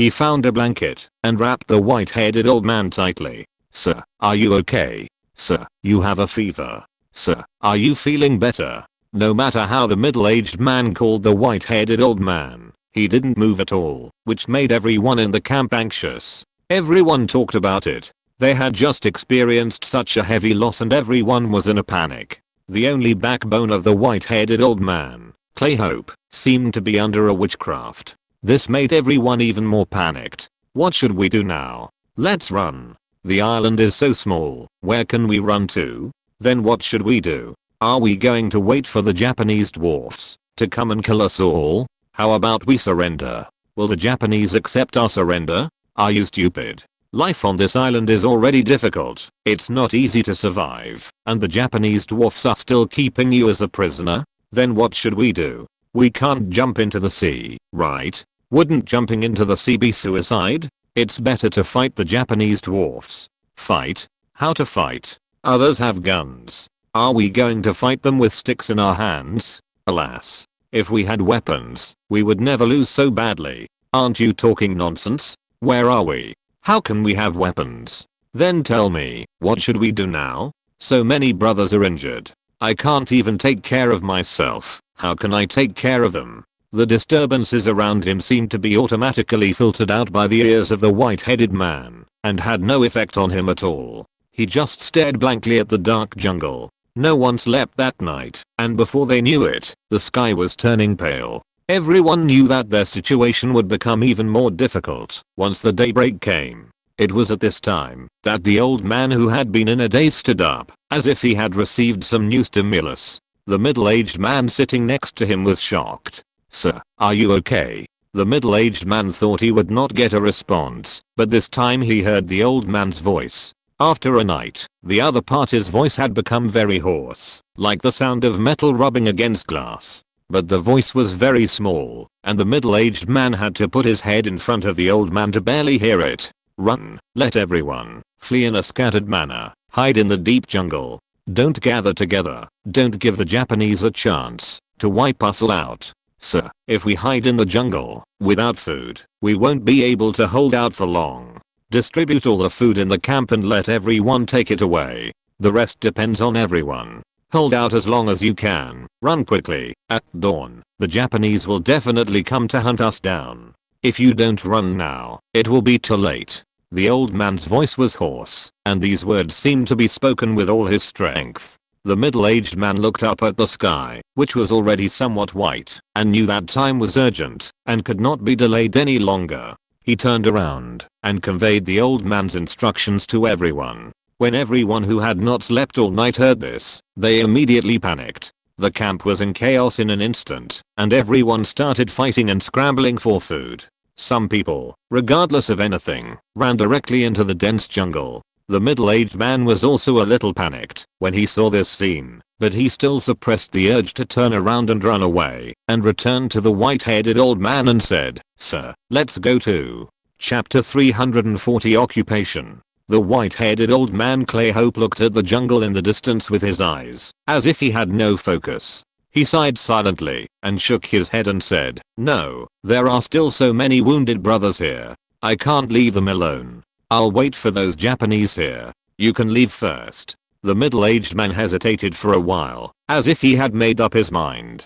He gritted his teeth and said, "Sir, I will stay with you too." The chaotic sounds behind him were getting smaller and smaller. Most of the people in the camp had taken food and fled in all directions. The white-headed old man did not turn his head. After hearing the words of the middle-aged man, he was silent for a while before saying, "No, you can't stay. If you really don't trust me, you can wait 2 days and come back to the camp to see. If you have a chance, help me collect the bodies. Also, if you have a chance to escape, you must find a way to spread what happened here." Knowing that the white-headed old man had already made up his mind to die, it was useless to dissuade him, and the middle-aged man said no more. But the possibility of escaping from this island alive was too small. After all, this was an island used to exile prisoners, and no one cared about it. The only chance might be to wait for the next prisoner to be transported to the island. But no one knows when that will be. It is also difficult to confirm whether he can live to that time. But at this time, the middle-aged man could only nod his head in response to the dying request of the white-headed old man. "Okay, sir, I will find a way to sneak back in 2 days. I hope to see you again then." Both of them knew that this possibility was very low, but the middle-aged man still had a glimmer of hope in his heart. The white-headed old man waved his hand without raising his head, signaling the middle-aged man to leave. The middle-aged man took a last look at the somewhat bleak back of the white-headed old man, gritted his teeth, entered the camp, and collected some food casually. When leaving the camp, he bowed deeply to the white-headed old man, and then walked into the dense jungle with his head turned back every 3 steps. When the first ray of sunlight on the horizon passed the sea level and shone on the Fernando de Noronha Islands, the Japanese camp was already filled with densely packed people, men and women, old and young, supporting each other, and almost everyone who could still stand normally stood in an open space. The bodies on the ground last night have been cleaned up, and the blood on the ground still tells people about the tragedy of last night. In the middle of the open space stood a straight tree trunk, about 10 meters long. Mizuno Nobuyoshi and Kobayashi Hisasaku were standing under the flagpole, and not far away from them, 300 fully armed soldiers were standing in a neat row. Behind the soldiers were the Japanese people on the island. Everyone's eyes were on Mizuno Nobuyoshi, who coughed twice and said, "Subjects of the great Japanese Empire, today is a moment that is destined to be remembered by history. We, the expatriates of the great Japanese Empire in Brazil, the loyal subjects of His Majesty Cheyenne Huang, are about to accomplish a feat. In Brazil, thousands of miles away from the great Japanese Empire, we offer a piece of territory in the Atlantic Ocean to the great His Majesty Cheyenne Huang. This will make all of us go down in history, and it will also indicate that the great Japanese Empire will become even stronger. Let us cheer for His Majesty Cheyenne Huang." Half a year. Half a year. Half a year. After hearing Mizuno Nobuyoshi's shouts, the crowd below was excited, and they raised their hands high and shouted half a year. After doing this 3 times, Mizuno Nobuyoshi said to the crowd again, "Now, we will raise the flag of the great Japanese Empire in the presence of everyone, and announce to the world that this island is an overseas territory of the great Japanese Empire from today. Please sing Cheyenne Huang with me." As soon as the words fell, everyone began to sing the Japanese national anthem Kamigayo in unison. Mizuno Nobuyoshi and Kobayashi Hisasaku also sang the song, while raising the national flag on the flagpole with solemn expressions. As the plaster flag was raised, all the Japanese cheered again in unison like crazy. Half a year. Half a year. The bright red on the plaster flag flying high on the flagpole formed a sharp contrast with the blood red on the ground that had not yet completely solidified. It seemed to remind the world that, wherever this flag was raised, blood would flow. The revelry of the crowd lasted for more than 5 minutes before it gradually subsided. After everyone calmed down, Mizuno Zanai straightened his clothes, stood under the plaster flag with a serious face, and said to the 300 fully armed soldiers, "His Majesty Cheyenne Huang's brave subjects, although we have completed the occupation of the island, but there are still many rats on this island who are unwilling to obey the leadership of His Majesty Cheyenne Huang. They are recuperating in the dark corners of the island, ready to attack us at any time. We must immediately wipe them all out to prevent them from destroying the sacred territory of His Majesty Cheyenne Huang. So now I order, everyone is fully armed, and all non-Japanese people on the island are cleared out. Let's offer a clean piece of territory to His Majesty Cheyenne Huang. Set off." After saying that, he waved his hand. It should have been a very imposing image, but with his short and fat figure, there was an indescribable funny. The fully armed Japanese took the lead in walking out of the camp neatly, followed by the old, weak, women and children holding various wooden sticks and spears. It turned out that Mizuno Zanai was actually leading everyone to chase and kill the prisoners who had been defeated by them. The mighty crowd rushed along the narrow path on the island to the prisoners' camp. The first destination was the base camp of the bearded folk Pinto, but because the bearded man had died on the way to the charge last night, the crowd returning to the camp knew that they could not stay in the camp. The camp had already been emptied of its supplies, leaving only some seriously injured soldiers who could not move. Mizuno Zanai couldn't even treat his own wounded, so of course he couldn't treat these prisoners. At the same time, he didn't have any food. to waste on these wounded. Therefore, he ordered the soldiers around him without hesitation, get rid of them with bayonets. Ha! The Japanese held a rifle with a bayonet and stabbed all the wounded to death one by one. In an instant, the whole camp was filled with panicked pleas for mercy and screams. The fully armed soldiers kicked open the shabby shacks one by one and searched all the places where people could hide. If they found a living person, they would be stabbed with a bayonet. The old, weak, women and children who followed behind them without weapons rushed into the camp and packed up everything they saw and thought was valuable. Finally, a fire burned the entire camp to ashes. It must be said that the Japanese have an unparalleled talent for the 3 L's policy. The places they passed were completely killed, robbed, and burned, leaving no trace. The camp of the bearded man was not small. After all, there were about 700 people living here. It took a whole morning to clean up the camp.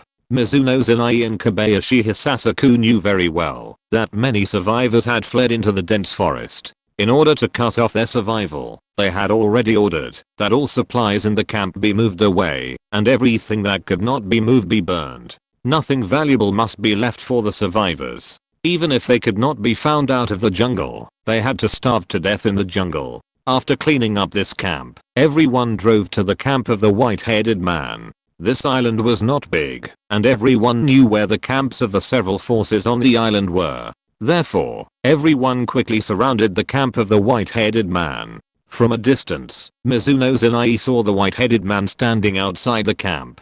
The soldiers around him wanted to shoot him directly, but were stopped by Mizuno Zenai. The white-headed man standing outside the camp had already seen the billowing smoke coming out of the bearded man's camp. He knew that the other party was preparing to completely eradicate the enemy this time. Looking at Mizuno Zenai who was slowly approaching him, the white-headed man Clayhope had no expression on his face.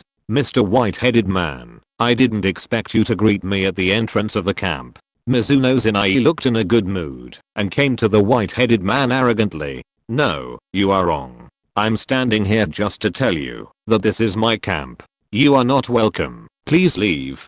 Clayhope's face was calm, and he looked coldly at the proud little Japanese in front of him. When Mizuno Nobuayoshi heard his words, he was not angry, but laughed. Mr. Whitehead, are you getting old and confused? From now on, the whole island belongs to us, and I can go wherever I want. It's your turn to make decisions. After saying that, he stretched his head to look at the messy camp behind the whitehead. He chuckled with disdain and said, TSK. TSK. Mr. Whitehead, are you going to stop me by yourself? At this time, the whitehead also understood that he had no ability to resist at all. He did not speak, but just stood straight in front of Mizuno Nobuayoshi, blocking his way. Mizuno Nobuayoshi glanced at him and did not want to talk nonsense with him, so he waved his hand behind him. The soldiers with weapons rushed up directly. A soldier was about to stab the old man to death with a bayonet, but Mizuno Nobuayoshi stopped him and said, "Don't be so rude to Mr. Whitehead. Go into the camp and check to see how many people are left. We want to let Mr. Whitehead see with his own eyes how I got into his camp." The soldier had no choice but to turn his rifle around and hit Clayhope in the face with the butt of his rifle. He was hit so hard that his head was bleeding, but Clayhope did not give in. He knew he had nowhere to retreat, but the Japanese obviously would not be stopped by an old man like him. He hit him in the stomach with the butt of his rifle again, causing him to bend over and fall to the ground like a shrimp. Seeing that, the Japanese jumped over his body and rushed to the camp. The whitehead shouted loudly, "We surrender. We surrender. I don't know if you can let us go. There are only wounded here, and they will not pose a threat to you.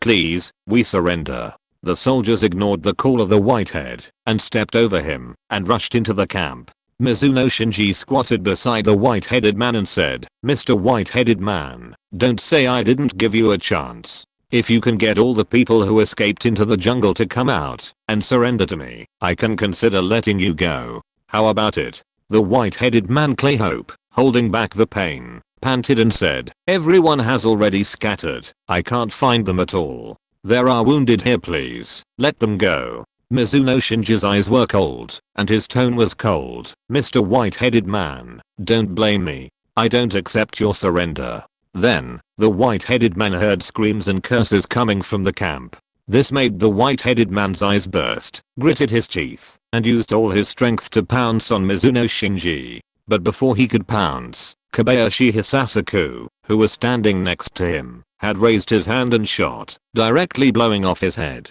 Mizuno Shinji spitted with disdain, got up and walked towards the camp. Next, the Japanese repeated what they did in the previous camp. I don't know if God couldn't stand the Japanese's evil deeds, but the sky was clear in the morning. In the afternoon, a strong wind began to blow, accompanied by heavy rain, soaking all the Japanese. Chapter 341 Raymond Eddy. Rio de Janeiro, Raymond Eddy's home. Raymond Eddy, who was eating breakfast leisurely, picked up the newspaper on the table. Although he was not born into a noble family, with the success of his father, his family is now considered a member of the upper class in Brazil. Therefore, under the influence of his father, they also developed the habits of British aristocrats. That is, while enjoying a hearty breakfast, they read the newspaper to check the major events in the country. But today's newspaper made his eyes fixed, and he saw the title was Navy training accidentally intercepted a huge arms deal. He quickly put down his breakfast and concentrated on reading the newspaper. After reading this report, he breathed a sigh of relief. I thought the latest batch of arms was seized by the Navy again. It turned out to be just a rehash, and the news of the last arms seizure was brought out again. The case has now been handed over by the Navy to the Recife Police Department for investigation. He is not worried about any accidents at all. After all, the person in charge of the investigation is one of the participants. What can the other party find out? It seems that we need to urge the Recife Police Department to come up with a conclusion as soon as possible. Otherwise, if these board reporters keep staring at this case and find something unusual, it will be troublesome. Thinking of this, he unconsciously speeded up his breakfast. After breakfast, he tidied his uniform with the help of his wife, and after carefully admiring himself in front of the mirror, he put on his hat and went out. There was already a special car waiting for him outside the door. Soon, Raymond Eddy returned to his office. He took a look at the young secretary, who was wearing a police uniform and looked curvy, and his eyes lit up.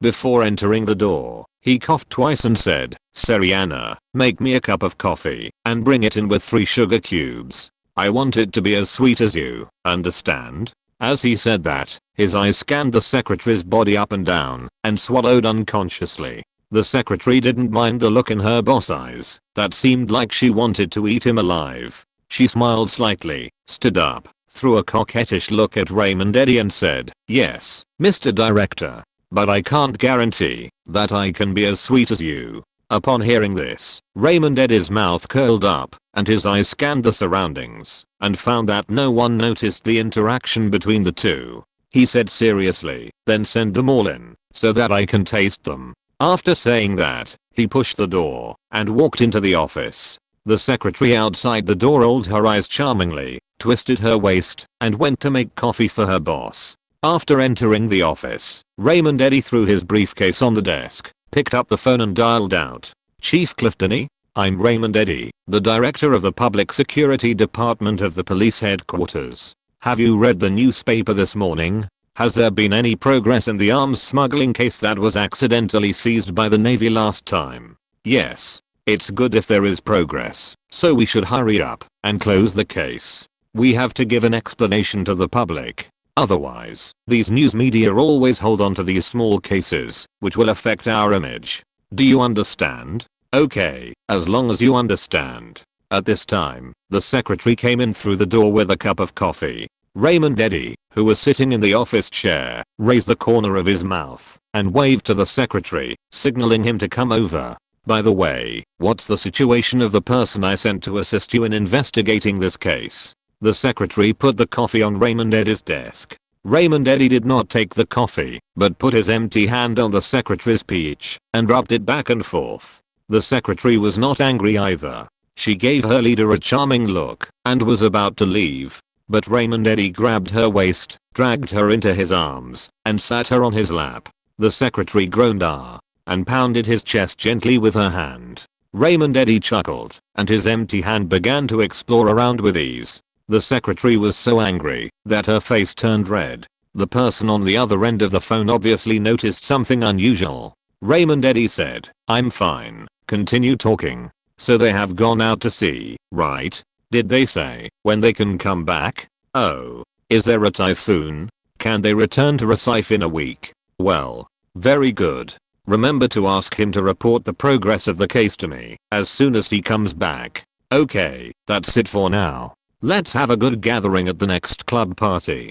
Goodbye." When the call was over, the secretary in his arms had already collapsed in his arms like a puddle of mud. Raymond Eddy chuckled and lowered his head to taste it. More than 10 minutes later, the secretary opened the office door with a flushed face and returned to her desk as if nothing had happened. Raymond Eddy, who had just sent the secretary away, was enjoying a cigarette after the incident and was feeling very happy. The phone on the table suddenly rang, which scared him. The cigarette in his hand was thrown up, and he danced twice before catching it.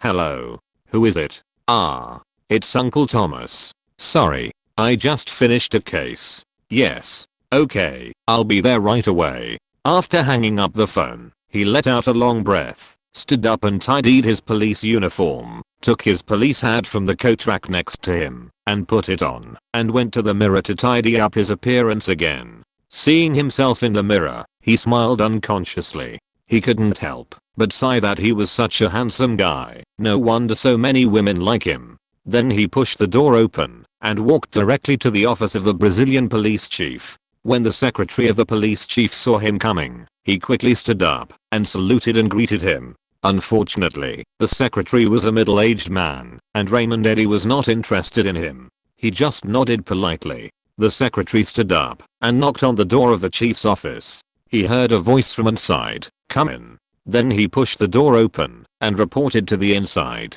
Soon he opened the door directly and motioned Raymond Eddy to come in. Raymond Eddy looked at his appearance again, confirmed that there was no problem, and then strode in. "Mr. Chief, Raymond Eddy reports to you." The chief of police opposite was a bald man in his 50s with gold-rimmed glasses. Seeing Raymond Eddy come in, he casually pointed to the reception area in front of the desk and said, "Come on, sit down and chat." Raymond Eddy smiled and nodded, and sat directly on the sofa in the reception area without being polite. The secretary who had just opened the door for him had brought 2 cups of coffee to the two of them. After motioning to the two of them, he turned around and left the office and closed the door of the office. After the secretary left, Raymond Eddy finally relaxed and sat on the sofa casually. "Uncle Thomas, did you call me here to tell me something?"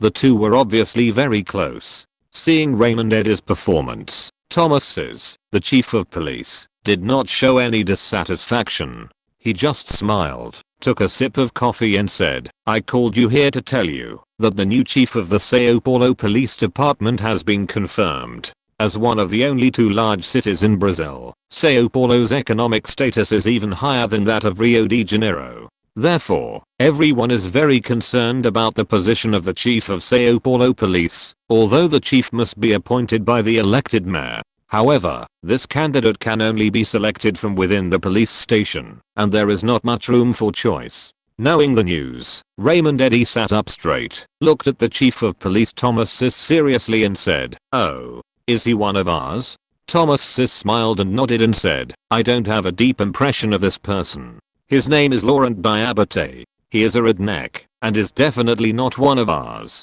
When Raymond Eddy heard this, his face turned very ugly. He slapped the sofa and said, "Damn it, what's the matter with this mayor of Sao Paulo? Why doesn't he choose the police chief every time? Is he trying to go against us deliberately? Be patient. Others don't know who we are. They will definitely only choose the person they think is suitable. Wasn't the previous one his classmate?" The chief of police smiled casually and waved his hand, motioning Raymond Eddy to calm down. "Then can we find a way to get rid of this redneck? There has never been a redneck chief in our police system, not even in Brazil." Now, the chief of the Sao Paulo Police Department, one of the most important police departments in the police system, is actually a redneck. If we tell others about it, other departments will laugh at us. Raymond Eddy seemed very dissatisfied and got angry in the office of the chief of police. But the chief of police shook his head firmly and said, "No, the current Sao Paulo Police Department is a big quagmire. Such a big thing just happened. We must not act rashly. In fact, I don't think there is anything wrong with a redneck. After all, Sao Paulo will not be particularly stable in the future. It is better to have him than to expose our people directly. Obviously, Thomas Sis is a shrewd old fox. From the communication and attitude of the two people, it can be seen that the two are from the same faction. In fact, Thomas Sis was originally a secretary of Craig Eddy. After Craig Eddy was transferred to the Ministry of Justice, he did not transfer him away. Instead, he kept him at the police headquarters. I don't know what kind of relationship he had, but he was appointed as the chief of police of the new government. This is why Raymond Eddy was so casual with him. It is also the reason why the Eddy family still stood firm in the police headquarters after Craig Eddy left. After listening to Thomas Sis's words, Raymond Eddy thought about it and quickly reacted. He nodded and smiled and said, "Haha, Uncle Thomas is right. Let him become the second Hodges. It's more interesting this way." Police Chief Thomas Sis looked at the second son of his old superior and sighed in his heart. It's really a tiger father and a dog son. If it weren't for the great favor of his old superior Craig Eddy, he wouldn't have known that this guy was useless and still wanted to support him. He wanted to fulfill the agreement with his old superior and send his second son Raymond Eddy to the position of future chief of police. But judging from the current situation, this second son is simply a person with great ambitions but little talent. He acted impulsively without considering the consequences, forcing me to help him clean up his mess. What's more, he actually took over his father's mistress. Such a person who could do such unethical things really challenged his bottom line. Fortunately, his elder brother Brizzo Eddy was very different from him. He was a smart and capable guy. It was a pity that the other party had chosen his future path a long time ago and wanted to go into politics. Otherwise, it would be much easier to train his elder brother. What I have to do now is to protect Raymond Eddy from any trouble. If Mr. Vargas can be successfully elected in the next government re-election, then his elder brother Brizzo Eddy will definitely find a way to send Raymond Eddy to the position of chief of police. In this way, I will have completed my mission. Chapter 342. Police Chief Thomas Sis didn't laugh when he heard Raymond Eddy's words, but just looked at him quietly. It wasn't until Raymond Eddy felt his gaze that he calmed down. He said nervously, "Uncle Thomas, what's wrong? Appointing a redneck as police chief is just a small matter. The fact that the Sao Paulo city government submitted another report is a big deal." Thomas Sis saw that the other party slowly calmed down, and then he spoke slowly. These words obviously stunned Raymond Eddy, and he asked in confusion, "What report does the Sao Paulo city government have to submit to the police headquarters?" This time Thomas Sis did not answer directly, but asked back, "What do you think?" Hearing this, Raymond Eddy was even more puzzled and asked doubtfully, "Does it have anything to do with me? It shouldn't be. I don't have any intersection with the Sao Paulo city government." Raymond Eddy's performance made Thomas Sis even more dissatisfied. He shook his head slightly, closed his eyes, leaned back on the sofa, and said slowly, "The report submitted by the Sao Paulo city government stipulates that future police recruitment can only be recruited from graduates of professional police schools. It also requires all police officers of the Sao Paulo Police Department to participate in police school training. Only after passing the training can they return to work." What? Sao Paulo is also preparing to set up a police school? What do they want to do? This time Raymond Eddy finally couldn't sit still. He stood up abruptly, staring at Thomas Sis with an angry face, as if he wanted the other party to give him an explanation. Thomas Sis didn't know whether he had anticipated Raymond Eddy's reaction or was really resting his mind with his eyes closed. He had no intention of opening his eyes to look at him. He just continued to answer, "Sao Paulo is not planning to re-establish the police school, but wants to pay a sum of money to the Natal Police School to entrust them to help train the academy and accept graduates of the Natal Police School to work in the Natal Police Department. These bastards. It is the right of our police headquarters to recruit police officers from anywhere, and it is also our police headquarters that should open the police school. This must be related to that damn yellow monkey. He must have reached some agreement with the mayor of Sao Paulo. Damn it, this is the business of our police system. Why do they interfere?" Raymond Eddy's good mood was completely lost, and he became furious and kept walking back and forth in the office of the Chief of Police. Chief of Police Thomas Sis slowly opened his eyes and looked at Raymond Eddy, who was like an angry bull that couldn't find its target and was furious in his office. He smiled helplessly and said, "It's good that you know. I told you a long time ago. We should have intervened in the management of the Naval Police School at the beginning, but you always felt that other people's police schools were a joke, and you made a big fuss because of other people's actions to rectify the Naval Police Department. Why bother? You have to understand that politics is the art of compromise. Now, you have created a powerful enemy for yourself. If others knew that you were the one behind all this, do you know what you would face?" After hearing this, Raymond Eddy smiled disdainfully and said, "So what? The Ministry of Justice investigation team went down. What could they find? All the traces have been cleared up. So what if the man surnamed Fang is a general? Can he know that I attacked him? Haha, even if he knew that I attacked him, what can he do to me? How much background can a soldier have? Dare to go to war with my Eddy family?" Looking at the arrogant Raymond Eddy in front of him, Thomas Sis thought to himself that this kid was hopeless. He is already a major general, holding most of Brazil's naval forces, with more than 10,000 soldiers under his command, and a real military power. But you call him just a soldier. It seems that in your eyes, I, the Chief of Police, am still a dog of your father. Thinking of this, Thomas Sis felt that he should not get so close to him in the future. His father had done him a favor, and he had tried his best to repay him, but now this piece of mud is obviously not worth the effort. Maybe he should talk to his eldest brother, lest one day this arrogant guy cause a huge disaster for the Eddy family. After coughing twice, Thomas Sis stabilized his emotions and continued to speak slowly. "So what do you think should be done with this matter now? Is there any need to say this? Of course, it is to directly refuse and return the report to Sao Paulo." Raymond Eddy looked at the Chief of Police with a look of "you are stupid" on his face and gave orders impatiently. Thomas Sis seemed to be accustomed to this, with a hint of dissatisfaction in his eyes, but he still slowly and patiently persuaded, "Don't you think it's a better idea for us to participate in the management of the police academy? You know, we asked to intervene in the management of the police academy in the name of the police headquarters, and the other party would not refuse. In this way, we can train more of our own people." Unexpectedly, Raymond Eddy was full of disdain, and he waved his hand directly and said, "Why do we need so many useless grassroots police officers? I think my father's approach is the most perfect. As long as we pull the tested and excellent middle-level police officers into the club, and through our relationship, the other party can get a quick promotion. We will naturally be able to firmly control the power of the police system. Why bother to waste time on those useless students? Wait until they can pass the test and become middle-level police officers."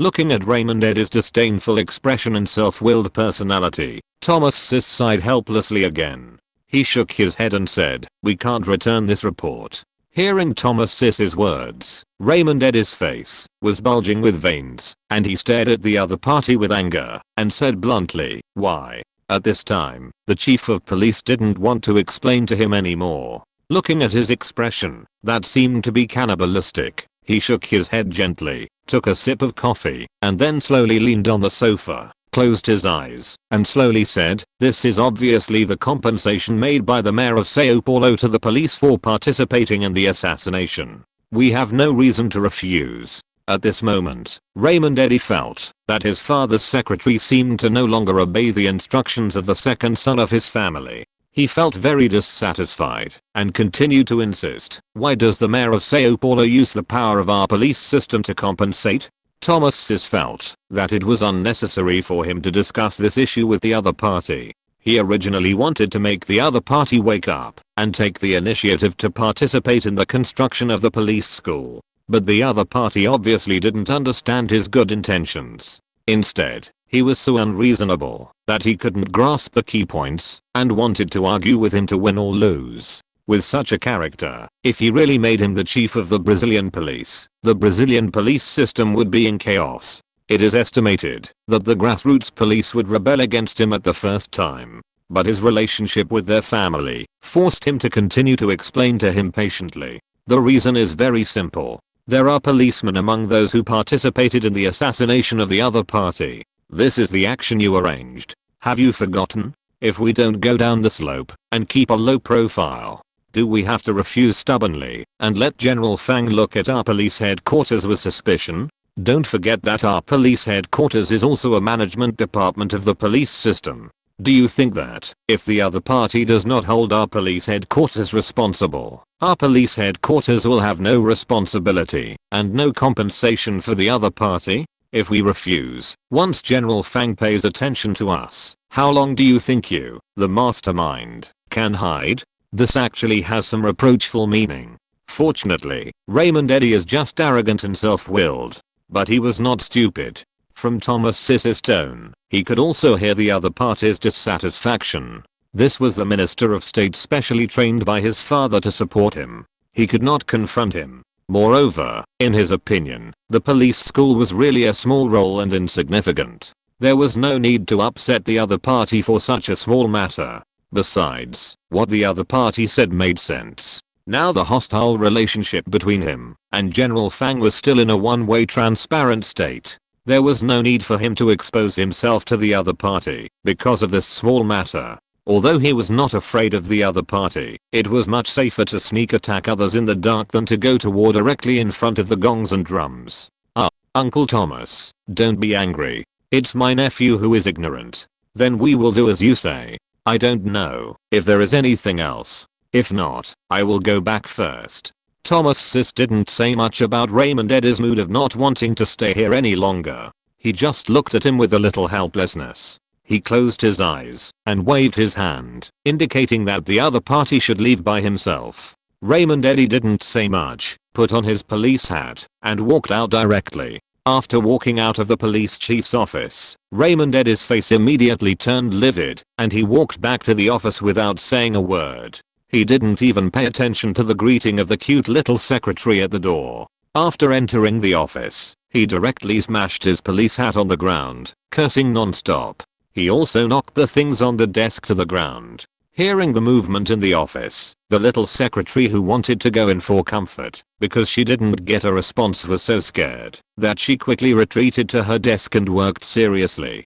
The movement in the office took more than 10 minutes to slowly quiet down, and Raymond Eddy's good mood for the whole day did not recover. That night, he did not go home, but drove directly to a small villa on the outskirts of Rio de Janeiro. In this villa, he received his father's inheritance, a delicate and gentle Japanese woman. His anger needed to be vented here. Sure enough, this is the harbor for men. When he woke up the next day, Raymond Eddy's irritability had completely disappeared. Raymond Eddy, who returned to work at the police headquarters, felt refreshed and indescribably happy. When he saw the secretary again, he smiled again.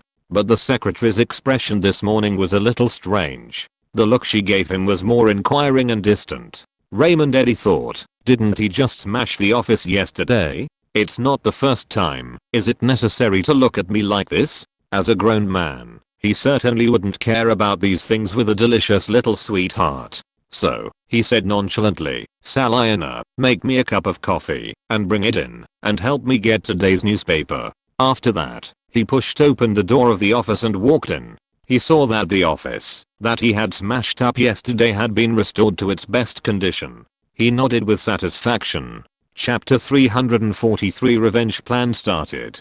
Today's coffee was obviously not as timely as yesterday's. About 10 minutes later, the secretary Saliana came in with a cup of coffee and a newspaper, looking a little nervous. Seeing his secretary's cautious expression, Raymond Eddy smiled and waved, motioning her to stand beside him. The secretary lowered her head, as if she didn't see his action. After putting the coffee on the desk, she put the newspaper on the desk and pushed it in front of Raymond Eddy. Seeing this, Raymond Eddy frowned and was about to speak. But the secretary whispered, Mr. Director, you should read today's newspaper first. After that, she hurriedly left the office. Hearing this, Raymond Eddy frowned even more. He looked down at the newspaper on the table and saw the front page headline read, Shock. The director of the Public Security Department of the General Police Department is actually an arms smuggler. Just one glance made Raymond Eddy's scalp numb. His eyes bulged, and he picked up the newspaper on the table and read it carefully with an unbelievable look. According to the description in the newspaper, a Brazilian Navy destroyer discovered a suspicious ship while performing a patrol mission yesterday. After inspection by the Navy patrol, it was confirmed that this was an arms smuggling ship that had just completed an arms transaction. At the same time, this is also the second arms smuggling ship discovered by the Navy patrol recently. In view of the case of the first arms smuggling ship, the police did not report the investigation results to the Navy. Therefore, the Navy launched an investigation and interrogation of the criminals on this arms smuggling ship. The interrogation found that the ship had just traded weapons and equipment for a battalion. A total of 15 criminals were arrested this time, one of whom was an escort arranged by the buyer. The rest were all gang members in the Recife area. According to the confession of the escort arranged by the buyer and the gang leader of the arms seller, the buyers of these two batches of arms were Mr. Raymond Eddy, director of the Public Security Department of the Brazilian Police General Administration. As for why Mr. Raymond Eddy wanted to participate in the arms deal, further investigation is needed. Seeing this, Raymond Eddy stood up and looked around. He was a little overwhelmed for a moment. Just when he was a little panicked, the door of the office was pushed open.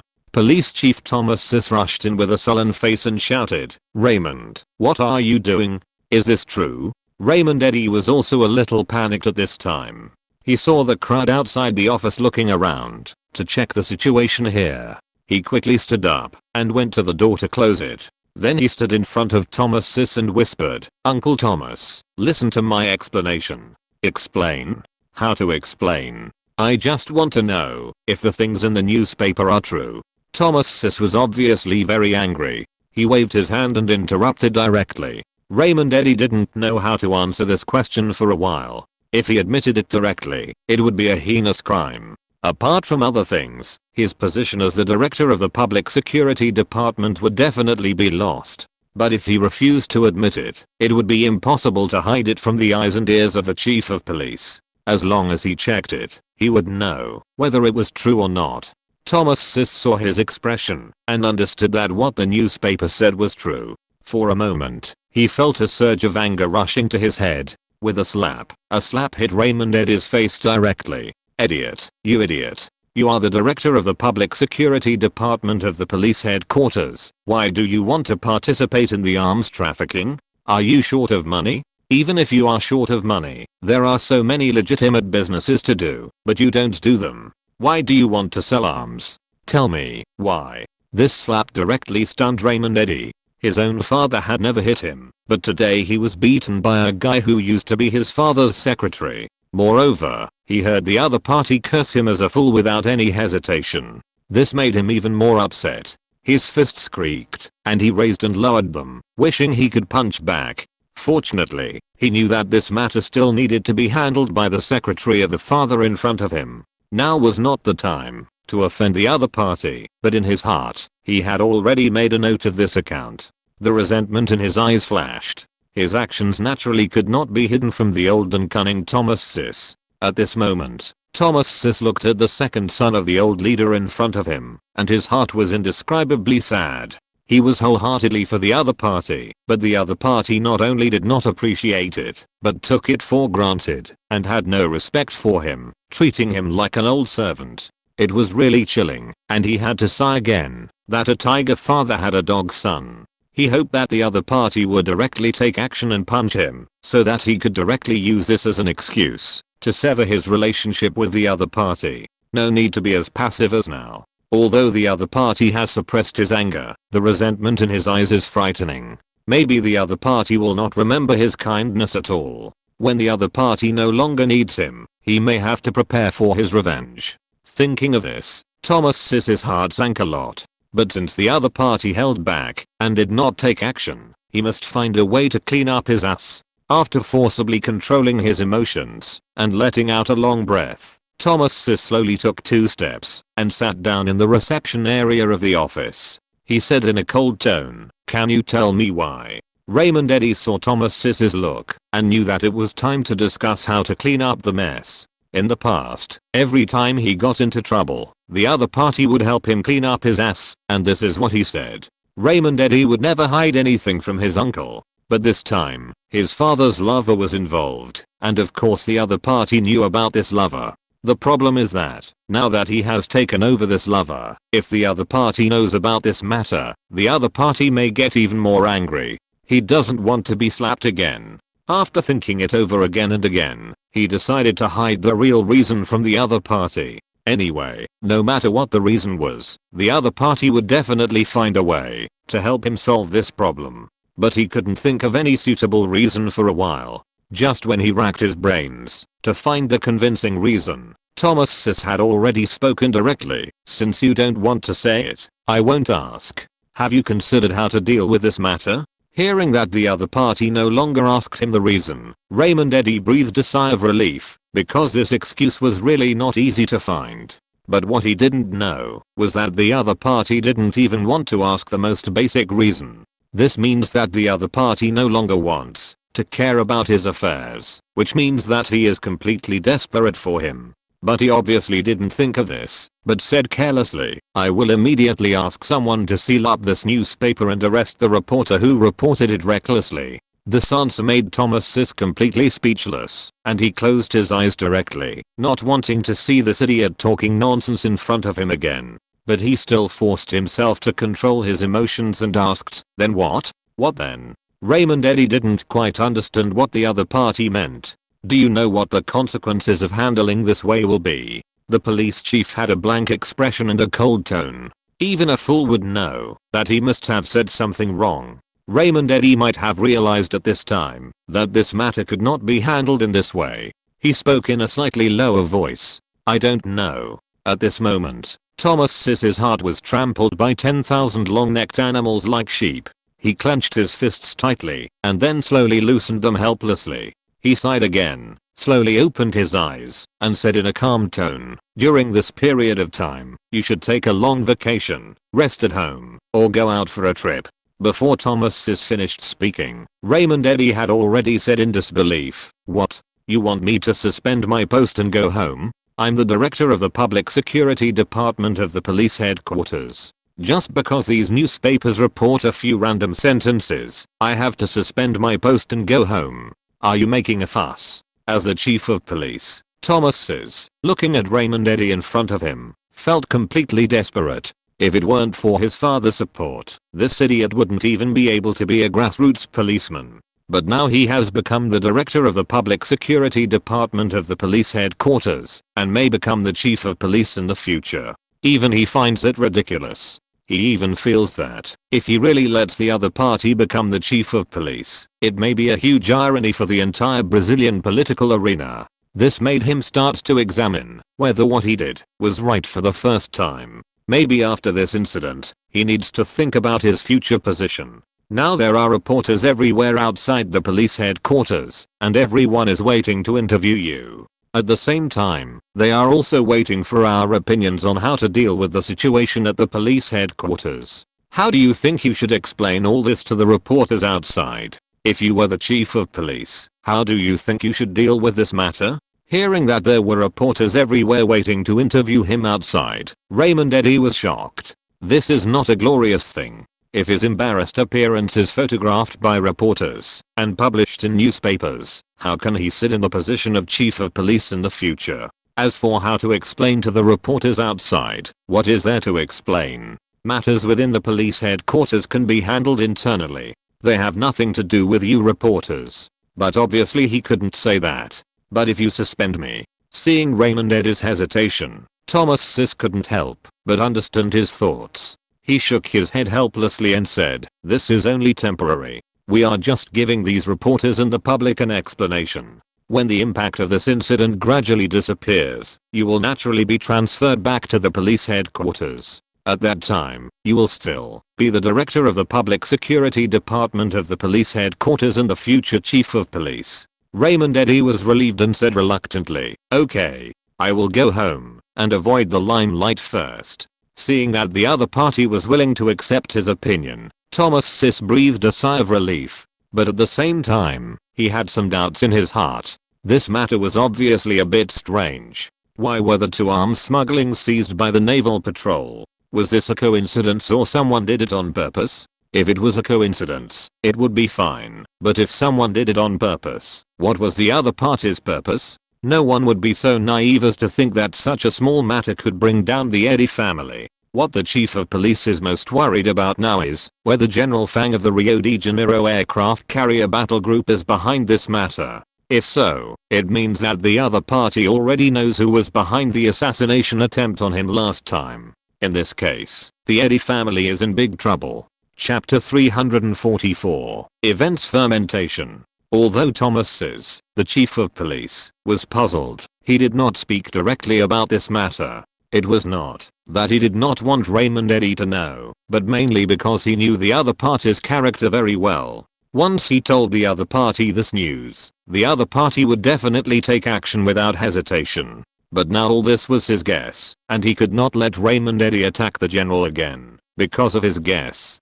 After the last assassination, General Fang must have had more stringent protection. If he wanted to attack him again at this time, he might be caught by the other party. They could not take risks. After all, once the Eddy family was found out, his relationship with the Eddy family would inevitably be unable to be concealed. What Thomas Eddy did not know was that everyone who had a relationship with the Eddy family was now under close surveillance. Everyone's every move was under the surveillance of the second section of the Logistics Department. The investigation department of Fang Lang Group withdrew all its members according to Fang Lang's order. It was not that Fang Lang did not trust the investigation department. On the contrary, he regarded them as his most secret trump card, so he deliberately hid them to avoid letting anyone know about their existence. Now this force is not strong enough, so Fang Lang asked Zhang Ze to find two kind pastors and open 2 orphanages in Sao Paulo and Rio de Janeiro in their name.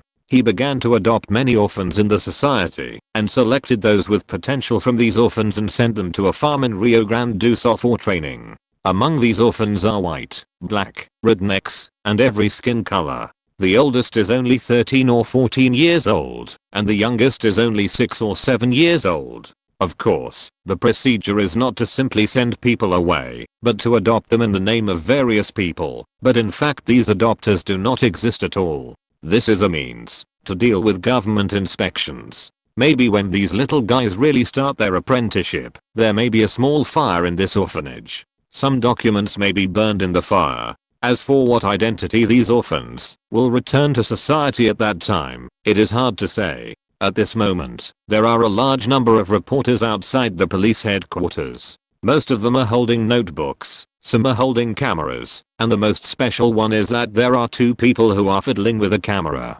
For a moment, the other reporters around him looked sideways. After all, it was a new thing to use cameras for news interviews in this era. However, these were real reporters, and there was nothing strange about it. But there were actually 2 people with special identities in this group of people. They were not ordinary reporters, but agents from the second section of the Logistics Department. Of course, the purpose of their coming here was not to interview. Although the 2 were dressed as ordinary reporters and held simple notebooks and pens in their hands, the bags they carried were slightly larger than ordinary bags. Time passed little by little, and everyone's request to go in for an interview had not been approved, and the people they wanted to interview had not shown up. This made the reporters waiting at the door of the police headquarters dissatisfied, and they all clamored and demanded to interview Raymond Eddy in person. It was unknown how long it took, and a young man in a suit and leather shoes who looked very imposing, and who didn't know what he was thinking, slipped in directly from the guard, who was blocking the door.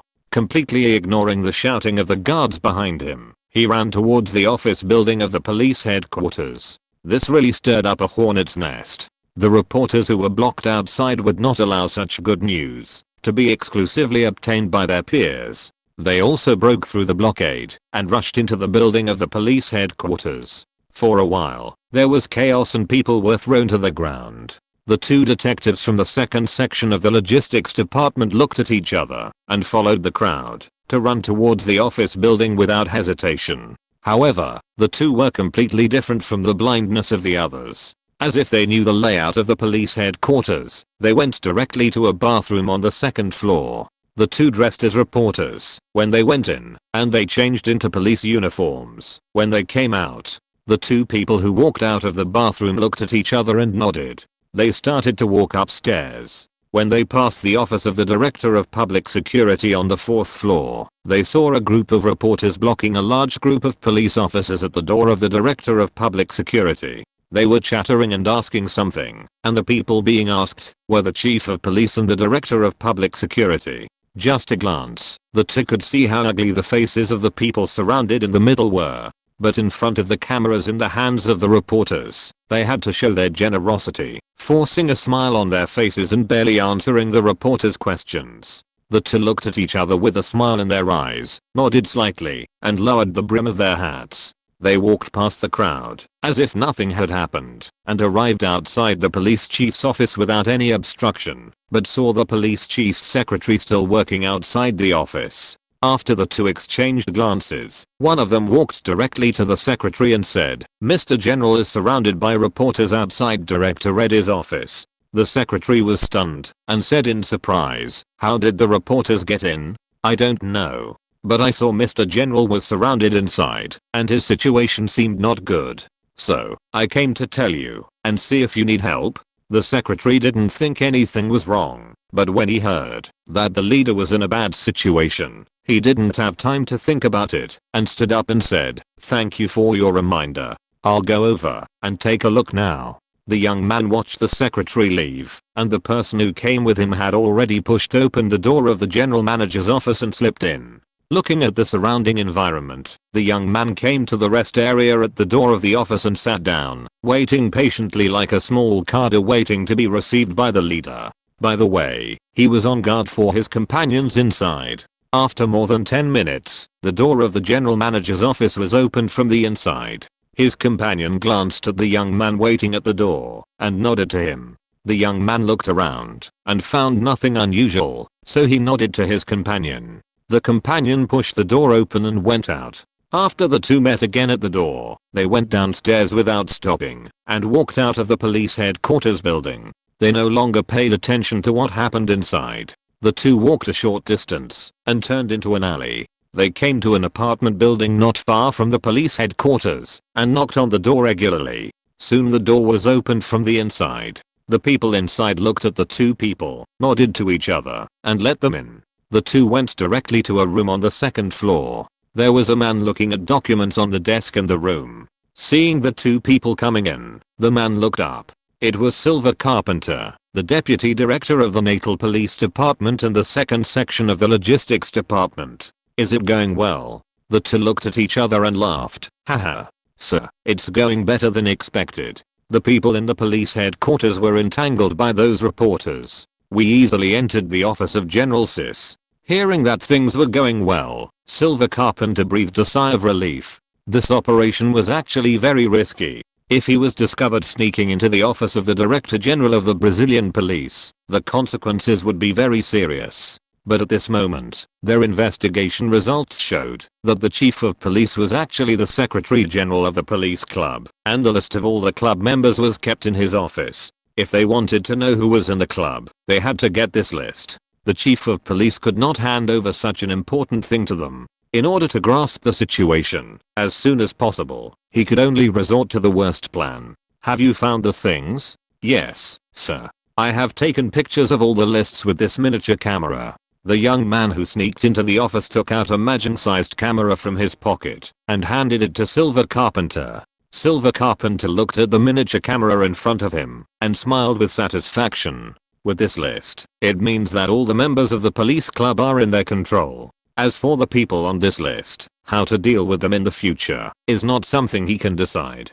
Just when Silver Carpenter was very happy about completing the task, Raymond Eddy of the police headquarters was on the verge of exploding. Just after discussing with the Chief of Police Thomas Sis how to deal with this matter and preparing to sneak back home, he was blocked by a group of reporters at the door of his office. Before he could figure out what was going on, there was a sound of cameras snapping and flashes at the door, which almost blinded him. Raymond Eddy, who was already full of anger, was about to explode. Fortunately, Thomas Sis, who was following him, reacted quickly and grabbed Raymond Eddy, who was about to explode, and dragged him behind him. He pushed himself to the front. He took the opportunity to whisper in Raymond Eddy's ear, "Don't make a sound, I will answer any questions." After saying that, he tidied his clothes and stood in front of the reporters. He coughed twice and prepared to appease the reporters who broke in. But these reporters were obviously not prepared to listen to what he said. Everyone's target was Raymond Eddy. A bunch of long guns and short guns directly passed Thomas Sis and hit Raymond Eddy in the face. Some of them even hit Raymond Eddy, which made him furious, but he also understood that he was in public now, and he had to maintain his image. So, he gritted his teeth and resisted the urge to get angry and took a step back gently. "Chief Eddy, please tell me the purpose of your arms smuggling." "Mr. Eddy, as the director of the Public Security Department of the police headquarters, what is the reason for you to break the law knowingly?" "Mr. Eddy, you are so young, how did you become the director of the Public Security Department of the police headquarters?" "Mr. Eddy, is arms smuggling your personal behavior or the behavior of the police headquarters?" "Mr. Eddy, I heard that your father was the previous deputy minister of the Ministry of Justice. Does your father have anything to do with your ability to become the director of the Public Security Department at such a young age?" "Mr. Eddy, is arms smuggling your family business? How long has your family been engaged in arms smuggling activities?" The reporters asked sharp questions one after another, making all the police officers on the scene look pale. The police who had been in charge of blocking these reporters pushed all the reporters more than 1 meter away, and they were about to be pushed back by the reporters. The police passing by also joined in and pushed the reporters back more than 2 meters. Police Chief Thomas Sis finally had some room to move. He had participated in many press conferences, but today's was the craziest one he had ever encountered. Obviously, everyone's concern about this big news far exceeded any information disclosed by the police headquarters in the past. This was also because he was surprised by the rare things. After all, the Brazilian government has only relaxed news control in the past 2 years. The original news media were some government mouthpieces, and they promoted some positive images and positive information of the government. Everyone was asked by the government to do some normal propaganda work, and there was no need to be too active. But there is a saying that goes, good news doesn't go out, but bad news spreads 1,000 miles. Some people do some good things, even if they are reported in the newspapers. People may just say oh, and think, this kind of thing. It's nothing strange. I can do it too. But if someone does something bad, then it will spread very quickly. Everyone will come together to discuss their views on the matter. No matter if they are familiar or unfamiliar, they can instantly find a common topic, and they will discuss endlessly. For the media, bad things spread faster, which can arouse heated discussions among the masses and increase newspaper sales. At the same time, the most important thing is that it can reflect the media's supervisory role on the government. Therefore, the enthusiasm of reporters is incomparable. Thomas Sis saw that the reporters were stopped at a safe distance of 1 meter, and he coughed twice and said, "Dear journalist friends, please calm down for a moment. I'm Thomas Sis, Chief of Police of Brazil, and I just learned about the news reported by the Brazil Times today. We still need to investigate the truth of the matter. It is too hasty for everyone to doubt the top leaders of our Brazilian police headquarters, based on an unfounded report. So I hope that everyone can give our police headquarters some time to let us get to the bottom of this matter and then report the actual situation to everyone, okay?" As soon as he finished speaking, the reporters had already pointed their cameras at Thomas Sis. "Mr. Chief, are you questioning the authenticity of this report? Mr. Chief, are you going to cover up for Chief Eddy? Excuse me, what is the relationship between Mr. Chief and Chief Eddy? Mr. Chief, are you also involved in this arms smuggling case? Excuse me, Mr. Chief, is this arms smuggling an act of the Police General Directorate? Excuse me, Mr. Chief, why was there no follow-up after the Navy handed over the first arms smuggling case to the Recife Police Department? Is it because the local police department was also involved? Excuse me, Mr. Chief, how do you plan to deal with Chief Eddy? Mr. Chief, are you trying to delay time?" The reporters' questions were like a barrage of questions, and Police Chief Thomas Sis didn't know how to answer for a while, and even sweat began to appear on his forehead. If you're listening to this novel on a channel other than Fanfic World, it means they downloaded and uploaded it without effort. We cordially invite you to visit our channel Mundo Fanfic Novelos. There you'll find the original version of this story, and you can explore many other novels of various genres. We're waiting for you to immerse yourself in a world of incredible novels. Chapter 345. Eddie family's response. The police headquarters was obviously inexperienced with the aggressiveness of the reporters, and for a moment they fell into a strange silence. But the reporters on the other side were not ready to let go of the chief of police, who took the initiative to stand up so easily. The questions raised were more sharp and ruthless than the other. All the police officers present felt humiliated. Finally, Chief of Police Thomas Sis simply stopped talking and waited for the reporters to finish. The reporters were noisy for 5 or 6 minutes before slowly quieting down. There were dozens of questions raised, and it would probably take most of the day to answer them one by one. Thomas Sis didn't have so much time to waste with them now, so he simply chose a straightforward method. I'm sorry, journalist friends, we still have to investigate this case. Please wait patiently for the results of the investigation of the case, and we will definitely give you a satisfactory answer when the time comes. Let's stop here today.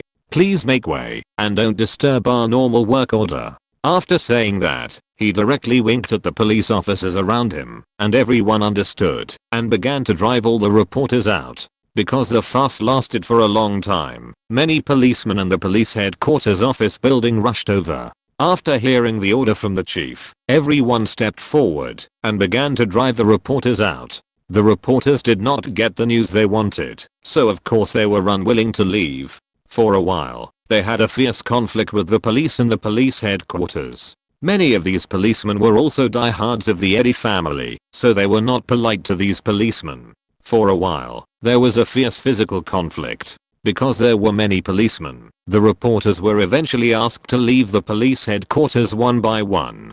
But the reporters who came out looked very embarrassed, and many of them had bruises on their faces. This made all the reporters very angry. It can be imagined how they would exaggerate and describe their experience today in the newspaper. After returning to the newspaper, the whole process was recorded in full by the reporters, sent by the TV station with cameras. Of course, these are not the biggest problems that Mr. Chief of Police and Raymond Eddy are facing now. Because this newspaper is distributed nationwide, everyone in the country has seen it. This naturally includes senior government officials, including leaders at all levels of the Ministry of Justice and the President. So, when Thomas Sis just returned to the office, the phone in the office kept ringing. There were calls from the Ministry of Justice and the Presidential Palace, asking the police headquarters to give a clear explanation of this matter. For a time, the Chief of Police Thomas Sis was in a state of panic, and the focus of the incident, Raymond Eddy, quickly drove away from the police headquarters after the reporters were asked to leave the police headquarters. As soon as he drove out of the police headquarters, he was soon discovered by the reporters waiting outside. Fortunately, he did not slow down the whole way, so he was not surrounded by reporters, and escaped by luck.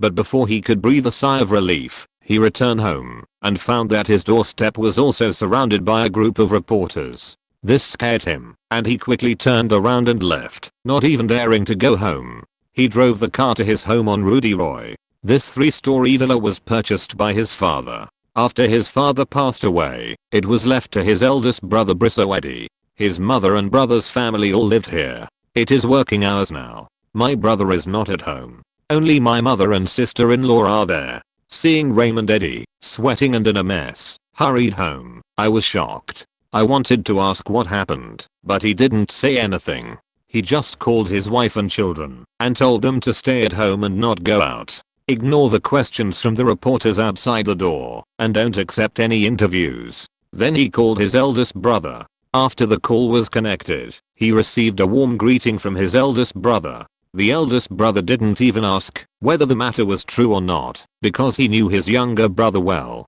He could do such a stupid thing. What did Uncle Thomas say? The eldest brother Brisso Eddy is a smart man. Since the matter has been exposed, it is a waste of time to pursue responsibility. The most important thing now is how to minimize the impact of this incident, and at the same time, keep his younger brother's position in the Brazilian police headquarters, or the influence of the Eddy family in the police system. Although Brizzo Eddie has now chosen to join the Labour Party and shift his work focus to party work, this does not mean that he will lose the family's base in the police system. On the contrary, he hoped to further consolidate and strengthen the Eddie family's base in the police system through his success in the political party. He could even achieve the goal of completely controlling the police system. Unfortunately, a series of recent events have made him a little anxious. Since President Vargas was seized by General Dutra of the military because of the Japanese mob attacking the presidential palace, the development of their Labour Party has been seriously affected. Fortunately, by learning to organize trade unions from the Soviet Communist Party, the Labour Party's influence began to grow rapidly in Brazil, and it was about to catch up with the scale of the Social Democratic Party and the National Alliance. However, they encountered the Fang Lang group, which did not play by the rules. The other party directly cleared the Labour Party's trade union organization from the entire Fang Lang group by establishing its own trade union. Then all the factories related to the entire Brazilian automobile industry system and the factories and enterprises related to the Fang Lang group began to learn from the Fang Lang group's trade union organization. They quickly occupied the position, causing the trade union organizations that had finally entered these factories in Fang Lang to fail. There was no chance to incorporate this trade union organization, because although the other party was an independent workers' organization on the surface, but in fact, it has a complete organizational structure, a complete organization with one level controlling the next. The main cadres in this union organization are directly appointed by Fang Lang Group, ensuring Fang Lang Group's absolute control over this organization. It can be said that the scale of the workers' organizations controlled by the General Union of Fang Lang Group is comparable to the scale of their Labour Party union in several major cities such as Sao Paulo, Rio de Janeiro, Porto Alegre and Natal. This made their work very passive for a time, but it is almost impossible to conquer this union organization. First of all, this union is very different from theirs. In terms of the source of members, the other party's union is that, as long as the workers work in the other party's company, they will automatically join this union organization without paying any membership fees. The normal operation of the union and the wages of the union cadres are all paid directly by the factory. The union organized by the Labour Party requires workers to apply for membership and pay membership fees. The person in charge of leading the local union is a member of the Labour Party and must accept the leadership of the Labour Party. It is impossible to join the other party's factory to work, and the salary naturally needs to be generated from these membership fees. What's even more infuriating is that this union organization is more thorough in protecting the interests of workers. The labor union of our own Labour Party is still thinking about reducing the working hours of workers through negotiations with factory owners, reducing the 12-hour working system to a 10-hour working system.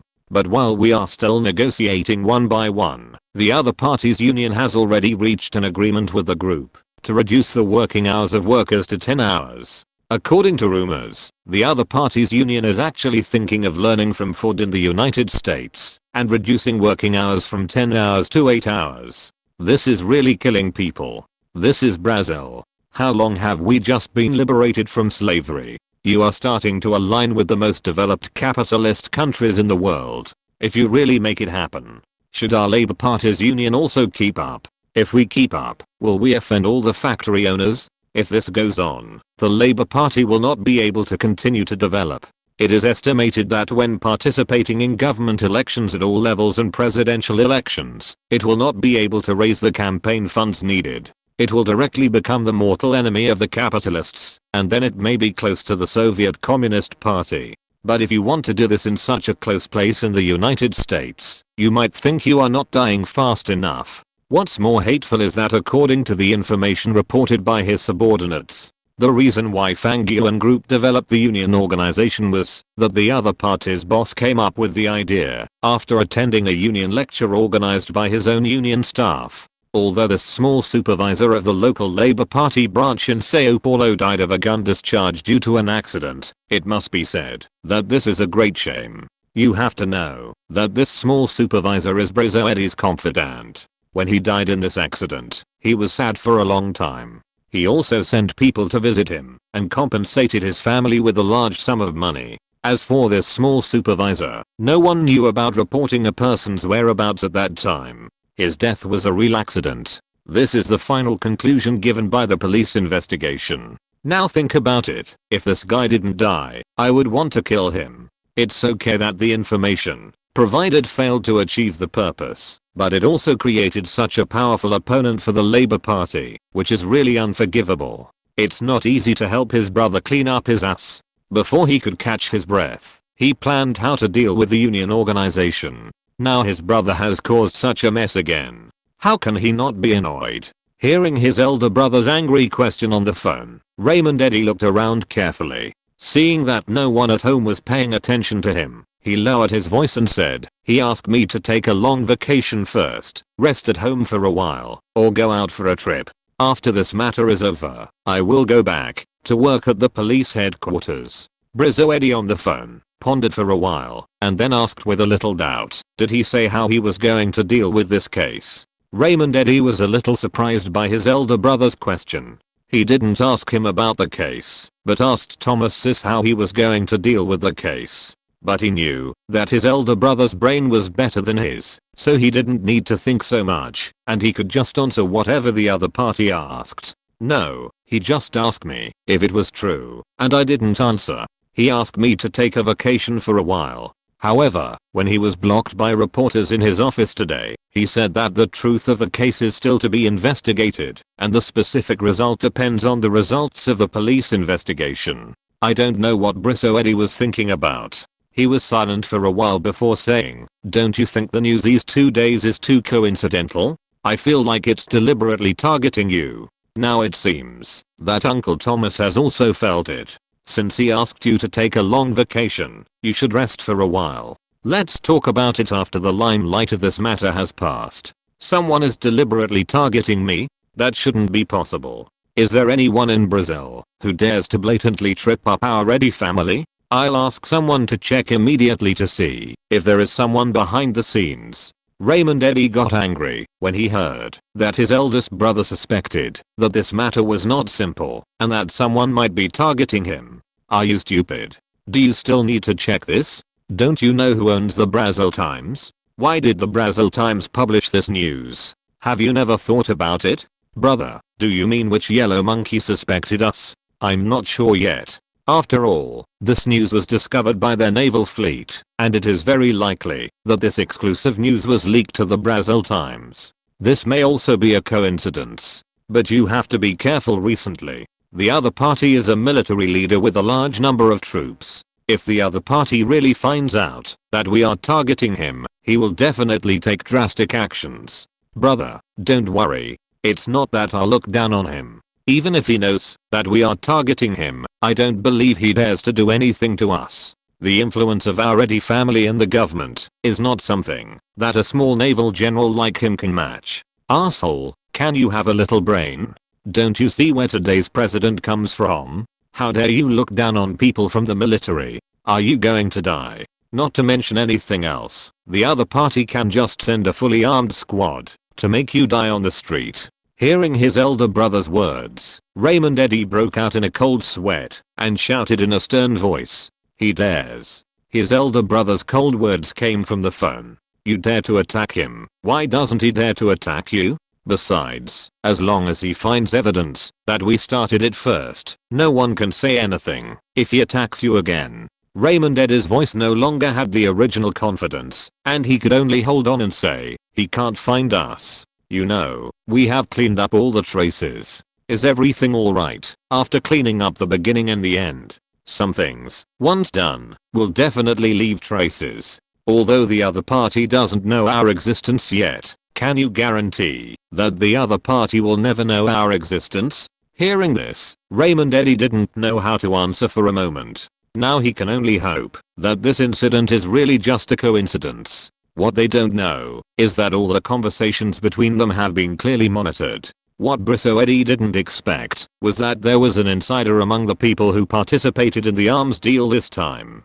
But this can't be blamed on him. After all, when his brother Raymond Eddy arranged for the other party to conduct this arms transaction, he didn't expect that he would be caught one day. Now Raymond Eddy is also overwhelmed by the exposure of arms smuggling, and he didn't think that Davis Berry was also one of the insiders of this matter.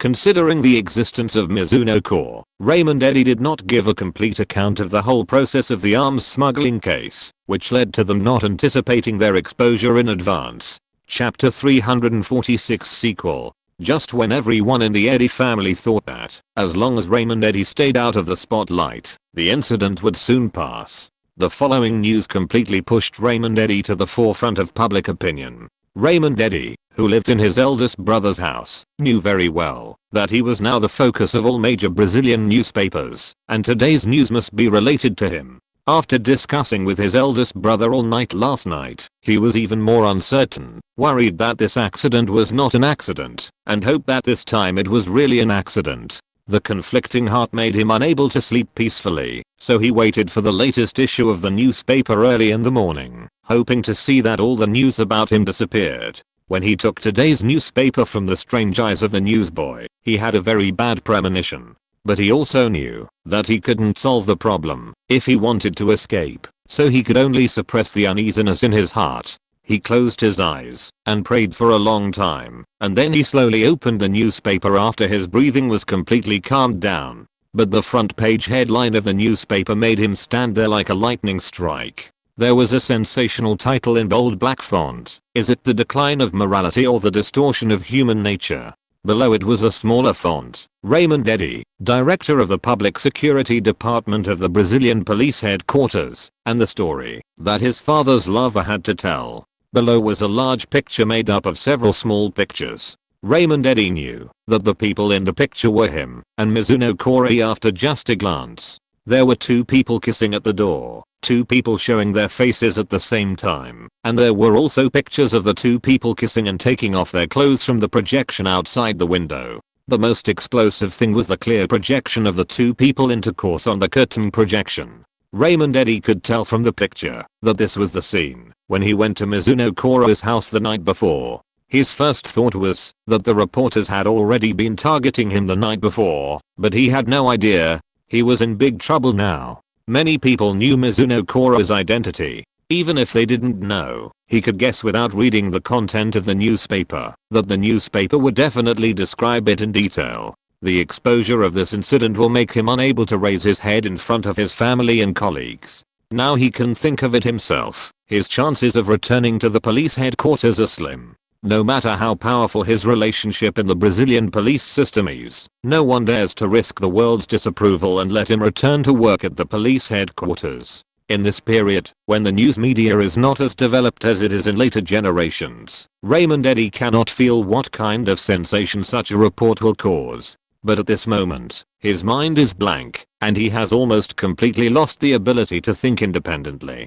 His mother's cry came from behind, waking him up from his trance. He didn't dare to let others see the newspaper, and rushed back to his room with the newspaper.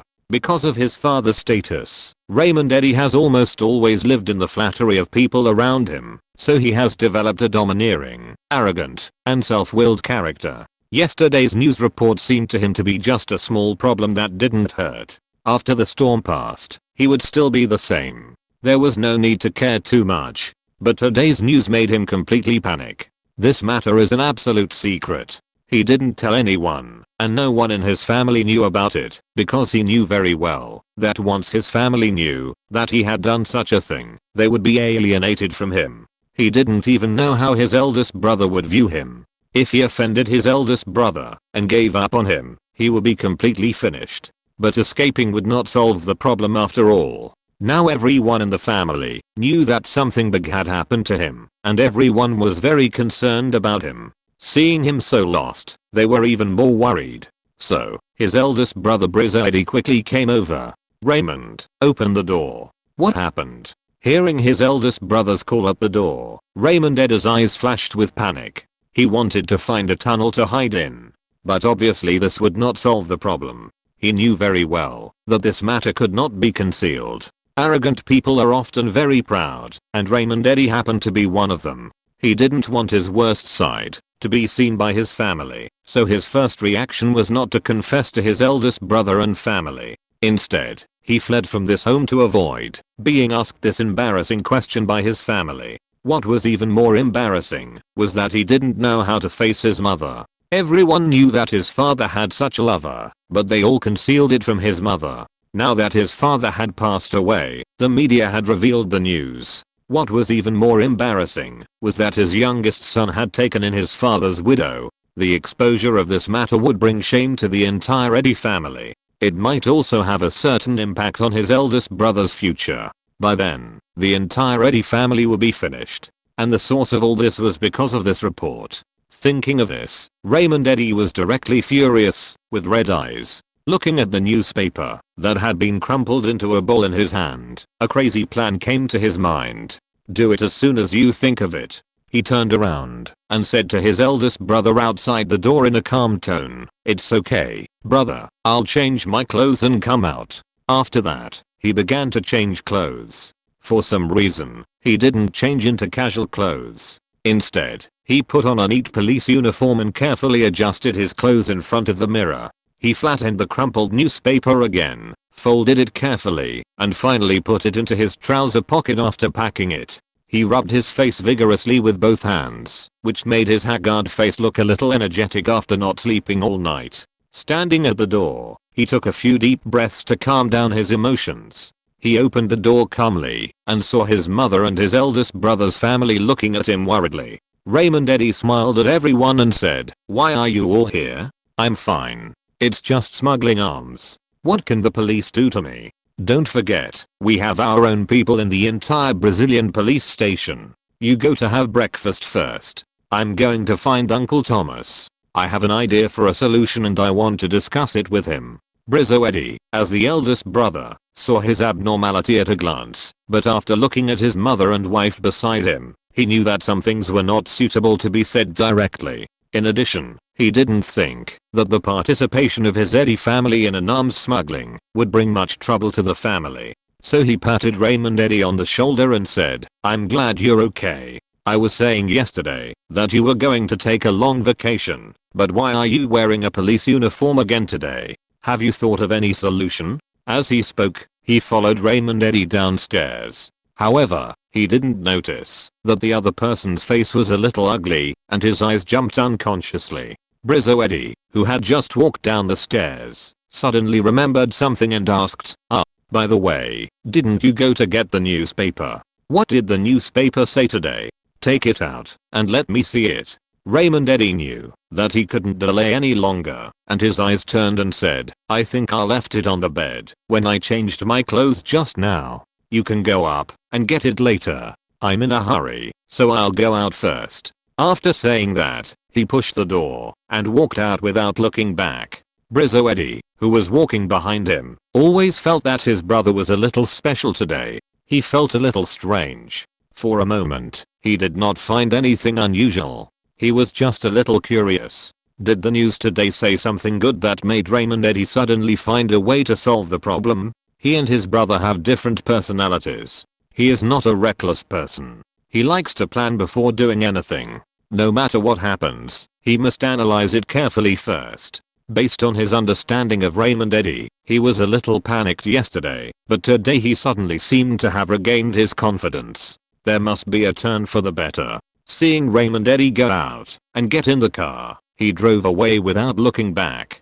He did not even look at his mother and himself who were waiting at the door to say goodbye to him. But he was stunned. It shouldn't be like this. Although his brother is domineering, he still cares about his mother and himself as his eldest brother. Therefore, every time he leaves home, he will be very proactive and say goodbye to his mother and himself. But why is he so rude today? He soon realized that something was wrong.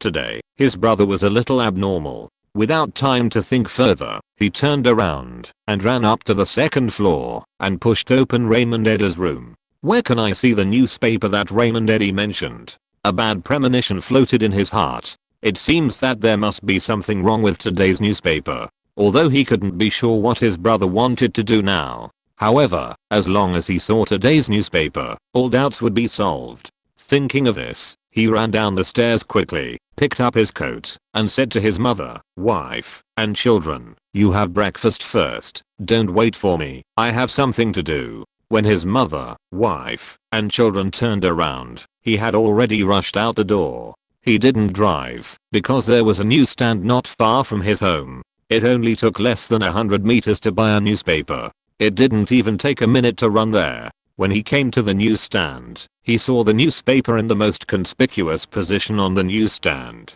There were several people holding newspapers in front of the newsstand and talking about it. But he didn't care about what everyone was discussing. All attention has been attracted by the sensational front page headline and the content of the photo. His eyes were wide open, and he looked in disbelief. He pulled out the newspaper and started to read it.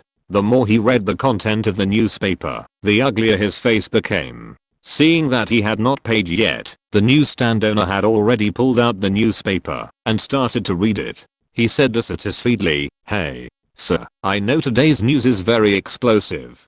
But you have to pay to read the newspaper. You have to pay first, then read the newspaper, understand?" But Brizzo Eddie ignored it, or didn't notice what the boss said at all. He knew the woman mentioned in the newspaper, and from the photo, he could see that his brother was indeed having an affair with his father's lover. After all, pictures have truth. The content may be fabricated, but the photo cannot be faked. This is an era before photoshopping, and photos have not become photo fraud. Moreover, the content described in the article is reasonable and well-founded. As a family member, he only took a glance and determined that the content reported in the newspaper was true. It was precisely because he knew the content was true that he found it even more difficult to accept. He could not imagine that his own brother could do such a kind thing. At this moment, he still did not understand why his brother behaved like this early this morning. After reading the whole report, Brizzo Eddie's heart sank. The text did not contain much content. It mainly introduced the identities and backgrounds of the two people in the picture, and emphasized that the male protagonist was the director of the Public Security Department of the police headquarters who was reported yesterday for smuggling arms, and described in detail how the reporter discovered the special relationship between the two. According to reports, it was also an accident to find this news. After knowing that Raymond Eddie was involved in the arms smuggling case, the reporter wanted to interview him, but when he arrived at the police headquarters, he happened to meet him leaving, get off work early. The reporter followed him all the way to the small villa in the suburbs of Brazil, and took these photos. Then, after the reporter's investigation, it was found that the woman was actually a Japanese woman named Mizuno Xiaoling. More importantly, the other party's identity should be the lover of Raymond Eddie's father. That is, his stepmother. But the two were together and did such a shameful thing, which simply shattered the reporter's three views. The reporter raised serious doubts about Raymond Eddie's character, and also questioned the character of his father Credo Eddie. Then he questioned the morality of the entire Eddie family. He also questioned why a Japanese woman could live in the capital of Brazil when the Brazilian government had issued an order to expel all Japanese people in the country. Is it because the Eddie family can do whatever they want in the police system, regardless of the law? At the same time, he felt disgusted that the director of the Public Security Department of the Brazilian police headquarters was a rotten person who broke the law and had such a low character. He further questioned the quality of the police and the entire Brazilian police system. Brizzo Eddie, who read the entire report, had a green and red face. He didn't know how he should face this matter. It can be predicted that as this report ferments, their entire Eddie family will become a pile of stinky shit. His younger brother Raymond Eddie has completely lost the opportunity to enter the police system again, because he has brought shame to the entire Brazilian police system. He also lost the chance to work in other government departments in Brazil. He would be pointed at wherever he went. What's more frightening is that even as the Secretary General of the Labour Party, he might be greatly affected, and his mother would be hit even harder. Chapter 347 Impulse. After reading this report, Brizzo Eddie became a little confused and almost couldn't stand steadily. He didn't dare to go home, afraid that his mother would know about this. Now he wanted to know where Raymond Eddie went. What he said about meeting Thomas Sis was obviously an excuse. The reason for leaving home was obviously that he didn't dare to face his family. So where would he go? It's not that he wants to save his brother, he just wants to find him and beat him up. He wants to ask him why he chose his stepmother when there are so many women in the world. At this time, he can't go back to his own home, nor can he go to the police headquarters. It's even more impossible to go to the house of the woman in the newspaper. In this era without mobile phones, it is too difficult to find a person. After thinking for a long time, he couldn't think of where the other party would go. At this time, Raymond Eddy had driven to the headquarters of the Brazilian Times in Rio de Janeiro. Looking at the towering building in front of him, Raymond Eddy's eyes flashed a cold light. After observing for a while at the door, as if he had made up his mind, he pulled out the pistol from his waist. He removed the magazine, checked the bullets again, and inserted them back. He pulled the slide to confirm that the gun was normal. He held it in his hand and walked towards the office building of Brazil Times. The guard at the door saw that a man in police uniform was coming over, but he did not raise his vigilance. However, he asked as if it was a routine check, "Mr. Officer, who are you looking for?" Raymond Eddy looked at the two guards at the door, but saw that they were not carrying any weapons. He was just unarmed and did not have much defense against him. He just answered casually, "I'm looking for your boss." The guard shook his head and answered directly, "I'm sorry, officer, our boss did not come to work today. If you want to see him, you need to make an appointment. Then I will look for your general manager." Raymond Eddy felt very irritated at this time, and there was a fire burning in his heart. He seemed very impatient with the questioning of the two guards, so he answered without hesitation. At this time, another guard noticed the pistol in Raymond Eddy's hand. He took a few steps back calmly, came to the guard room, and winked at the two people inside. When the two people inside saw his eyes, they immediately became alert. They raised their weapons in the guard room. The guard who was questioning was facing Raymond Eddy, and because of the angle, he did not see the pistol in the other's hand. He continued to ask, "Excuse me, do you have an appointment?" Raymond Eddy did not have so much patience to entangle with the guards. He noticed the movements of another guard out of the corner of his eye. He decided not to talk too much and directly raised his gun to the forehead of the guard who was questioning and shouted, "Stop talking nonsense, get out of the way, or I will shoot you directly." The guard obviously did not expect that this policeman would turn into a gangster in an instant, and he was stunned. The two guards in the guard room had already walked out with guns, aiming their guns at Raymond Eddy. He shouted, "This is the office of Brazil Times. Mr. Policeman, if you want to go in, please make an appointment through normal channels, or show relevant proof. Otherwise, we will regard you as an illegal trespasser." The unarmed guard outside the door took the opportunity to slip into the guard room and started making calls. Since Fang Lang was killed in Sao Paulo last time, the company's security department has been established and handed over to the investigation department for training. Although his military contracting company is still in its infancy, the various subsidiaries under the group are no longer defenseless. What's more, before this revenge action began, Fang Lang was worried about such a situation and had already made an emergency plan. The call from the guard room was called to the security department, and the security department directly sent people out for support, and at the same time, reported to the general manager and called the police. As for whether calling the police is useful, it is hard to say, but this is a normal procedure that must be followed. After receiving the call, General Manager Fang Tao saw that there was only one policeman downstairs from the office upstairs, and smiled disdainfully. "Just because you broke in alone, will we stop reporting?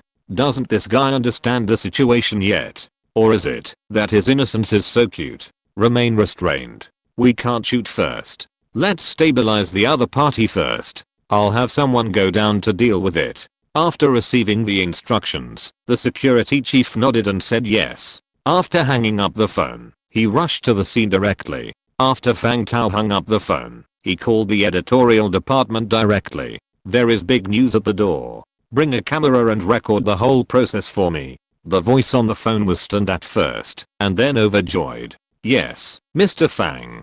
As for the person responsible for handling the door, Fang Tao certainly couldn't go there himself. He called the public relations department and asked them to find someone to go down and communicate with the other party. As for whether the other party dared to shoot, Fang Tao didn't know.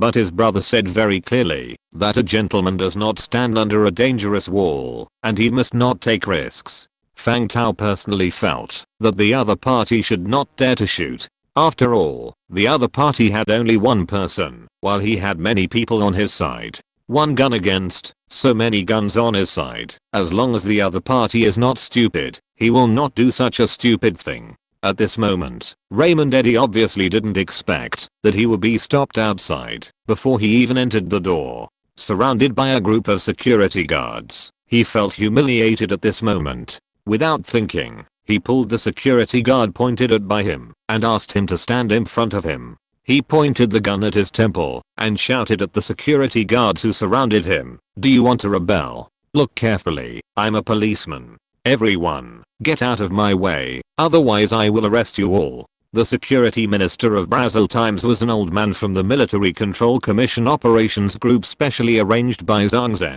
As soon as he rushed out of the door, he recognized who the man in front of him was at a glance. Thinking of the intelligence from the investigation department, plus the news published in Brazil Times in the past 2 days, he immediately understood the purpose of this guy coming here. It seems that this guy's desperate. He knew very well that Raymond Eddy was the one who planned the attack on his boss behind the scenes, so he would not have any sympathy for him. If he met the other party under other circumstances, he would shoot and kill the other party without hesitation. The current situation is different from the past. Raymond Eddy is almost a rat crossing the street. Killing him now would be a bargain for him. So, he said without hesitation, "Mr. Raymond Eddy, as far as I know, you should be suspended from work now. Are you sure you have the right to arrest us?" As soon as he said this, the security guards who were a little uneasy around him were shocked. After taking a closer look at his appearance, he was the unruly Raymond Eddy reported in the news these 2 days. Several security guards even whispered, "No wonder he looks familiar. Isn't he the director of the Public Security Department who is worse than a beast? I didn't expect he would have the nerve to come here to cause trouble." That's right. He dares to do things, but not to take responsibility. He looks decent, but he is worse than a pig or a dog. Alas. Isn't it? Just because he has a good father? Otherwise, how could he become a high-ranking police officer at such a young age? 2 people even pointed their guns at each other and spit at the ground fiercely. The people who were talking around him didn't have any intention of avoiding him. Everyone was talking directly in front of him while aiming their guns at him. This made Raymond Eddy tremble all over with anger, and he fired a shot directly into the sky. The sound of bang stirred up a hornet's nest, and the security guards around him nervously pointed their guns at him and opened the safety one after another. "You all shut up, get out of the way, I want to see your general manager." After saying that, he pushed the hostages in his hands into the building regardless of anything. At this time, several reporters rushed out of the office building, one of whom was carrying a camera, running over and filming this side. Raymond Eddy's aversion to reporters has reached an extreme point. Seeing a group of reporters rushing towards him, he raised his gun without thinking. The security guard who was controlled by him had not reacted when he fired a gun into the air. But this time, he reacted as soon as the other party's gun left his forehead, stretched out his hands, and desperately raised his hands holding the gun up. This shot directly flew away. Raymond Eddy obviously did not expect that the hostage in his hand would dare to resist. He succeeded in one shot and wanted to withdraw his raised hands, but his one hand could not be as strong as the security guard's 2 hands. At this time, he either chose to loosen the left hand that was strangling the other party's neck and take back the gun with both hands, or he strangled the other party's neck hard, suffocating the other party, and then let go. If the 2 were alone, the winner between the 2 might be difficult to tell for a while. But now the 2 were surrounded by a group of security guards. At the moment of the gunshot, the surrounding security guards saw the other party's hand holding the gun being pushed to the sky. Without hesitation, they rushed over, grabbing the gun and arresting people. Before Raymond Eddy could react, he was firmly controlled by a group of people. He could no longer break free, and everything that happened here was fully recorded by the camera. At this time, Raymond Eddy was already crying without tears. Since he saw today's newspaper, he knew that he was finished. At least he had a stain on his morality that could never be wiped away. At that time, he was angry and his first reaction was to find the newspaper and humanely destroy the reporter and the people in the newspaper who published this news. This was also the best way he could think of at this time.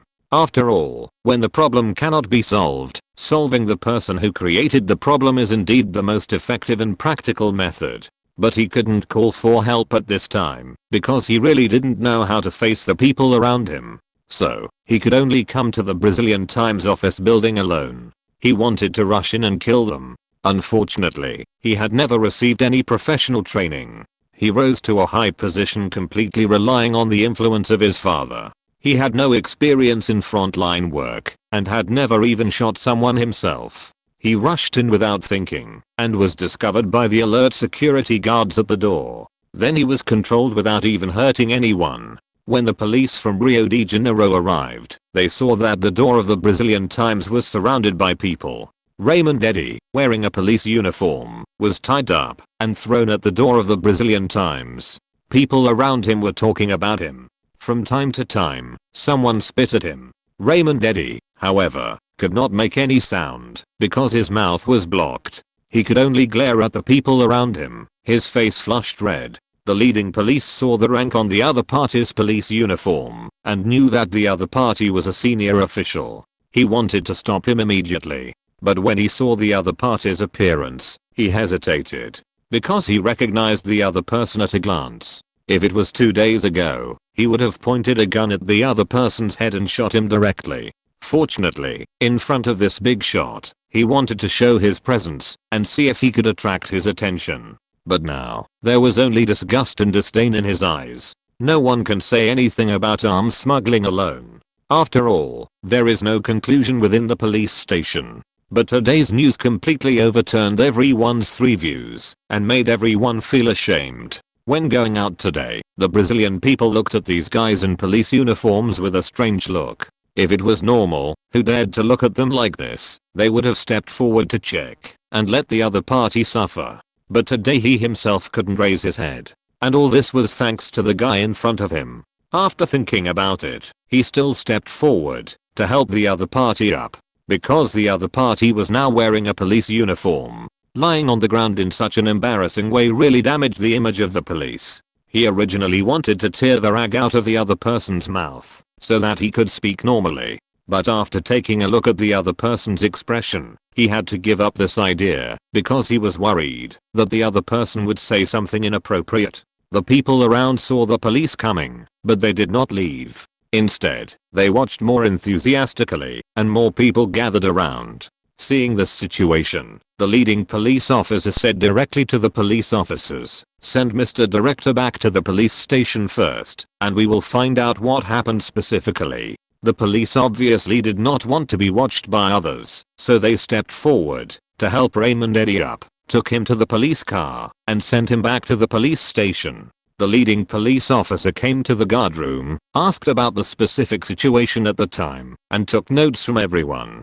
The head of the public relations department, who was sent by Fang Tao to negotiate with Raymond Eddy, was unable to talk to Raymond Eddy. Instead, he talked to the police, who came later. After understanding what happened, the head of the public relations department was very tough and found colleagues from the company's legal department. He made a solemn representation to the police on the spot. They informed the other party that they would not accept the settlement. If they found that the Rio de Janeiro police department dared to shield the criminals, they would definitely sue the other party and report the matter through the news media. After learning about the incident, the investigating police officer also realized that things were a bit troublesome. Senior police officers broke into the office building of the news media with weapons and fired at the office building. The news media also had the video of the incident. In this case, the investigating police officer knew that this matter was not something he could handle.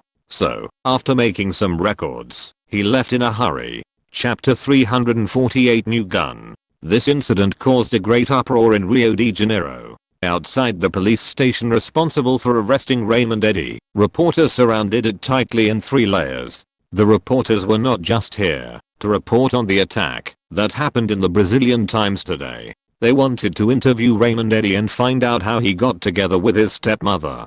Some tabloid reporters have made up a whole story based on the pictures in the Brazilian Times, and now they are waiting for Mr. Raymond Eddy to confirm it. So when the tabloid reporters knew that Raymond Eddy was arrested in this police station, they surrounded the police station tightly. This incident also made the police station a little difficult to deal with. How could they catch a criminal? It was clearly a hot potato. The chief of this police station was also a member of the police club. When he knew that Raymond Eddy was caught by his men, he wanted to release him immediately. But the reporters who arrived immediately dispelled his idea. Although they were all family members, it was obviously not appropriate at this time to openly abuse power for personal gain. He could only let the other party operate in the police station. He thought that this guy would stop because of today's news and find a place to hide quietly so as not to face the strange eyes of the police officers in the police station. But I don't know if the humiliation he suffered at the door of the Brazilian Times overshadowed the humiliation brought by the news content.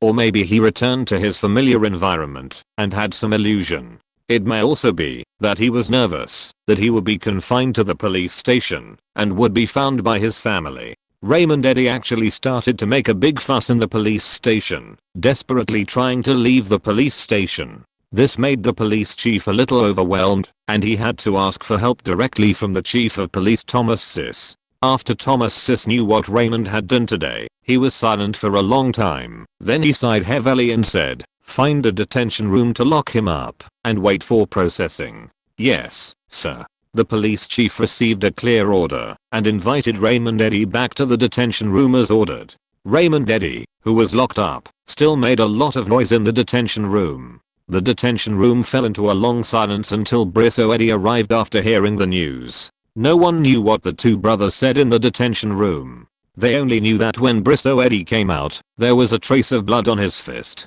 The whole person seemed to have lost his former spirit. At this time, Fang Lang, who was far away in Natal, welcomed a special guest. "Mr. Ludwig, is this the rifle you designed?" Fang Lang saw a rifle lying in the gun box that looked like a prototype of a modern assault rifle. He reached out and picked it up, feeling that the weight of the gun body was still a bit too large. The length of the gun was still very long. However, the shadow of the rifles of later generations can be seen from the gun. He knew in his heart that he could not force the guns to be as advanced as those of later generations. This requires a long growth process, during which he can cultivate a large number of excellent gun design talents. And these are exactly what an advanced weapons company really needs. The success of a weapon is not success. Only when a weapons company has countless excellent scientific research talents and a solid scientific research foundation can it be considered a real success. Yes, boss. This is the rifle whose design I showed you. It uses a roller-locked bolt structure. The entire gun is 1025mm long, the barrel is 450mm long, and the caliber is 7.62mm. It uses the 7.62mm*63mm rifle bullet of the M1 Garand rifle, which is the most common rifle in Brazil. The effective range is 700 meters, and the magazine capacity is 2030 rounds. You can freely choose single shot or continuous shooting. If continuous shooting is used, the maximum rate of fire is 600 rounds per minute. The gun weighs 5.1 kilograms. Fang Lang in his previous life was just a pseudo-military fan and had no experience in shooting. But Fang Lang in this life is a professional soldier. After hearing the data reported by Ludwig Folger, he knew that this rifle was still a little different from the later G3 rifle, because he used the Springfield 0.30-06 rifle bullet, which is the Garand rifle 7.62mm*63mm rifle bullet, which is a high-powered bullet. Of course, there is no problem using it on a rifle. But when used on assault rifles, it is obviously too powerful, which will cause the recoil of the gun to be too large and the muzzle jump to increase. When using the burst mode, it will be difficult to ensure high accuracy. However, the other party has obviously made certain improvements based on the actual situation in Brazil. This made Fang Lang very satisfied. He picked up the rifle and put it against his shoulder. After feeling it, he couldn't help but frown slightly and said, "This gun is not light." Ludwig Folger said nervously. Boss, this gun uses a lot of stamping parts, and the weight of the gun body has been reduced to the maximum. Fang Lang was not dissatisfied with this gun. He knew very well that this was a classic gun type that had been tested by later history. What he said now was his first impression of this rifle. After all, most of his soldiers now use M1 Garand rifles, which have an empty weight of only 4.37 kilograms. Compared with the rifle in hand now, it is indeed lighter. Don't underestimate this weight. You must know that the firing rate of this rifle is much faster than that of the M1 Garand. This means that soldiers have to carry more bullets. In addition, the gun itself is heavier than the M1 Garand, which will greatly increase the weight of the soldiers. Fang Lang didn't know how heavy the G3 rifle would be in the future, but he was sure that it would not be as heavy as the gun he had in his hand. However, he believed that with the advancement of material science in the future, the weight of this gun would definitely decrease. Seeing that Ludwig Folger was a little nervous, Fang Lang smiled and patted him on the shoulder and said, "Don't worry, I believe you are a professional. Although the gun feels a little heavy now, it also leaves us some room for modification, doesn't it? Any excellent weapon is not achieved in one fell swoop. We have to let time slowly polish it. Now let's try the gun first. How about it?" Seeing Fang Lang smile, Ludwig Folger's mood relaxed a little. Hearing that his boss wanted to try the gun, he seemed very excited. He was absolutely confident that, as long as the boss shot live ammunition, he would definitely fall in love with this gun. So he nodded without hesitation and said, "Of course, boss. The purpose of coming here today is to let you try the rifle. I believe this rifle will surprise you." Fang Lang smiled and nodded, and walked out of the office with the rifle in his hand. The officers outside the door were a little surprised to see the general holding a new rifle and a group of people following him. But after all, it was a military unit, so there wouldn't be so many people watching the excitement. As he walked out, Fang Lang asked Ludwig Folger beside him with some curiosity, "With our current industrial foundation in Brazil, is it difficult to mass produce this gun?" The other party smiled and nodded easily. "Of course, boss.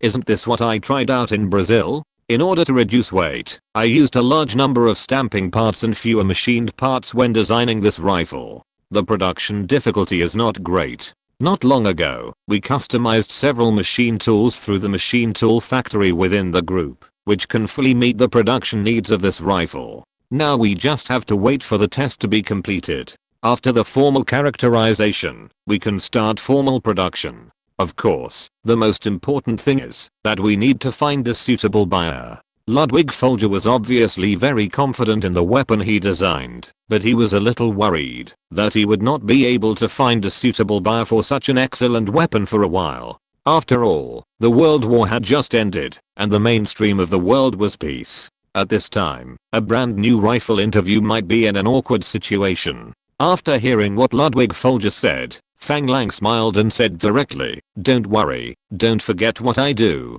If this rifle is really good enough, I can first re-equip all my Marines, then recommend it to the Ministry of Defense, and get the equipment order of the Brazilian Army. Finally, we can use the channels of Shatter Company to recommend it to the US government. Even if we can't get the weapons procurement order from the US military, we can definitely enter the US civilian market. Of course, the European market is also our important goal." Fang Lang's words made Ludwig Folger feel much more at ease. As long as the boss is satisfied, at least the troops under the boss are guaranteed to be re-equipped. Several people talked and laughed all the way to the training range. At this moment, the Marines were doing shooting training in the range. Seeing Fang Lang's arrival, everyone stood at attention and saluted. Fang Lang looked around and saw that many American instructors were curiously looking over here. He turned to Ludwig Folger and said, "Have you applied for the patents for the guns? There are many American instructors I hired here. If we experiment directly, will the performance of this weapon be exposed?" Ludwig Folger smiled and said, "Don't worry, boss. We have already applied for technical patents for our technical drawings. However, the patent for the rotor-locked bolt is now in the hands of Morse. If we want to mass produce it, we may need to obtain authorization from them." Fang Lang understood that, although this rotor-locked gun was invented by Ludwig Folger, the ownership of the patent belonged to Morse, because Ludwig Folger was an employee of Morse at the time. Just like this rifle now, although it was also designed by him, the ownership of the patent also belongs to the light weapons company founded by Fang Lang. If other countries want to produce it, they must obtain authorization from their company. Otherwise, the lawsuit can bankrupt the other party. Some people may think that, now that Morza has been split up by the Allies, there is no need to worry about whether it will infringe on the other party's patents. This idea is wrong. It is precisely because Germany was defeated that this patent will take effect. Because everyone belongs to the same set of values and ideas, they must play by the rules of the game. If the two sides were hostile during the war, and they mastered this technology, they could certainly put it into large-scale production. But now that the war is over, it is a commercial nature. The other party has the right to charge patent fees from themselves, or sue themselves for infringement. Of course, this standard does not apply to the current Soviet system. Hearing Ludwig Folger's words, Fang Lang smiled and said indifferently, "This is a small problem. I think at this time, it should not be difficult for us to negotiate with Morza for technology licensing. The war has just ended, and the whole of Germany is waiting for liquidation. People are living in dire straits. This is the best time to obtain technology licensing." At this moment, what Fang Lang wants to obtain in his heart is not just the patent authorization for the use of the roller locking structure. The production authorization of excellent weapons such as MG42 is also what Fang Lang needs. Of course, he will not go out in person this time, as he already has a complete professional team under him. Just state your requirements and leave the rest to them to do as they please. The boss is right. Morza should be very happy to authorize you at this time. And the price should not be very high. Fang Lang nodded with satisfaction and laughed. "It's okay. I will notify the group company tomorrow and send a delegation to the Morza factory in Germany to negotiate technology licensing. However, I believe that with excellent talents like you, our company will soon have many patents of its own. At that time, we don't have to worry about whether the products we produce will be blocked by other people's patents." For some reason, the technicians around felt very comfortable after hearing what Fang Lang said. There was a feeling that they must not let down the boss's expectations. Ludwig Folger nodded again and again. Since there was no need to worry about the technology leaking, Fang Lang stopped talking and said directly to the instructor who was training, "Training is suspended. Give everyone some time to rest. Let's borrow the shooting range to do a weapon test. After the test, the training will continue." Since the highest commander has spoken, the instructors below certainly dare not refuse. They immediately stood at attention and began to recall the soldiers who were training. After the shooting training site was cleared, Fang Lang led a group of technicians to the shooting position. Looking at the shooting position 100 meters away, Fang Lang frowned. It turned out that the fixed target positions used now were fixed at 100 meters, 150 meters, 200 meters, and 250 meters. That is, a fixed target was set up every 50 meters for shooting training. There is not even a moving target. This is not good. The enemy on the battlefield will not stand still and wait for you to shoot. Could it be that the Americans have hidden a trick? However, it doesn't matter. After the Americans leave, I will set it up again. At that time, I will simply build a tactical shooting range to make the tactical capabilities of my troops unrivaled in the world. After retiring, he will directly join his own military contracting company and continue to work for himself. It's comfortable to think about it. Considering that it was just a test shooting, Fang Lang did not use any special tactical shooting methods. He just picked up the rifle in the simplest way, inserted the magazine, pulled the bolt, and turned on the safety. His feet were one in front of the other, his knees were slightly bent, and his body was slightly leaning forward. 3 points in a straight line, aiming at the nearest 100-meter target. Bang. One shot hit the target directly, but Fang Lang could clearly feel that, as he expected, the gun jumped seriously, and the recoil was comparable to that of the M1 Garand. After the first shot, Fang Lang felt the temper of this gun, and then continued to fire 2 single shots without slowing down. In addition to the technicians around Fang Lang, the soldiers who were waiting for shooting training not far away were also watching the movement here. Seeing their general holding a rifle they had never seen before, shooting slowly, they thought that this rifle was the same as the M1 Garand they were currently equipped with. They didn't seem to care much. Chapter 349 Bullet. After firing 2 shots in succession, Fang Lang finally found the feeling. He turned the gun sideways and looked at it carefully, but didn't see anything unusual. He knelt down again and held the gun and switched the firing mode to continuous fire. Then there were 3 quick short bursts of shots. Feeling the amplitude of the muzzle jump and the strength of his trigger pull, Fang Lang felt that the recoil of this gun seemed to be acceptable. After all, what he was using now was just the most basic design posture. And according to the shooting methods of many special forces he saw in the videos in his later life, there was a shooting method called Mapuche's shooting method, also known as Tob shooting method, which is a shooting tactic that can reduce the amplitude of the muzzle jump by pressing the upper position of the handguard with the thumb. Judging from the current test gun situation, the amplitude of the muzzle jump can be completely controlled by using this Tob shooting method. But after all, it was a new gun, so he was not in a hurry. After firing several short bursts in succession, Fang Lang ejected the magazine after all the bullets in the magazine were fired. After taking a look at the target in the distance, Fang Lang could see the 400-meter target more clearly.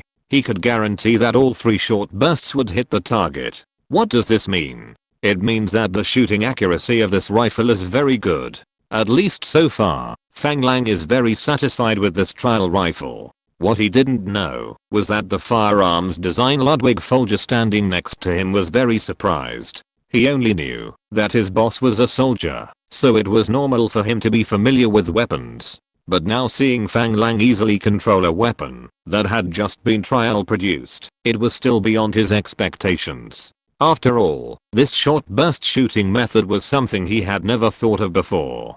He knew that many excellent machine gunners were accustomed to using this short burst design method, but now it seemed that his boss had found the best shooting method for this weapon. As soon as he got started, the soldiers and instructors who were resting not far away originally looked at Fang Lang without paying much attention. He was shooting one shot after another in an uncommon shooting posture. But after firing 3 single shots, this weapon, which was obviously a rifle, not a submachine gun, could easily complete the effect of 3 short bursts. Everyone was stunned, and some people didn't quite understand what this weapon was for. It seemed to have the same function as a submachine gun. But there were also many people who understood. After all, many soldiers here had participated in the European War, and many of the American instructors were the best in the war. Although it was just a test and the specific performance of this weapon was not clear, they could already feel that this weapon was different from the weapons they had come into contact with before. Fang Lang didn't pay attention to the opinions of the people around him, but was carefully feeling the performance of this rifle. He handed the old magazine to the person behind him, took out a new magazine full of bullets, and clamped it in place with a click. He pulled the bolt again, and pulled the trigger directly at the target 100 meters away. Da-da-da, continuous gunshots rang out. Fang Lang did not try to lower the muzzle desperately, but just exerted a little strength to control the amplitude of the muzzle jump to a small range. After firing a magazine directly, Fang Lang had a general understanding of the weapon in his hand. He ejected the magazine again, and threw the gun to his adjutant Kingshan. Kingshan, try the gun according to my shooting method just now. First single shot, then short bursts, and finally continuous fire. See if you can suppress the muzzle. Let me remind you that in continuous fire mode, the muzzle jump amplitude will be larger, and the recoil is about the same as that of the M1 Garand.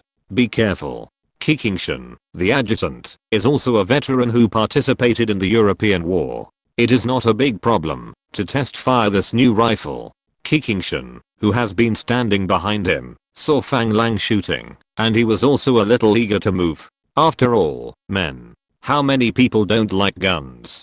What's more, this is a gun that has just been successfully trial produced and is of experimental nature. Therefore, Kingshan took it without hesitation and said directly, "Yes, boss, let me try it." Fang Lang stood next to Ludwig Folger and watched Kingshan test the gun. There was no problem with single shots. Short bursts were not a big problem either, but the gun had obviously lost its accuracy when it was fired continuously. After 2 magazines, Fang Lang roughly understood the situation of the gun. He tilted his head and said to Ludwig Folger beside him, "It's a good gun, but there are 2 problems. First, the bullet is wrong. You shouldn't use 7.62 mm 63mm rifle bullets. This full power bullet is too powerful, resulting in excessive recoil and muzzle jump, especially in burst mode. It is difficult to control the accuracy. Therefore, I suggest you choose an intermediate power bullet. Now we in Brazil do not have an independent bullet production line, nor a mandatory bullet standard. I hope you can design an intermediate power bullet, and you can test the most suitable one yourself. I think there is no problem with using 7.62mm caliber, and the lethality is sufficient. Second, as I said before, although you have tried every means to reduce the weight of the gun body, but I think the weight needs to be further reduced. After all, this rifle consumes a lot of ammunition. If you use this rifle, the soldiers need to carry more ammunition. This will greatly increase the weight of the soldiers. In order to maintain combat effectiveness, it is necessary to continue to reduce weight. Here is a suggestion for you. For some non-important parts, you can change a new material. If there are certain requirements for strength, aluminum can be used instead, and if there are no requirements for strength, plastic can be used instead. This will definitely reduce a lot of weight. Ludwig Folger didn't expect that his boss would find so many problems and provide solutions after just trying the gun once. As an excellent firearms designer, he had never heard of the concept of intermediate power bullets. But since the 7.62mm 63mm rifle bullet is a full power bullet, it is conceivable that the intermediate power bullet must be a bullet with less power than this full power bullet.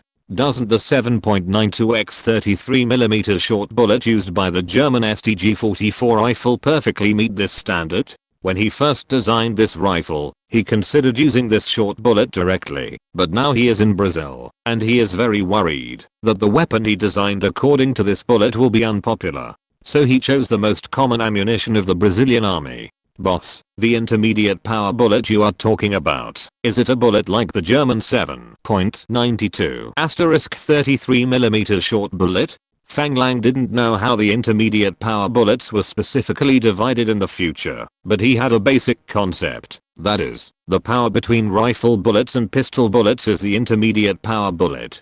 Hearing Ludwig Folger's words, his first reaction was that the length of this bullet seemed to be a little different, but his caliber of 7.92 was larger than the 7.62 used by AK. The length was 6mm shorter than the 39mm of AK, but the caliber was a little thicker. After conversion, the charge was estimated to be about the same as the 7.62 39mm of AK. It must be an intermediate power bullet. But he didn't want to be unique and let the Brazilian troops use a special bullet alone. He was running a company, and the weapons he produced were prepared to be sold to the world. And NATO countries around the world will use 7.62 x 51mm NATO bullets in the future, and he didn't want to take a detour. Moreover, he wanted to unify the bullets for rifles and machine guns in the future, so as to reduce the logistical pressure. The 7.92 33mm short bullet was obviously not suitable for machine guns, so from this point of view, this bullet was rejected by Fang language.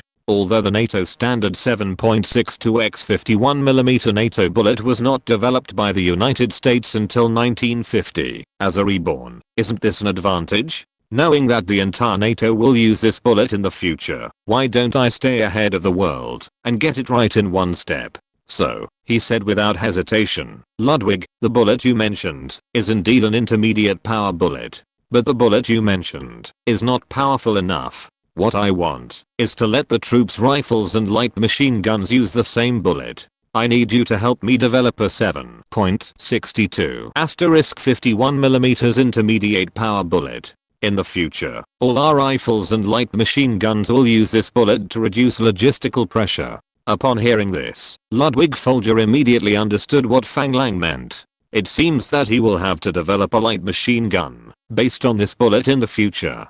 For Ludwig Folger, who invented the MG42 machine gun, there is no problem. He wished that he had the opportunity to develop more advanced weapons so that he could reflect his value. However, researching bullets is not a simple matter, and it is even more difficult to establish a complete bullet production line. It seems that his task is very heavy. After nodding heavily, Ludwig said, "No problem, boss. When we go back, we will start to organize people to develop the bullets you mentioned. But if we want to mass produce bullets, it is not much easier than making firearms. Maybe we need to recruit more people." Fang Lang knew very well that Ludwig Folger was telling the truth. Don't look at bullets as insignificant. In fact, it is much more difficult to produce them than to make firearms. Look at the Indians in later generations. They always say that they are the third largest military power in the world. They have the ability to manufacture airplanes, tanks, aircraft carriers, etc. But they hit a nail on a small bullet. Although they now have a certain ability to manufacture bullets, they can't produce high precision bullets at all. They can only choose to import them from abroad. If Fang Lang wants to manufacture arms and sell them in the future, he must have his own bullet production ability. So, he nodded without hesitation and said, "No problem, you can recruit whatever kind of people you need. I only have one request. We must make our factory have completely independent bullet production and research capabilities, understand?" Ludwig Folger nodded seriously after hearing Fang Lang's words. If he wanted this light weapons manufacturing factory to gain a foothold in the global arms market, he must have complete bullet production capabilities. It seems that he has to go to Germany to get some money. After all, Germany is the easiest place to get technology and personnel. If he doesn't think of a way here, do he have to start researching from scratch? This will take a lot of time. Chapter 350 Weapon Configuration. Boss, it seems that you have a complete plan for our light weapons factory. I wonder if you can tell us more about it, so that we can follow your ideas directly in the future, and avoid taking detours. Ludwig Folger is a smart man. Since he knows that Fang Lang has great expectations for this light weapons work, he naturally wants to know what the boss thinks first. This is just like the military puts forward weapon performance requirements and standards. Then, they are responsible for research and development. He must know the boss's plan to know how to go in the future. Hearing his words, Fang Lang was also stunned. It turned out that he really didn't think too much about this issue. He just knew that the rifle designed by the other party was an excellent rifle, and that this guy was an excellent firearms designer, so he took this guy under his command without hesitation. But as for what equipment this factory will mainly produce in the future, he really hasn't thought seriously. But as a person in the future, he still knows that those weapons can truly stand the test of time. So, he thought and said, "Well, let me think about it. First of all, we must conduct in-depth research based on the rifle you designed. I just said that we need to unify the bullets, so the general purpose machine guns in the future must also be based on this bullet. You have experience in designing MG42. I believe it should not be difficult for you to design a general purpose machine gun based on it." He looked at the soldiers waiting to prepare for training and found that some of them were using Thompson submachine guns. His eyes moved slightly and said, "In addition to rifles and machine guns, we also need submachine guns. The 11.43mm pistol bullets we are using now for Thompson submachine guns have a larger caliber. I think the Parabellum 9mm pistol bullet is very good. I want to develop our own submachine guns and pistols based on this 9*19mm pistol bullet. The style of the submachine gun can miniaturize the rifle you are designing now, which should not be difficult. As for the pistol, I want you to refer to the Browning 1911 for design and manufacture a pistol that can choose single or continuous fire. It shouldn't be difficult." Ludwig Folger found that Fang Lang seemed to prefer small calibers, but the other party was the boss, and since the boss had already decided, he would certainly not raise any objections. Moreover, these requirements were not difficult for him. What he didn't know was that the requirements proposed by Fang Lang were exactly the mainstream in the future.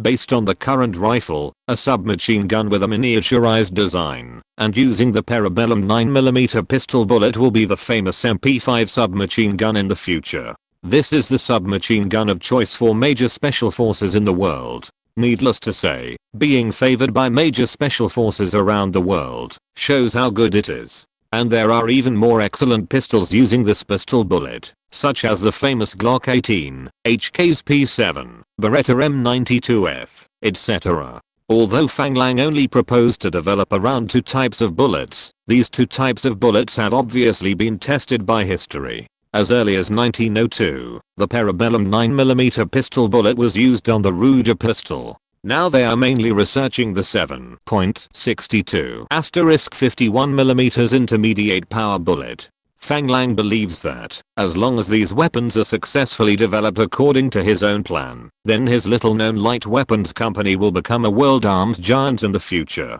It is exciting to think about it. Maybe his company can replace HK in the future. Boss, of course, no problem. But in this case, the weapons will be reduced in power and range compared to other weapons. Fang Lang was of course prepared for this. After all, this is also the trend of the future. Besides, the power of 7.62mm is not small. You know, it was not until 1970 that 5.56mm officially became the NATO standard caliber. Maybe someone will ask, why not just use the 5.56mm caliber? This is the mainstream of modern society. My family. The 5.56mm caliber was not designed by the United States until 1958, and now 7.62mm is the mainstream. Of course, you can't do business in one step. After making enough profit on 7.62mm, we can join the 5.56mm camp. And Fang Lang knows that the armor-piercing ability of 5.56mm bullets is insufficient, and 7.62mm weapons still have a long way to go. Haha. It doesn't matter. As long as our assault rifles can guarantee an effective range of about 400 meters, it will be enough. Beyond this distance, it is not the target of assault rifles. After all, it is very difficult to shoot the enemy directly with the naked eye beyond 400 meters. Leave it to sniper rifles to shoot, or light machine guns to suppress. Ludwig Folger knew that Fang Lang already had a complete direction in mind, so he didn't say more. Hearing Fang Lang mention the sniper rifle, Ludwig Folger smiled and looked at Fang Lang and said, then should we also design a professional sniper rifle? Fang Lang was not worried about the sniper rifle. Because technically speaking, the design of a sniper rifle is not difficult, and the difficulty lies in the processing accuracy. This processing accuracy not only refers to the processing accuracy of the firearms, but more importantly, the processing accuracy of the bullets. Of course, you also have to equip him with an equally excellent sniper scope, otherwise, it is definitely impossible to complete a long-distance sniper kill with the naked eye alone. Fang Lang believes that Ludwig Folger and other excellent firearms designers of Morse company will definitely have no problem designing these weapons. Well, after all the previous firearms are successfully developed, it will not be too late for you to start developing sniper rifles. My plan for sniper rifles is to use high precision 7.62 *51mm intermediate power bullets and 12.7 *99mm large caliber bullets. This is enough to cover enemies outside the range of assault rifles. Ludwig Folger was stunned. He could understand the use of high precision 7.62 *51mm intermediate power bullets. It was to unify the caliber and reduce logistical pressure. But the large caliber bullets of 12.7 *99mm as sniper rifle bullets were far beyond his expectations. This is obviously the caliber of a heavy machine gun bullet.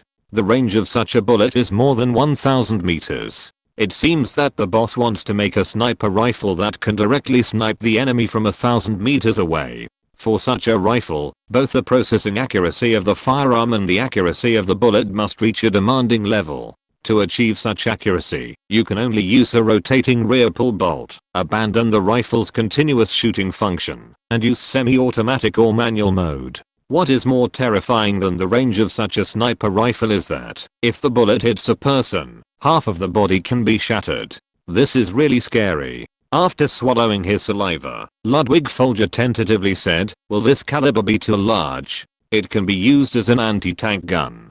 After thinking for a while, he said again, do you want to develop a heavy machine gun? Based on the 12.7x 99mm large caliber bullet, Fang Lang certainly knew that this sniper rifle had a large caliber. After all, in later generations, this kind of sniper rifle is no longer simply called a sniper rifle, but an anti-materiel sniper rifle. That is, a rifle that can kill armored or bulletproof targets. In history, this caliber of sniper rifle was not studied until the mid-1980s by the United States and the Soviet Union. Therefore, there is no need to rush, and if you want to study sniper rifles, you have to study advanced optical sights. The research and manufacture of optical instruments is still blank in Brazil today. Alas, there is no way. Brazil's basic industry is too backward. However, if you want to manufacture advanced sniper rifles, you must introduce optical instrument manufacturing. Fang Lang couldn't help rubbing his head. It seems that Fang Group is about to start to intervene in a new industry. This kind of blossoming makes Fang Lang a little worried. But he knows that the optical instrument industry is actually a very promising industry. For example, the manufacture of telescopes, microscopes, camera lenses, eyeglass lenses, mobile phone lenses in modern society, and even photolithography machines used to make microchips are inseparable from optical instruments. And Germany happens to have a very excellent optical instrument factory, that is the famous Carl Zeiss. Because of the war, the US military occupied Carl Zeiss Gina factory in 1945, requisitioned patents, documents and specialized production equipment, and took professional technicians to Heidenheim in the West. In 1946, the Soviet occupation forces dismantled all the production equipment of the Gina factory and brought scientists, engineers and professional technicians to the Soviet Union. The company was completely split up. However, Fang Lang did not intend to give up.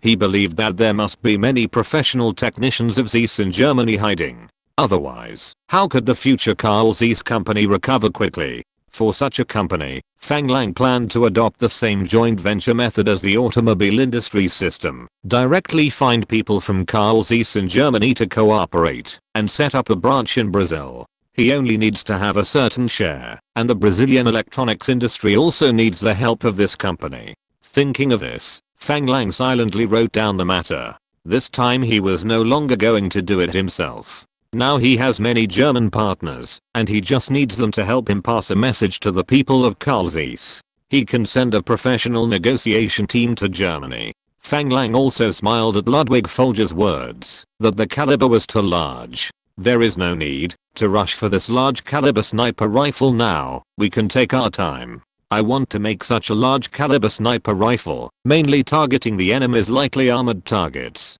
As for you, you said that you want to develop a heavy machine gun, based on the 12.7x 99mm large caliber bullet. That's right, but I don't plan to continue my own research and development. The M2 Browning heavy machine gun currently in service in the US military is a very excellent heavy machine gun. So, I plan to talk directly to the US government about the issue of authorized production. For heavy machine guns, Fang Lang actually has two goals in mind. First of all, it must be the M2 Browning heavy machine gun just mentioned, which uses 12.7x 99mm large caliber bullets. This is a heavy machine gun that has been in service for more than 100 years, and has not been eliminated by the times. It is no exaggeration to say that it is one of the best heavy machine guns. To this day, this heavy machine gun is still active in major battlefields where the United States participates. The place where people see it the most is often the roof of a Hummer.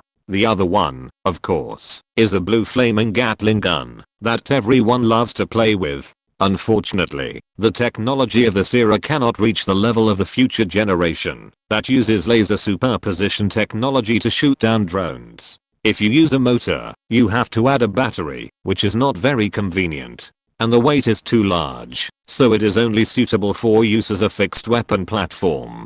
Therefore, the M2 Browning heavy machine gun can only be chosen temporarily. As for the issue of negotiating with the Americans for authorized production, Fang Lang is not worried.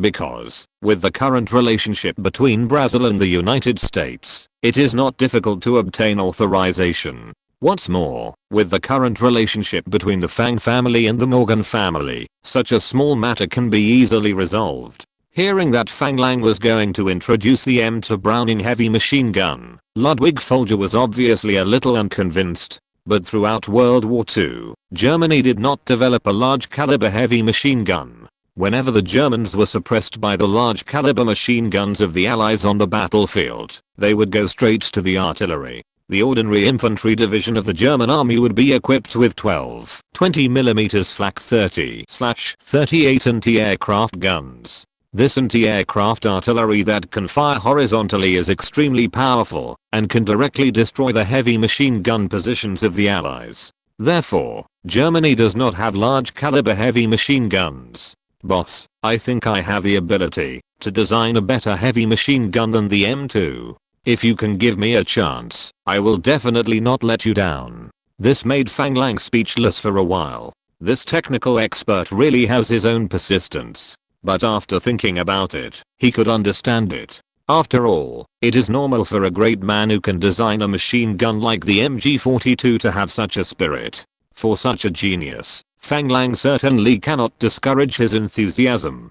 So, he smiled and said, Ludwig, very good. I like your self-confidence, and I also believe in your ability. The M2 heavy machine gun is good, but its firing rate is actually not fast. And I know that there is a type of gun whose firing rate must be able to surpass it. I suggest that you can start research based on this type of gun. As a gun designer, Fang Lang just opened his mouth, and Ludwig Folger immediately knew what type of gun Fang Lang was talking about. His MG42 has a fast firing rate, but if it is changed to a large caliber heavy machine gun, the problem of heat dissipation cannot be solved at all. After all, the current 7.92mm caliber bullets have to be constantly replaced when used, not to mention increasing to 12.7mm. If it could be converted to 12.7mm, it would have been changed long ago, and there would be no need to wait until now. The Gatling gun is completely different. The Gatling gun fires bullets through several barrels at the same time. Its heat will not be concentrated in one of the barrels, and it can also dissipate heat continuously during the rotation process. Therefore, this type of machine gun can achieve a higher firing rate while ensuring the caliber. Boss, you are talking about the Gatling gun, right? Fang Lang smiled and nodded. Yes, I believe that if the Gatling gun is used for improvement, it will definitely allow the large caliber machine gun to maintain a high firing rate while ensuring the large caliber. I hope that this machine gun will be able to trigger a metal storm once it starts shooting. In fact, Fang Lang already has a goal in mind, that is, the GAU-19 Gatling gun successfully developed by the US military in 1983. This is the 6-barrel Gatling gun that you often see in movies, hanging on the side of a Black Hawk helicopter. It also fires 12.7 *99mm large caliber bullets with a maximum firing rate of 1000 to 2000 rounds per minute. End of this chapter. Thank you very much for reaching the end. Don't forget to like. Looking for more exclusive content and immediate access? Subscribe to our Patreon. Remember, every like, subscription, or donation encourages us to continue. Thanks to everyone. See you in the next video.